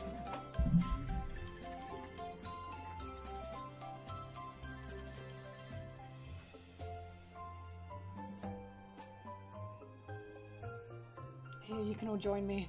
No, no!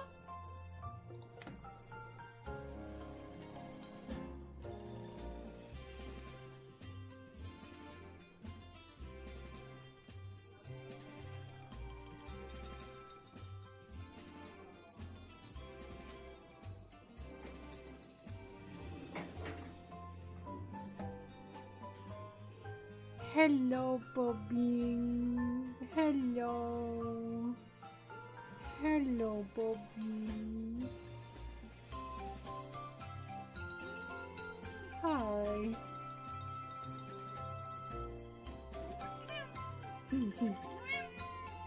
Hello. Mwah.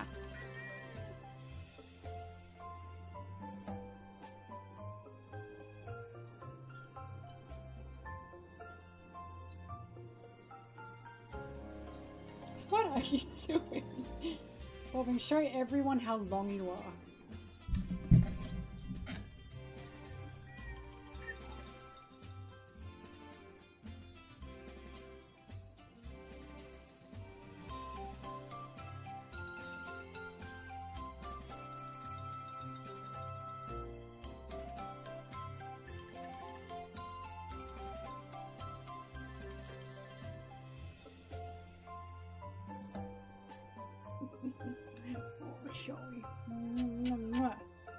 Alright, thank you, Bobbing. Back to your spot.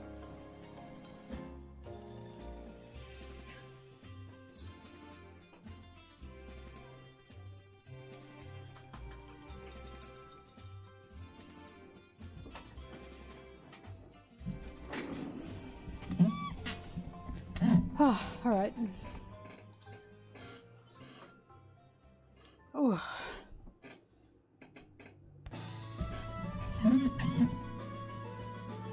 She's gone.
I didn't get anything into One Piece that indicated I'd be passionate about One Piece.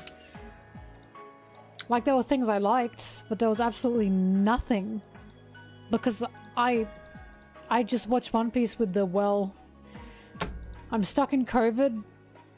I need something long to watch. I've tried other shonens and I did not care about them. I guess I'll try One Piece.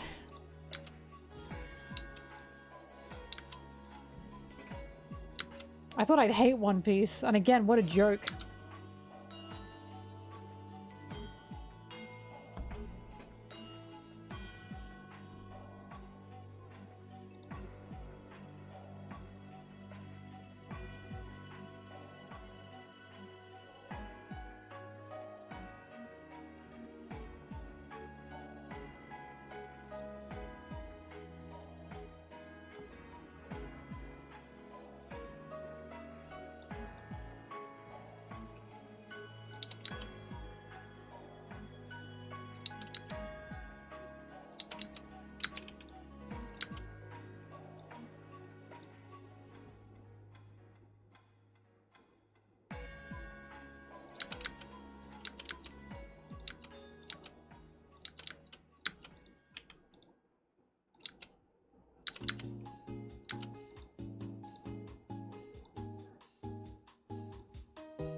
Oh, too soon.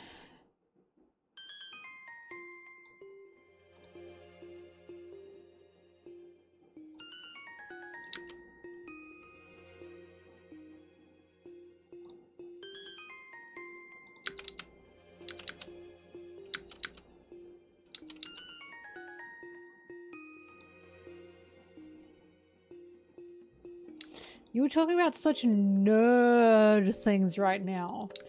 This is the most nerd conversation I've ever seen.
This video says that this song is ending theme Pokemon Black and White.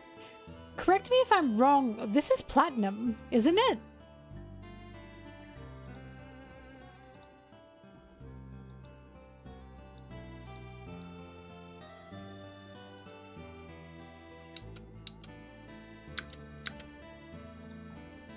Now I gotta double check this. Pokemon ending song, Diamond, Pearl, Platinum.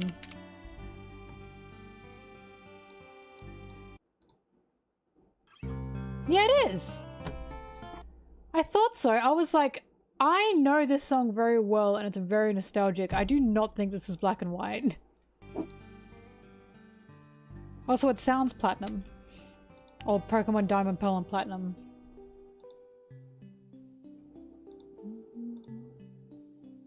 Turn that shit up. Oh, I want to play Platinum again. I want to play Brilliant Diamond and Shining Pearl again, actually.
I don't watch any Twitch, no. Some Germa, some Vinny, but not much.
I beat Giratina in Legends Arceus the first time I played Legends Arceus.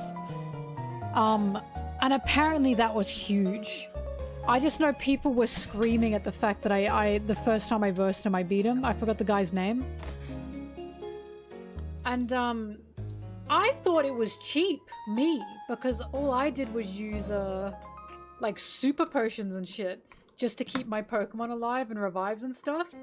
And I was like, but I kept using, like, revives and potions. Is it that impressive? And people were saying, the fact you beat him first time is still impressive. And I was like, awesome, I didn't know that.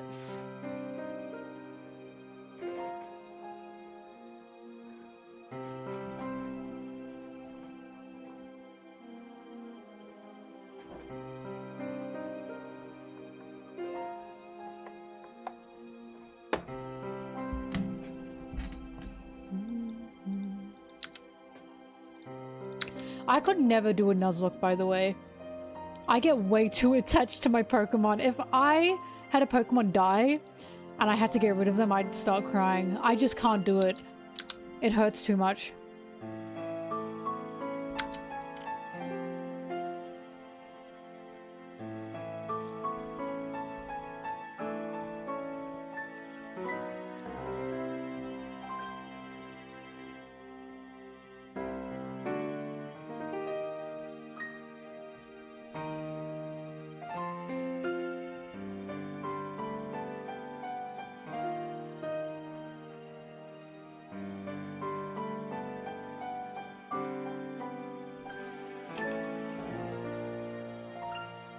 I don't want to play Pokemon for devastation. Oh my god. I play Pokemon for the Pokemon. So if I have to remove them because of Nuzlocke, I'd cry. I don't want to go through hell just for viewers.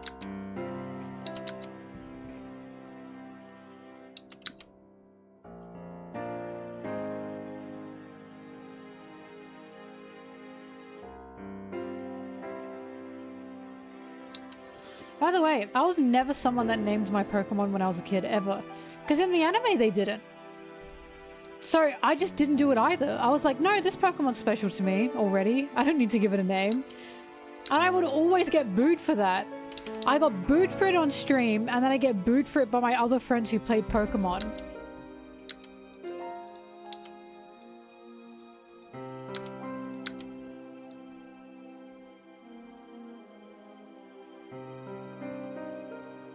I named my kids boy and girl, like Bird Box. Boy, girl.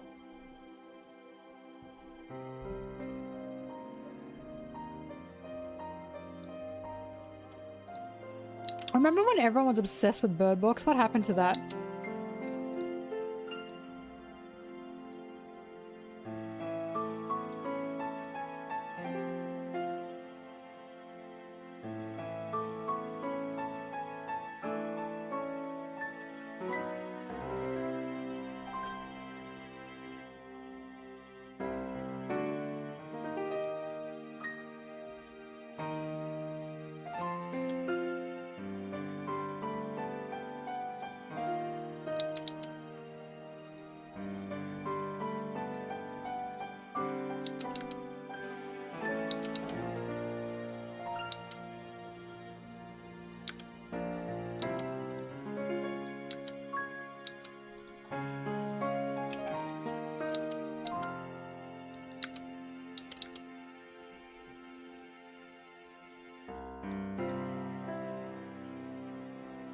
Oh, I thought it was a very silly film, Bird Box.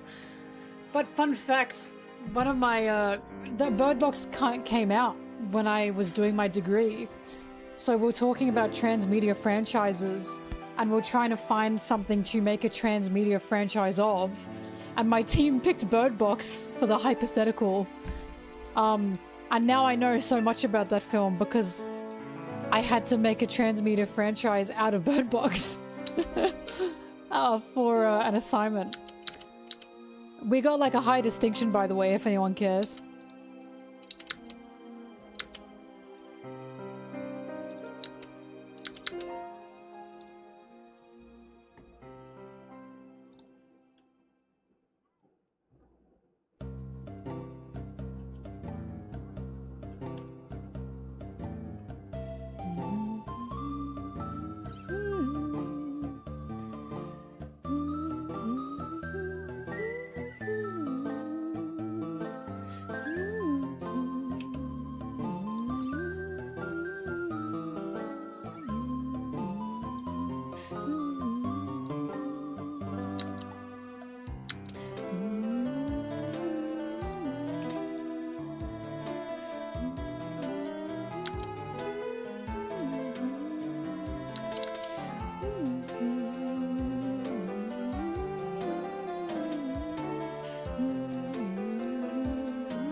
Do you guys want to know something?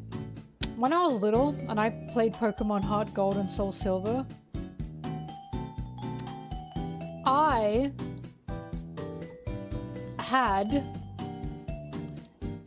a bit of a crush on Faulkner. I think that's how you say his name, Faulkner.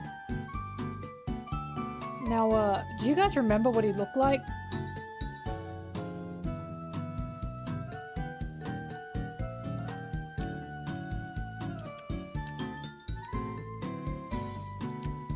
Because, I'm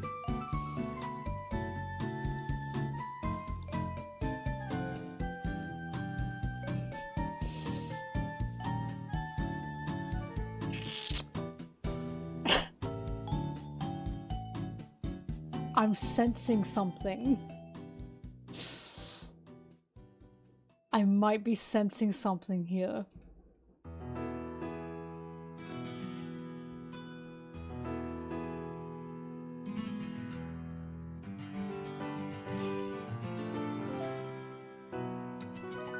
Anyways, just letting you know. I also liked, and terrible name now, but I liked Morty, the ghost type trainer.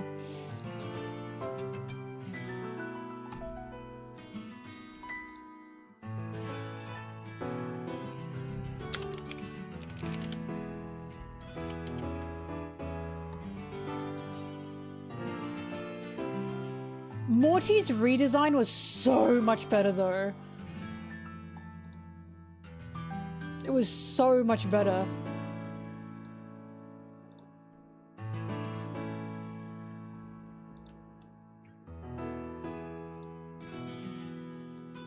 This fella. He was like really ugly before, especially in the anime. But they made him look good.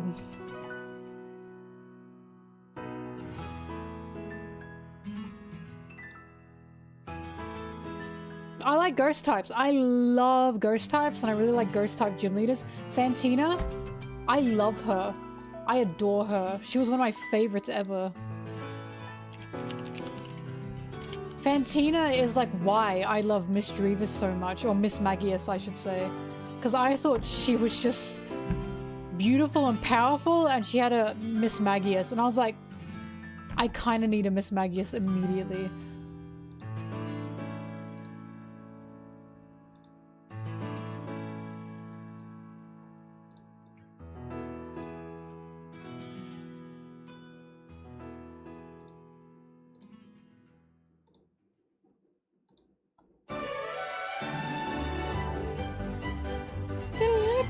God, that was loud.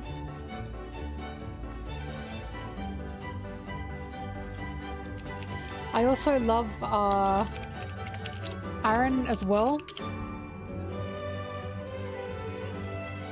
Hang on. Did I spell his name wrong? Sorry. Aaron. I also love Aaron too. The bug type Elite Four trainer.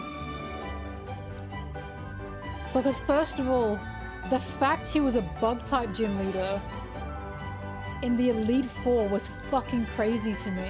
Because bugs were always seen as like, you know, weak. But he was a beast, right? This fella. I was a huge fan.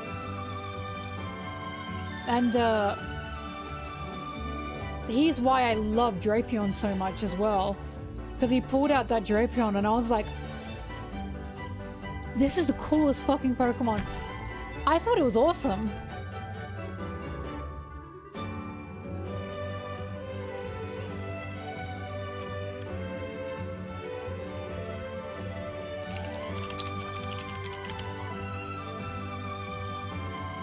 Oh, Berg! I have no thoughts about Berg.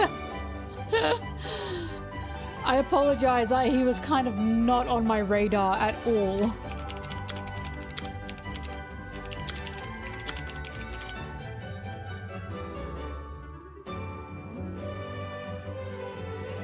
The normal type gym leader though, I forget her name, but I loved her. I thought her design was awesome. Her. Lenora? Is that her name? Yeah. I loved her. Her design was awesome. She was normal type, wasn't she? I think she was.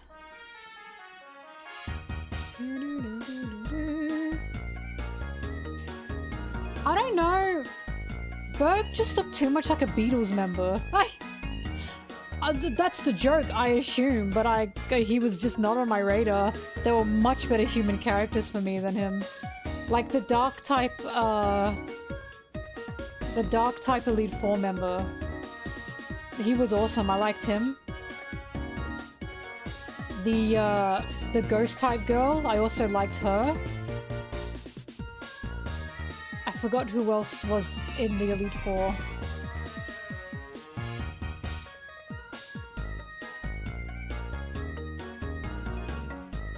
I don't remember his name.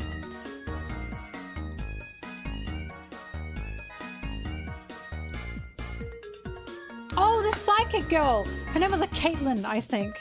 I did like her.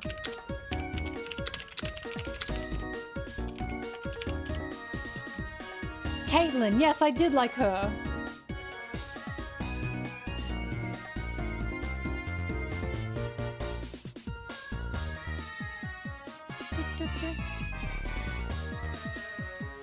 They made Caitlin versus Cynthia in the anime. She got washed! She got absolutely washed. What a bum. I like you, Caitlin, but why would you even try? Why would you even try? I am so glad that it's totally undisputable that Cynthia is a beast. People can argue back and forth about, like, what's his fucking name? Steven from, like, Omega, Ruby and Sapphire, and Lance. I'm sorry, if you argue Lance, you're such a bum. Yeah, maybe back in the day when dragons were hard to take out. Now dragons are so easy to take out. He's a bum. Be so for real with me. Lance is not at all a challenge anymore. That is such a but it was my first game take. Everyone can agree that Cynthia is a monster. I love that the strongest champion is 1000% Cynthia. I love that.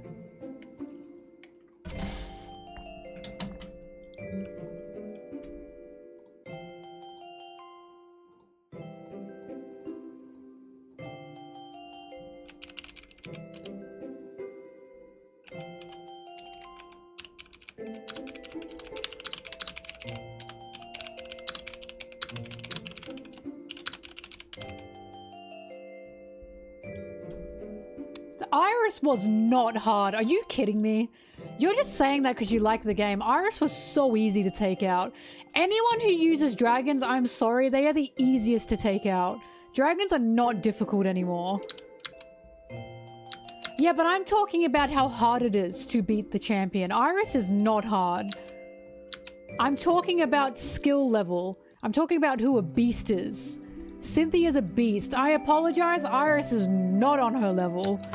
Iris was way too easy.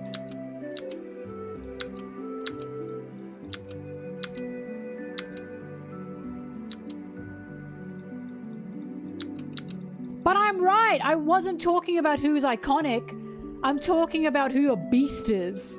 Who everyone agrees is a beast, and it's Cynthia. No one will agree Iris was hard. Unless they do, maybe, I don't know. But for me, Iris was incredibly easy to take out. Because she just used dragons!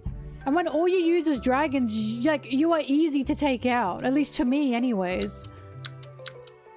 Dragons are so overdone.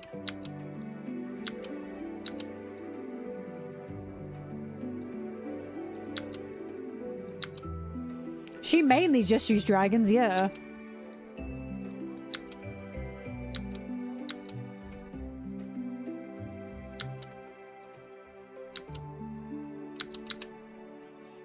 Well, dude, if I can't even remember what she used, I just remember her being incredibly easy. I'm sorry, I did. I love dragon types, but when they make dragon type person like the big one, like Lance, it's done. It's overdone. Be creative. eyes on an ice cream cone? What a lie. Not Cynthia's. Anyways, I remember Iris being easy, I'm sorry.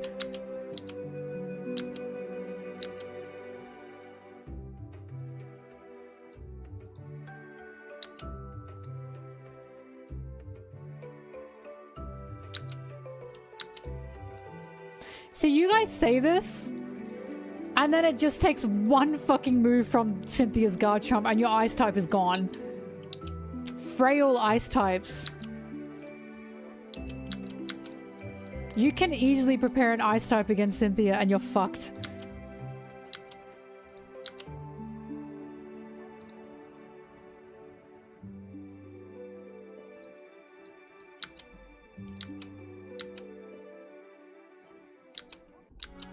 Yeah, her Garchomp has no priority moves.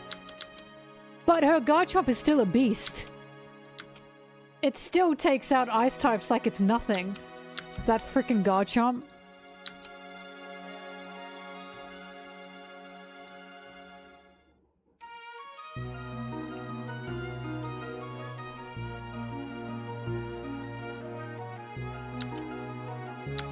You say that, but that's simply not true. A priority move like Ice Shard isn't strong enough. Unless your Pokemon's like level 100, it takes a lot to take that Garchomp out. Unless you have the perfect EVs and IVs and your Pokemon is maxed out on levels, a priority move like Ice Shard is not taking that Garchomp out. I know! I've been in that position. And then it gets fucked.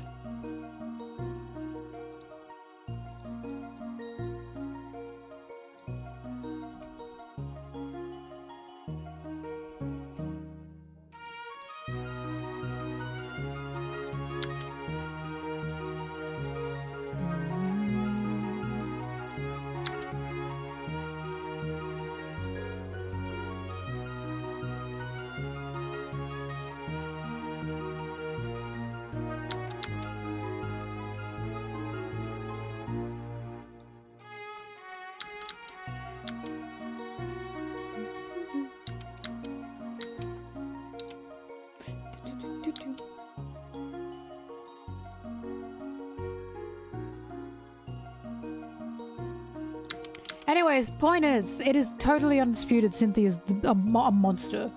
It's undisputed she's a beast. Nearly everyone agrees with that. Anyone who doesn't agree with that just wants to be different. Her first Pokemon, when she first released it at the time, didn't even have any weaknesses.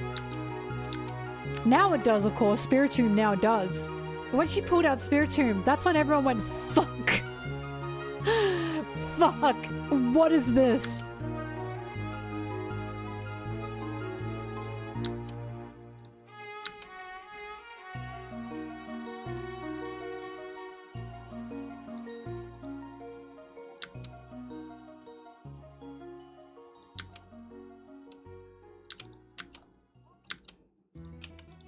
What other champion gave me a challenge?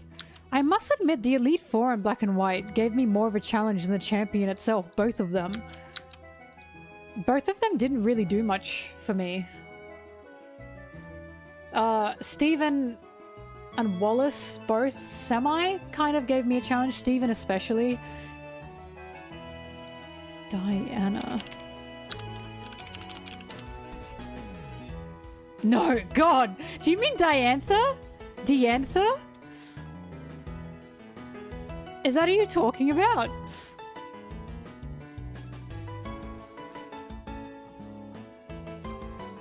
No, God, she did not give me a challenge. In fact, she's kind of known as one of the easiest champions. She was kind of piss easy, honestly.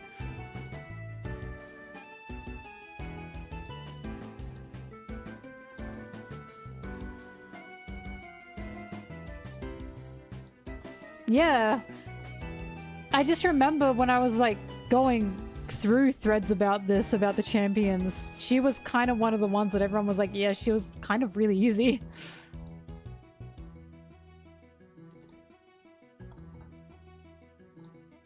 Well, I mean, women do murder. Cynthia's a beast.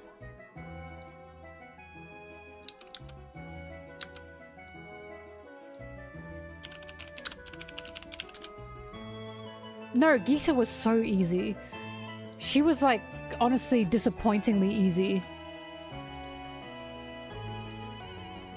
She was really easy, actually. Yeah, Leon was pretty good. I did like Leon a lot. He did get me down to my last Pokemon. I was surprised.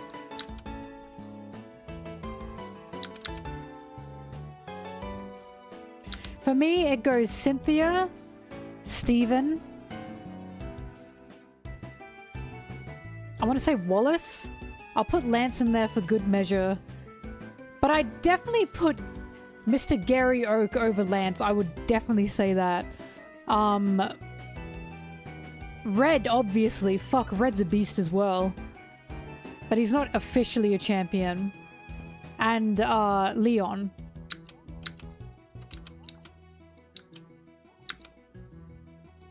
But, Leon definitely got me down to my last Pokemon. And I was like, damn. I wasn't expecting him to be tough.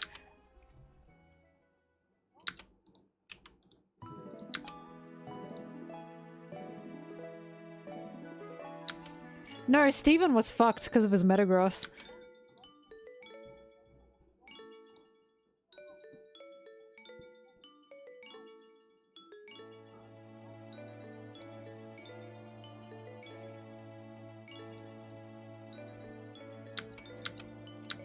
Maybe he did use only steel types, but I do remember him kind of rocking my shit.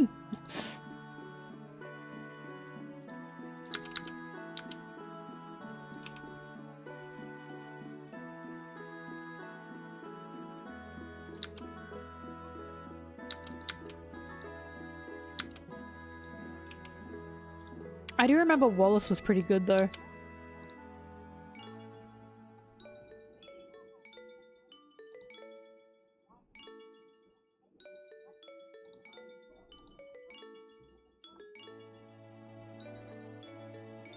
I don't know, I think the thing with Black and White is you had the champions and they were fine, but there were other characters that were stronger than them. Like, I'm pretty sure N was kind of fucked.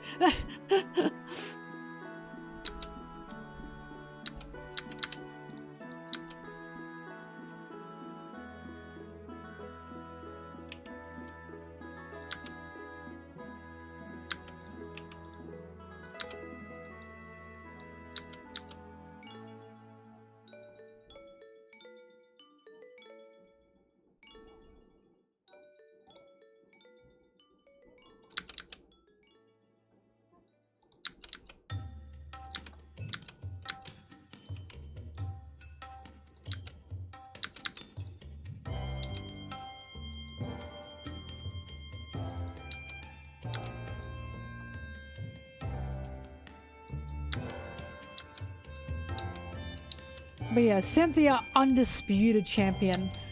They've never shown her losing against anyone as well in the anime. Thank God for that. They know. They know she's the beast. The beast of the Pokemon champions.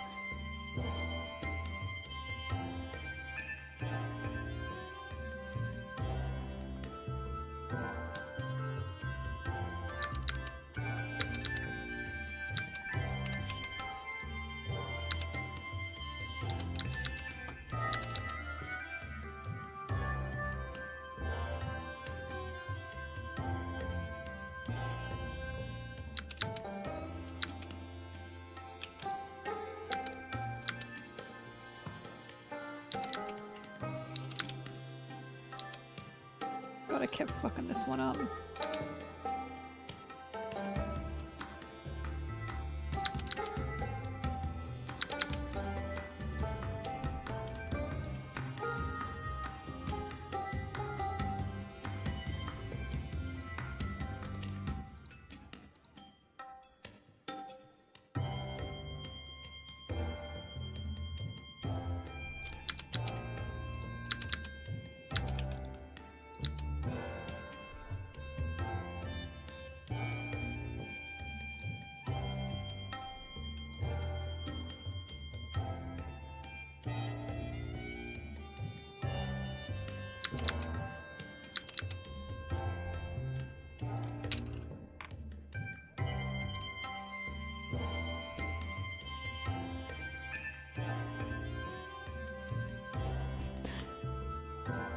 Do you guys want to hear what I just, like, the message I just got? Hello, I changed my mobile phone number due to work reasons. Do you still remember me? You can click the link below to contact my new WhatsApp account. We will continue to keep in touch there. Yes, report as spam. Thank you very much.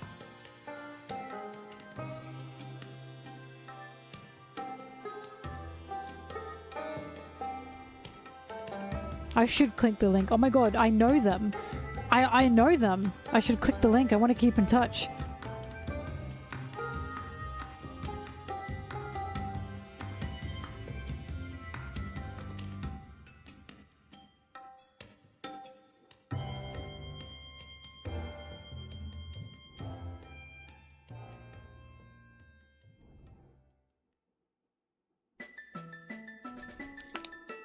Dur, dur, dur, dur, dur, dur.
Alright, so I found out Iris's team wasn't all dragons when she was a champion, but it was mostly dragons.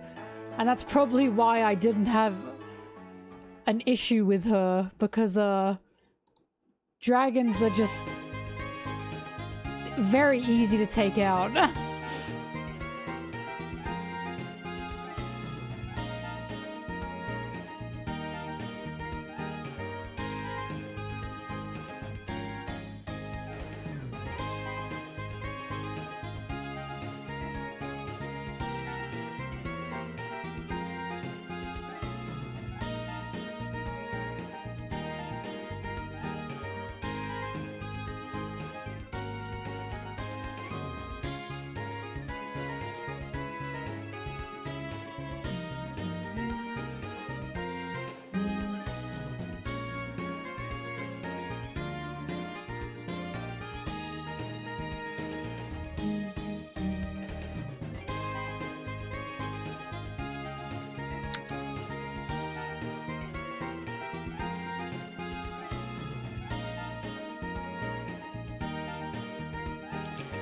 Dragons were easy to take out when you know how to take them out, which of course was dragon and ice type moves. Give a non-dragon type Pokemon a dragon type move and you're done. Or now we have fairy! Now we have fairy types. So now they're even easier. I remember back in the day, psychic types are what were really tough to take out. Now I feel like poison types are kind of one of the hardest ones. No, I love fairy types. Kill those dragons. Fairy types and poison types I think now have become both very tough.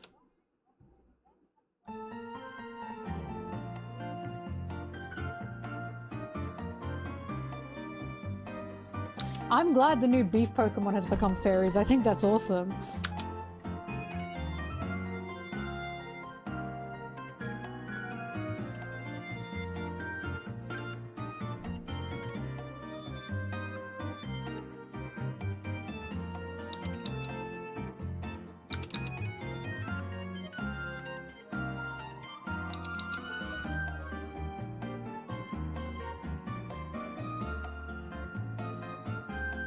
No, don't let another type beat Fairy. Poison is awesome. Fairies are cute and pink and strong. Is there a dragon fairy type?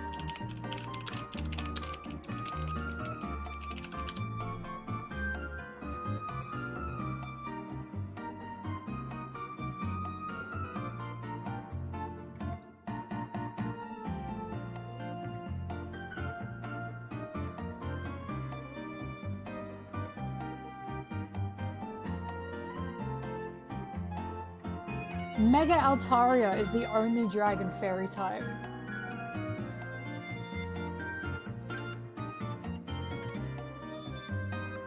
Is there not more? They need to make a really good dragon fairy type as a legendary, I think. I think that would be awesome.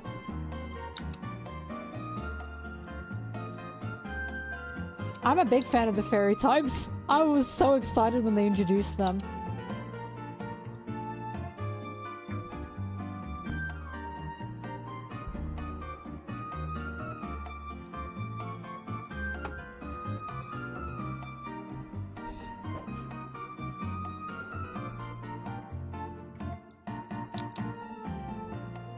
Yeah, it's funny that they're a problem. Remember, I don't care about competitive. I don't give a damn.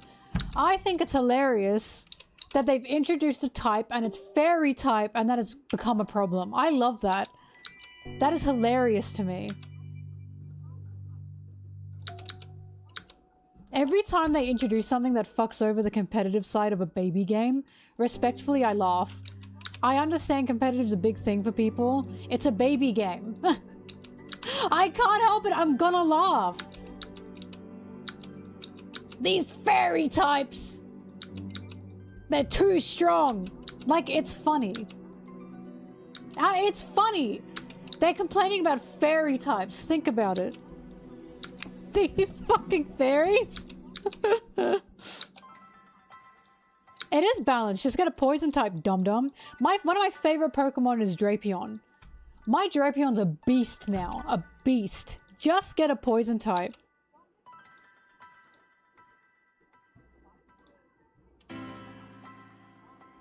Or get a Pokemon that can learn multiple different types, like Ambipom. It is balanced, you just gotta be smart about it. Then cry about it, goddamn. Keep losing to fairy types, idiot, with your stupid dragons. See if I care. I don't.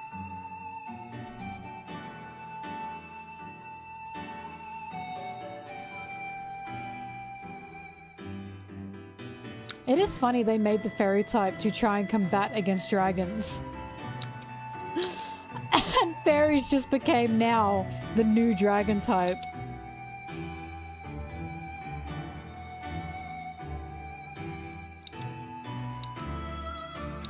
It's because with the introduction of fairy types, not only do I love them, my Drapion is now a class act.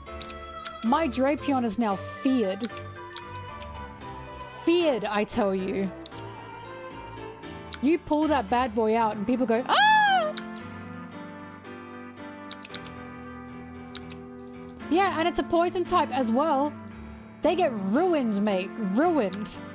Those fairy type moves do nothing against him.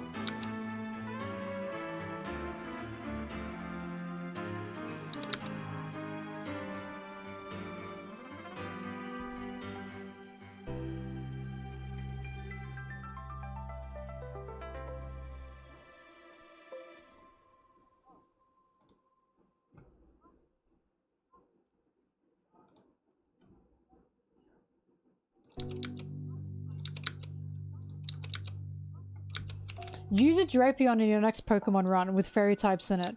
Watch as you wash the competition.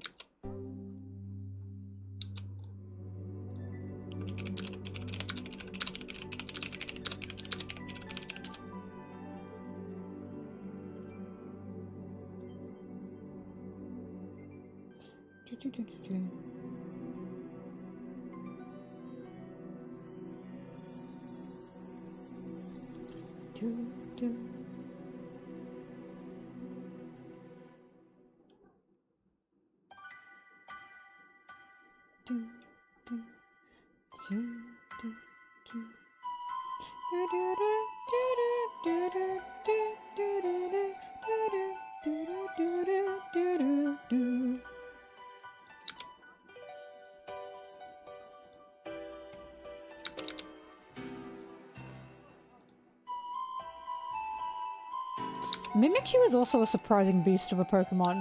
Mimikyu is what got me through the battle tower in Sword and Shield. I was very impressed with that little man.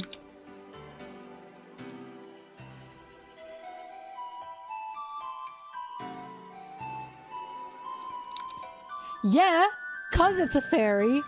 Get with the program.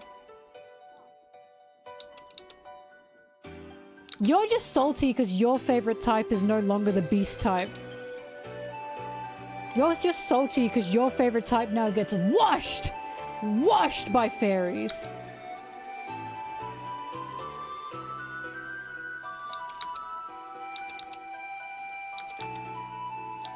Oh, then you're equally, yeah, you get washed by fairies.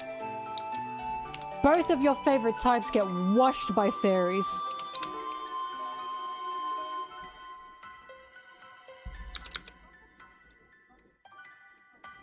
I mean, it means nothing to me because my favorite type's normal.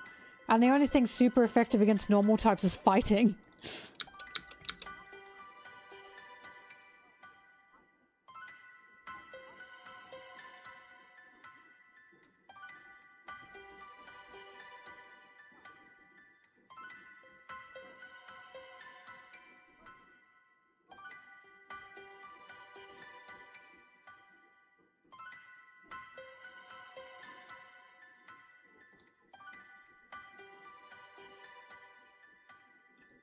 So why is it fairy types need to be fixed, but not normal types? They've only got one super effective. Normal types are beasts. You just gotta use them right.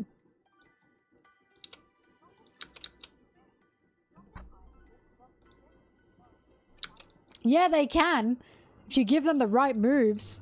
The reason normal types are beasts are because they can learn an array of different moves. Ambipom's a fucking monster. Thunder Punch, Fire Punch, Dragon Claw. You're fucked with my Ambipom.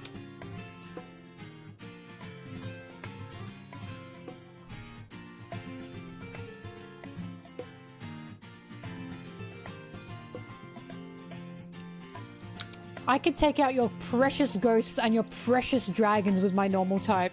Your ghost moves do nothing to Ambipom, nothing. But you know what I can hit you with? Ghost Claw. You're dead, mate. You are dead. Because my Ambipom can fuck your ghosts up.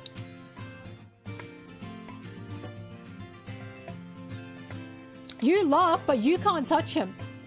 You can't touch him. With your stupid little ghost moves.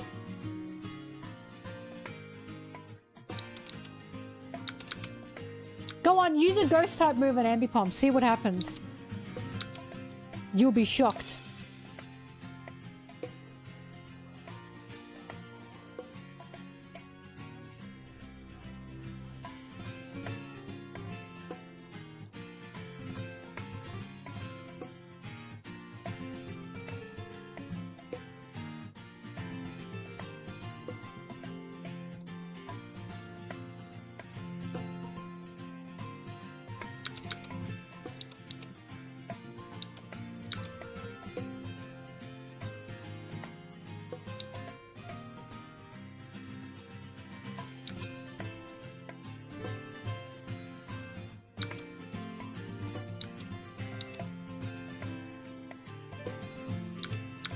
And then I use Shadow Claw or Shadow Ball on you and you're dead. See ya. Bye! That has done nothing to my Ambipom.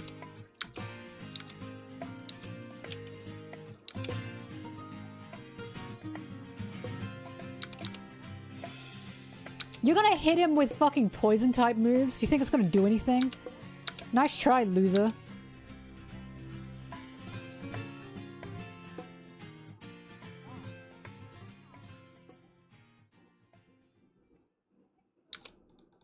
It's gonna stab? Yeah, so's my ghost move on my Ambipom. Get ready to die.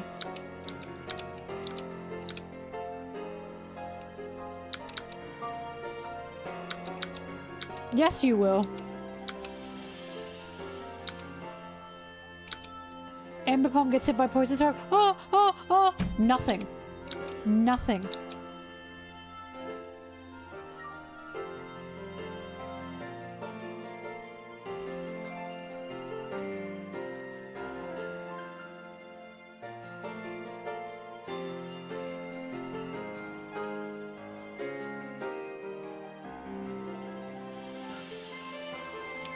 Hi.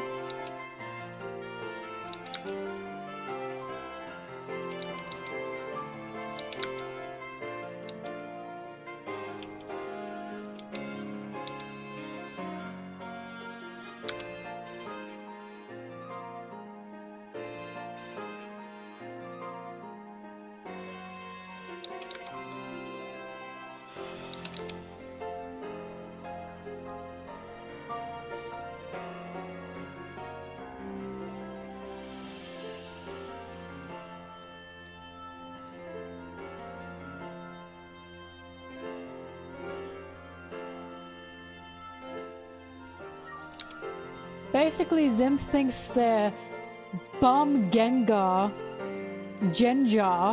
can take out an Ambipom. My Ambipom. Because, oh, Sludge Bomb!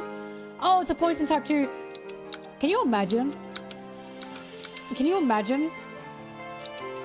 One Shadow Claw from Ambipom and they're dead.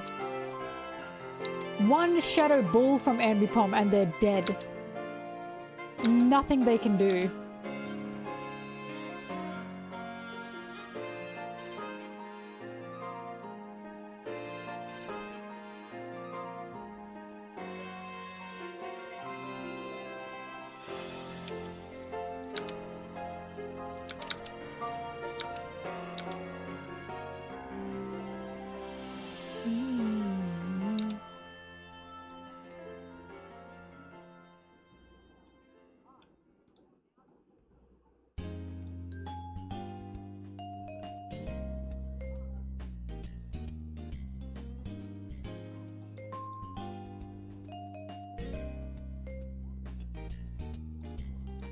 If Gengar had a fighting type move, that's the only thing that would be awesome in the decisive battle. Anything else is nothing. Nothing to Ambipom.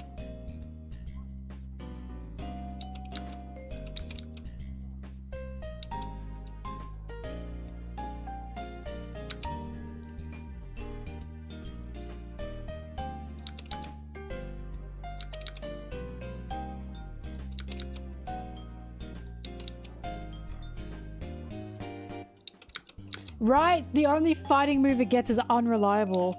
Meanwhile, Ghost Claw, Shadow Ball, boom, boom, boom, you're dead. My Ambipom's unstoppable.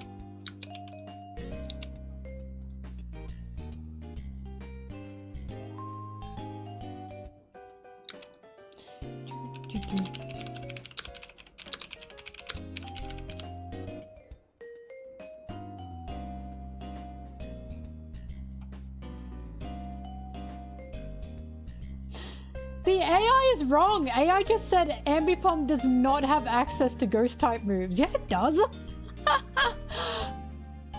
I know this because I know it can learn Shadow Ball and Ghost Claw. I just looked up what other ghost moves can Ambipom learn. Wow, the AI is so wrong.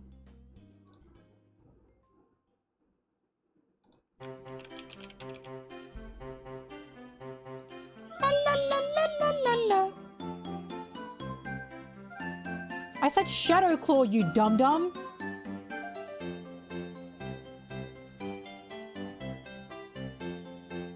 No, it doesn't depend on the generation. The AI is just wrong.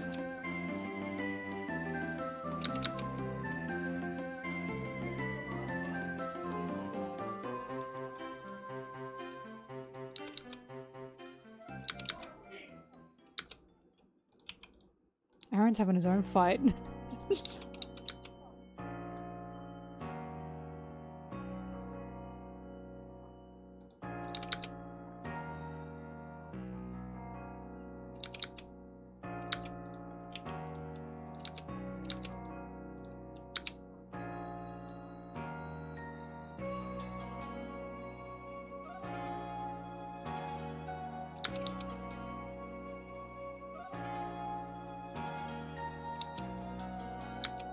This started because you said your Gengar could take out my Ambipom with Sludge Bomb and Focus Sash or whatever the hell. I'm saying... Stupid. Stupid. Trivial. Trivial.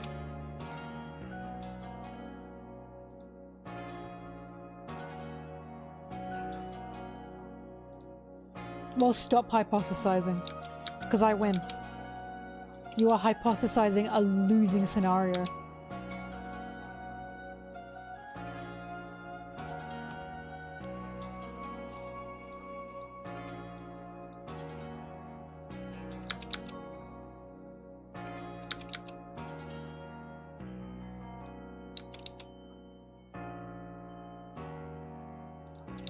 Oh, it didn't matter to me, I was just right. Hilarious that you thought you could take out Ambipom with a Gengar. Hilarious.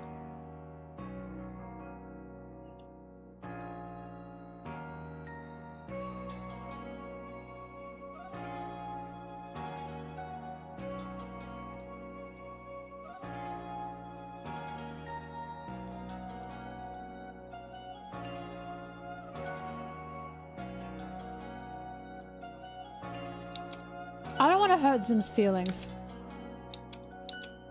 Because they're precious Gengar, they're gonna cry about that, you know?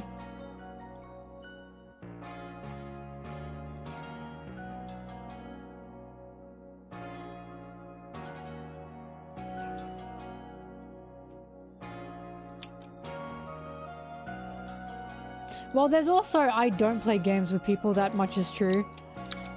And also I play Pokemon for fun anyways. But, Ambipom's eternal.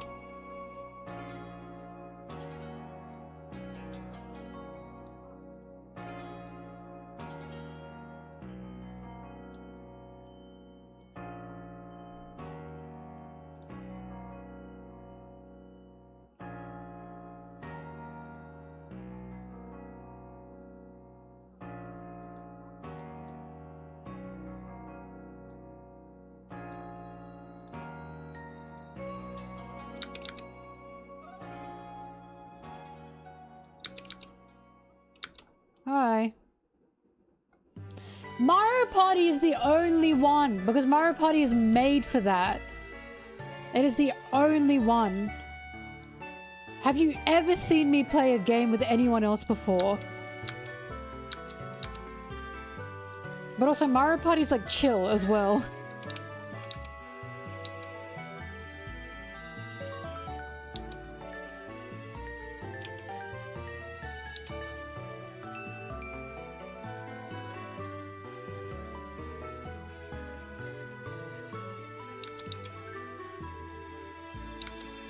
I don't usually like playing games with people, guys. I don't even like playing games point blank a lot of the time. Especially not multiplayer. Or multiplayer, sorry.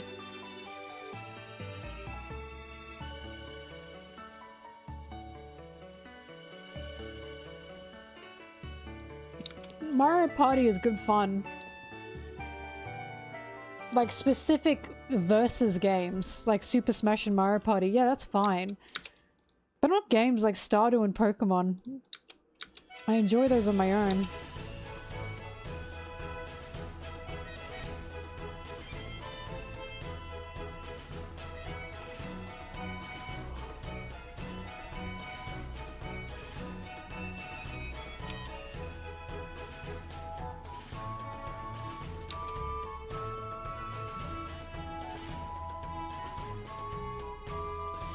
One of my mainline games that I love is Legend of Zelda.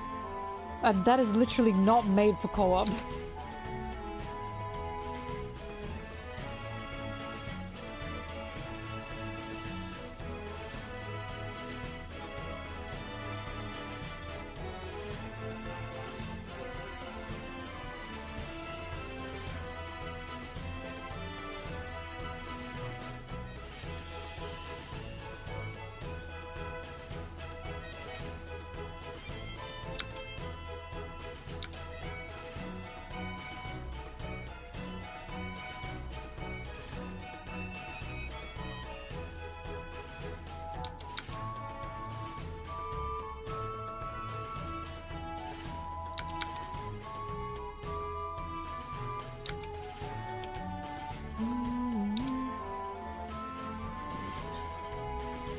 Oh.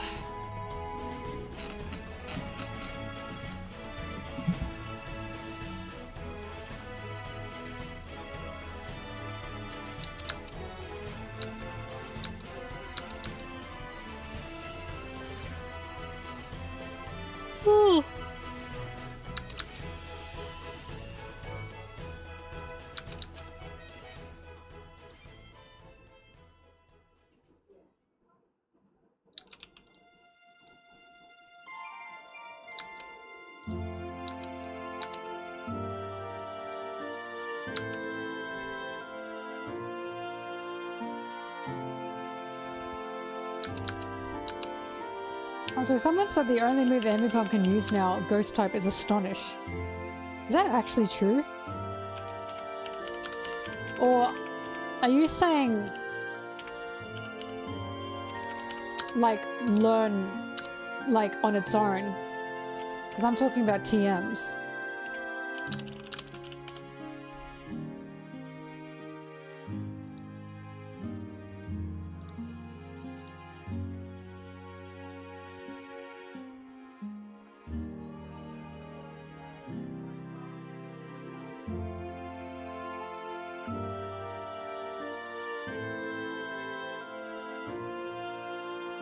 Yeah, TMs, it still has Shadow Claw and Shadow Ball.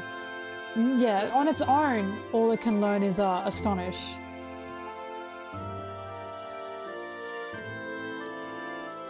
So, my guy's still a beast is what I'm hearing. And also, the Wikipedia, or the AI, sorry, the AI is just wrong. No, Ambipom can't learn Ghost-type moves. You fucking idiot. AI, not any of you.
I think it might be cucumbers and hummus time.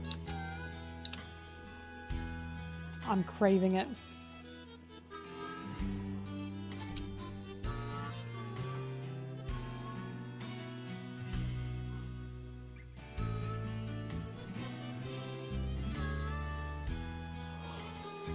Oh, Mama. Oh my god, I'm so sorry.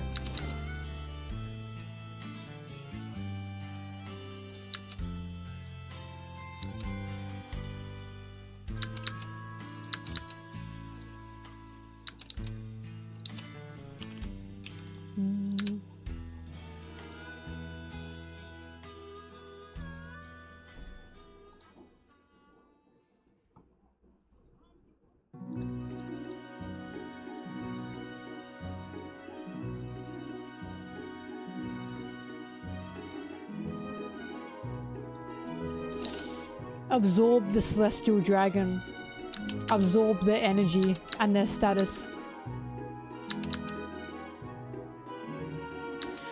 I'm gonna be honest, Oda hasn't gone down this path yet, but I was thinking if Oda wanted to continue the messed up nature of the celestial dragons, I was thinking they would be starving, right? They're not actually starving, but if they actually run out of food, I was thinking, is Oda gonna go the route and they're gonna like eat their slaves?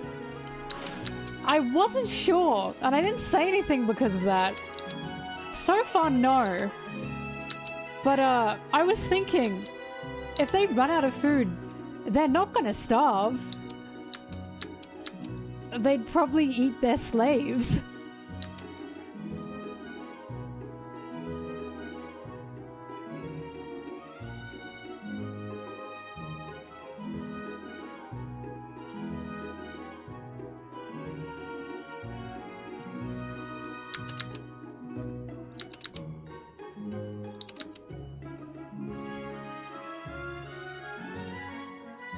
It's a dark path, right? That's why I'm like, would Oda go that far? Not 100% sure. But he has a man eating his own leg, so...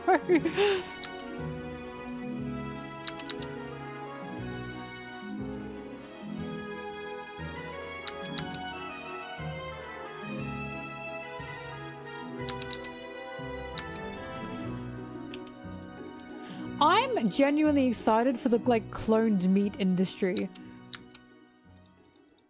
Lab-grown meat. I'm excited for it. I think this is a good step in human evolution.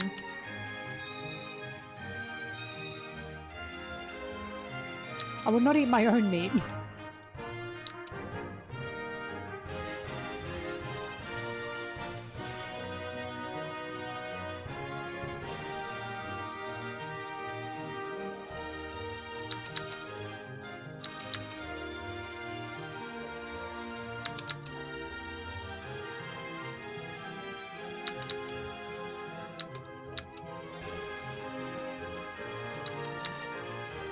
They're not growing meat in a womb, they're growing it in a fucking test tube. Like, it genuinely looks really exciting. If this is, like, liable, and if it's possible to easily do, I think it's awesome. I think it'll be a good alternative. And hopefully tasty.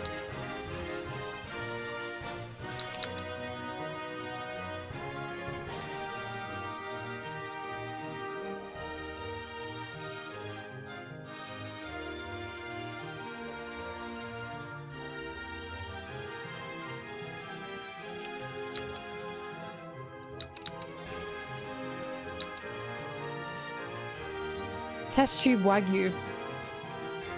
Okay, I'm gonna get cucumbers and hummus. I'll be back.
I'm back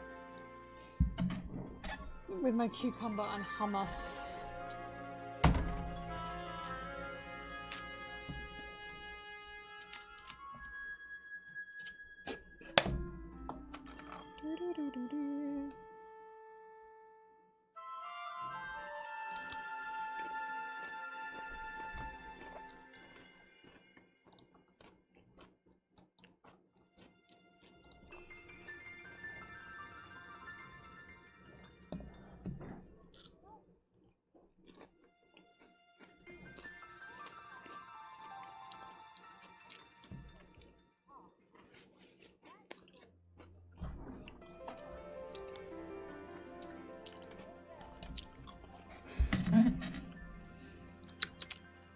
Still on cannibalism, damn.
If Carter laid eggs, I'd eat them.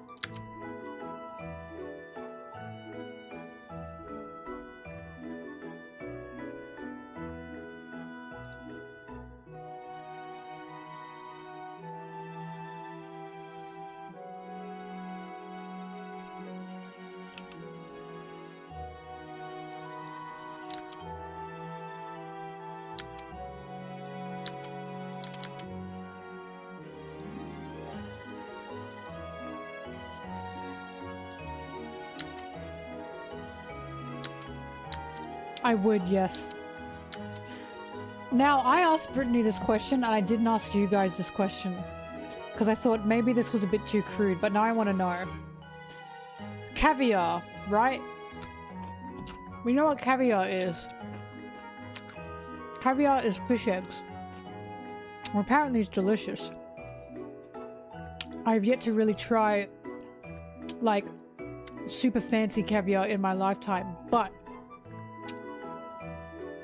what if a mermaid, you know exactly where this is going, if a mermaid consensually gave you the go-ahead to eat their caviar mermaid eggs, would you do it?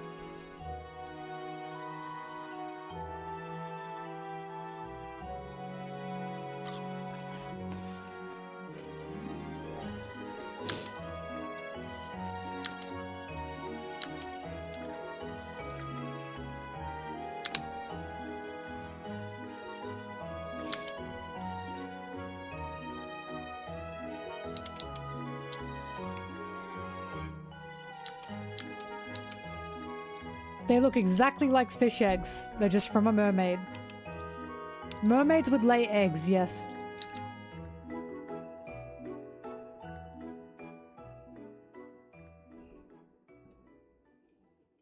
They're slightly bigger than fish eggs. Thank you for the sub.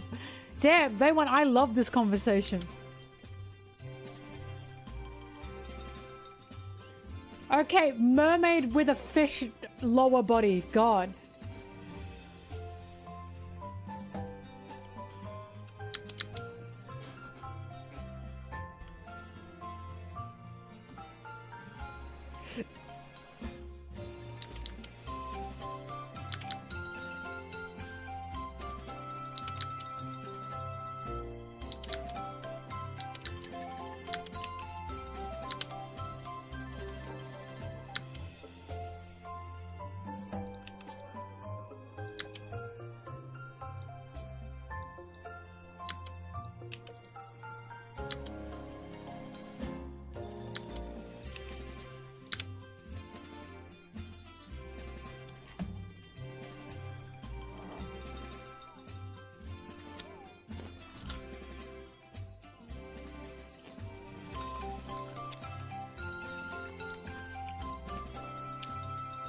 Okay, fine, fancy pants. But mermaid lay eggs. And they were raw. Mermaid raw, would you eat them? Damn.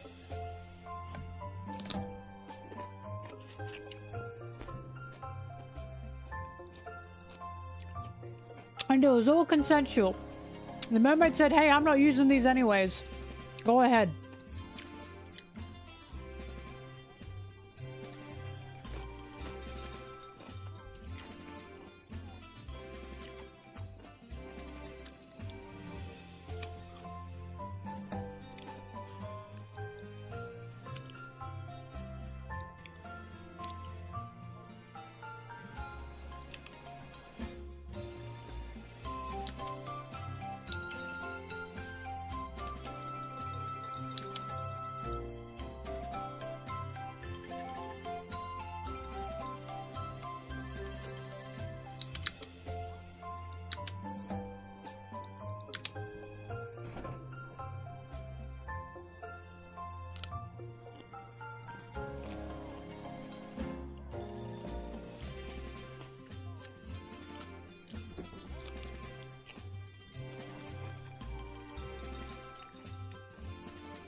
I would also try.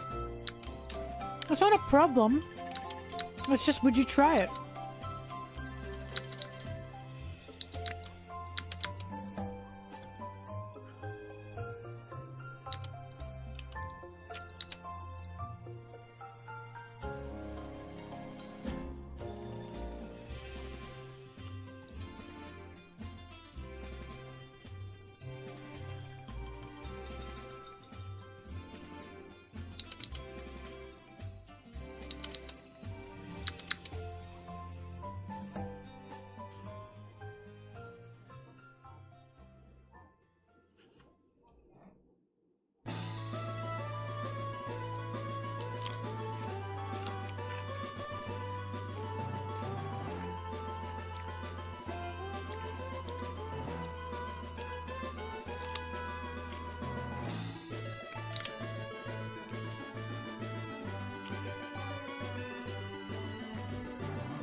Her bottom half is a fish. She does not have human ovaries.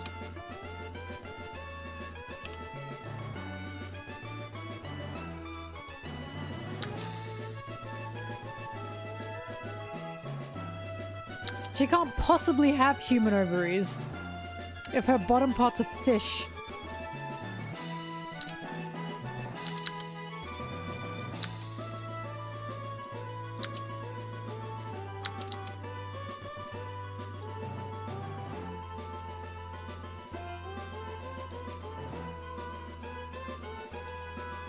I do know that, because if she has human ovaries, that implies that she can get pregnant in her belly. That is not how fish work. If she lays eggs, then no. She does not have human ovaries. It's like a chicken.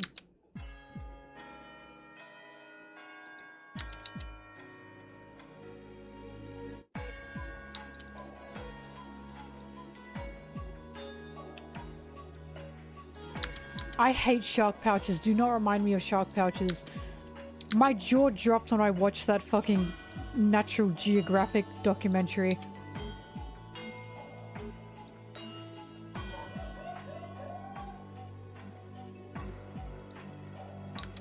I get my mermaid knowledge from Futurama,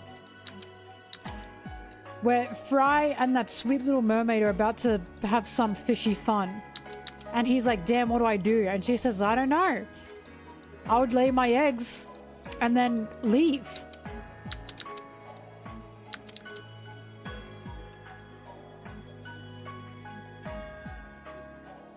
These eggs are like fish eggs. There are so many of them. They don't lay one egg.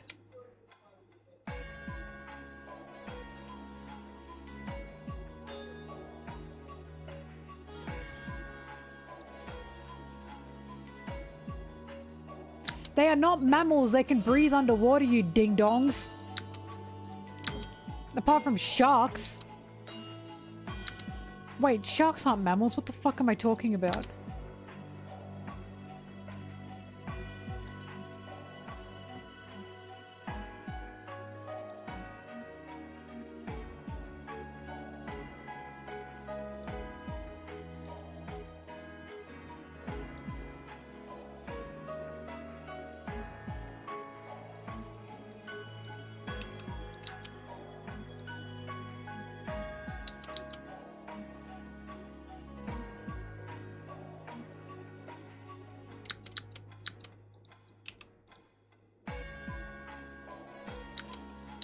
Dolphin and whales both do. But those are mammals and they can't actually breathe underwater. They hold their breath. I'm saying, right? Shirahoshi makes sense because she just laid an egg. And the egg just got big as it grew. Before Shirahoshi popped out.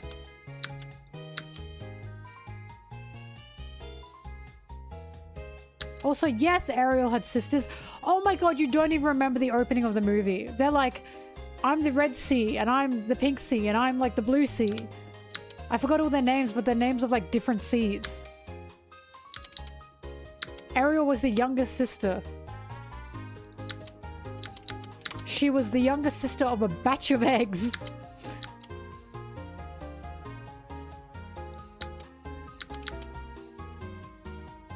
They literally sing, "We are the daughters of Triton. La la la la la. I am this daughter, I am this daughter, la la la la la. And the youngest daughter, the most beautiful daughter, la la la la la. Ariel!" And then she's not there. And Triton goes, "Ariel!" Like Alvin and the Chipmunks. The first opening song is literally "We are the daughters of Triton." Unreal.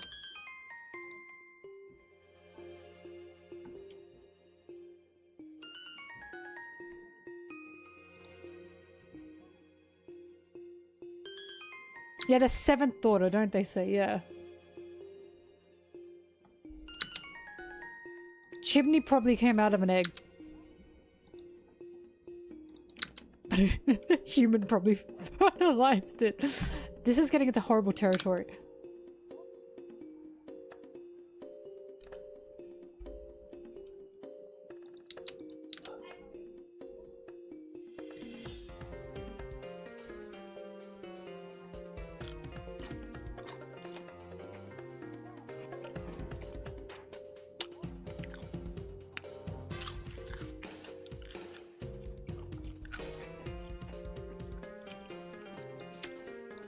Someone said if she's laid 1,000, it'd be rude to not try a single one, you know? I agree. Especially if it's offered.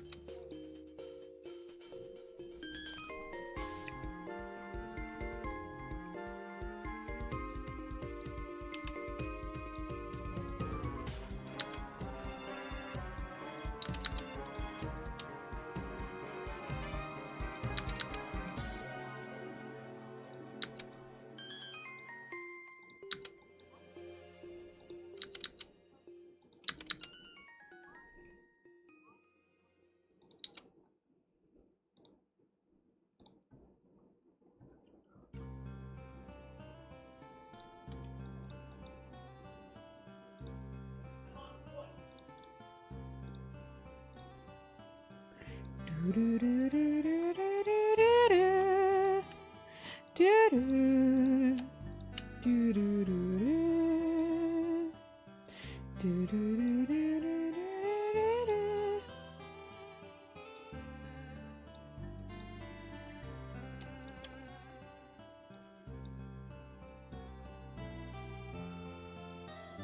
do. Papa! What happened to all of my siblings? Me and your mum had a really good dinner.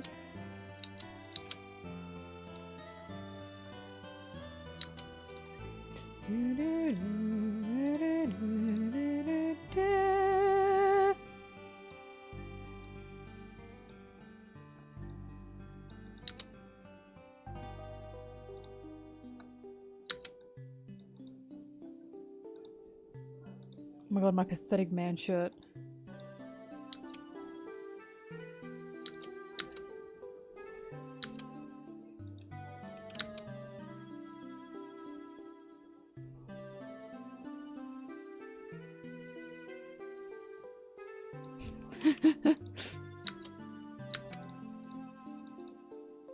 Where do I show it off? There it is. I'm trying to say, look! There we go. God, the pose is crazy.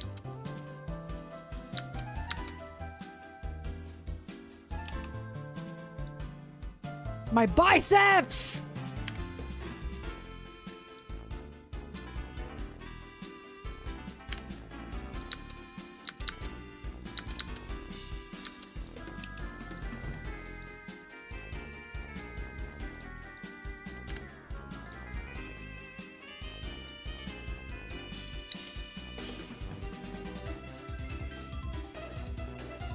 Good.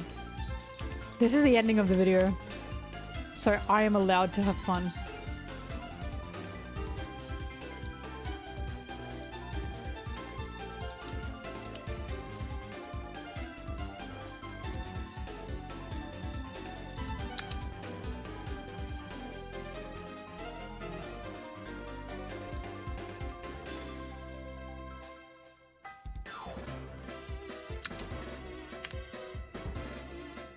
I disagree, Metsuyoku, but each to their own. Sanji wanted to cook and eat Chopper. I think if a mermaid said to him, "You can eat my roe," that is not an idiom for anything. I think he'd be like, what can I pair it with?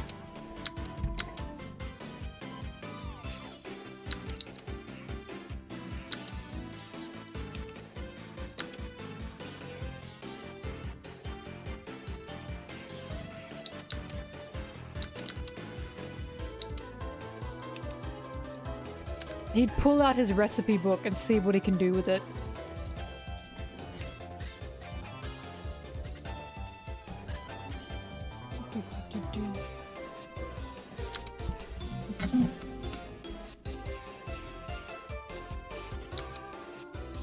Really nice, thank you.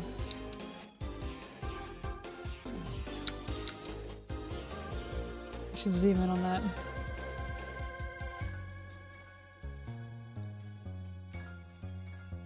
Guy who has a tattoo, check out my tattoo.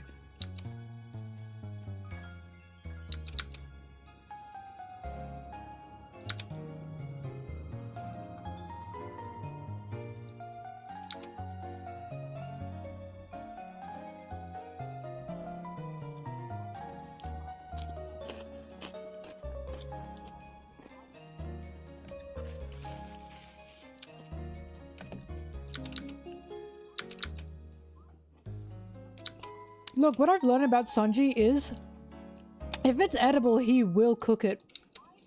I used to think maybe there was a line. I just don't think there is. If it's edible, he's cooking it.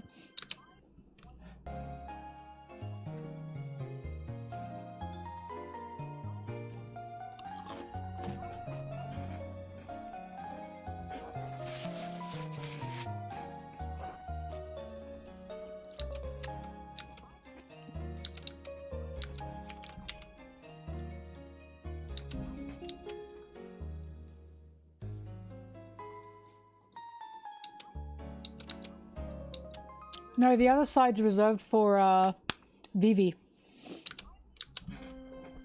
I'm just waiting for more Vivi art because I know it's coming.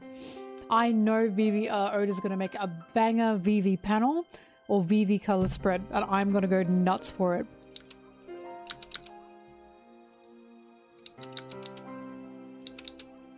There's already banger Vivi panels, don't get me wrong, but I want it to be time skip Vivi. Because I have time skip Nami. I keep grabbing the wrong arm. And it's important to me, okay?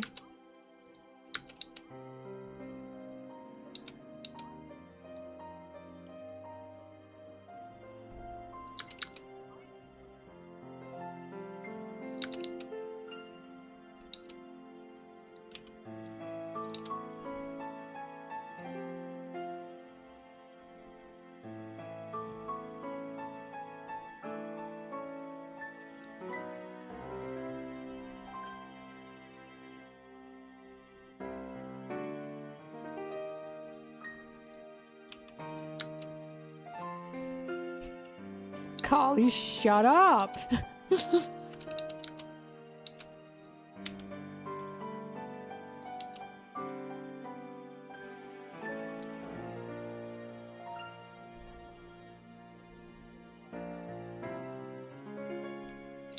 Bread, that is literally what Luffy does.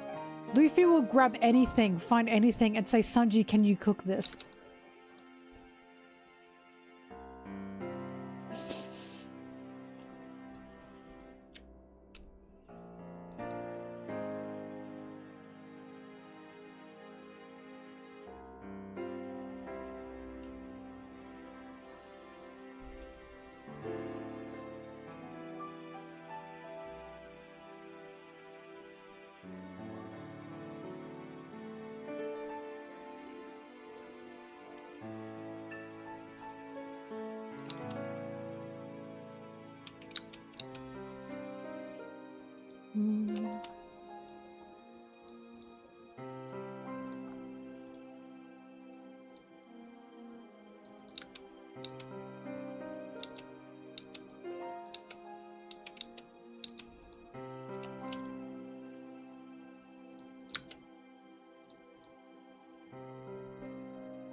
I mean, Sanji's mentor ate his own leg. I think everyone is considered food to Sanji. I think he has emergency recipes for if they're stranded and need to eat. He's like, best way to cook up Zoro. Best way to cook up Usopp. Of course, Nami and Robin not on the list. Best way to cook up my own leg.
Shoe soup? What? What is shoe soup?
Alright, so this video looking to be about 34 minutes long, probably a bit longer, 34, 35 minutes long.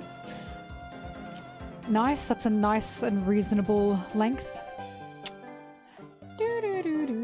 Alright, I'm done with editing for today. I will edit more tomorrow, however, I'm coming back to play Mario Party. So, if you guys want to see me in Mario Party or join me in Mario Party or just sit there and watch me play Mario Party with chat, very cool. If not, I'll see you tomorrow. Alright, let me get my box. Yay. Thank you everyone. I super appreciate the subs this time around. Very generous today. And yeah, I'll see you all in Mario Party. Bye bye. Bye bye bye bye bye bye bye bye bye bye bye.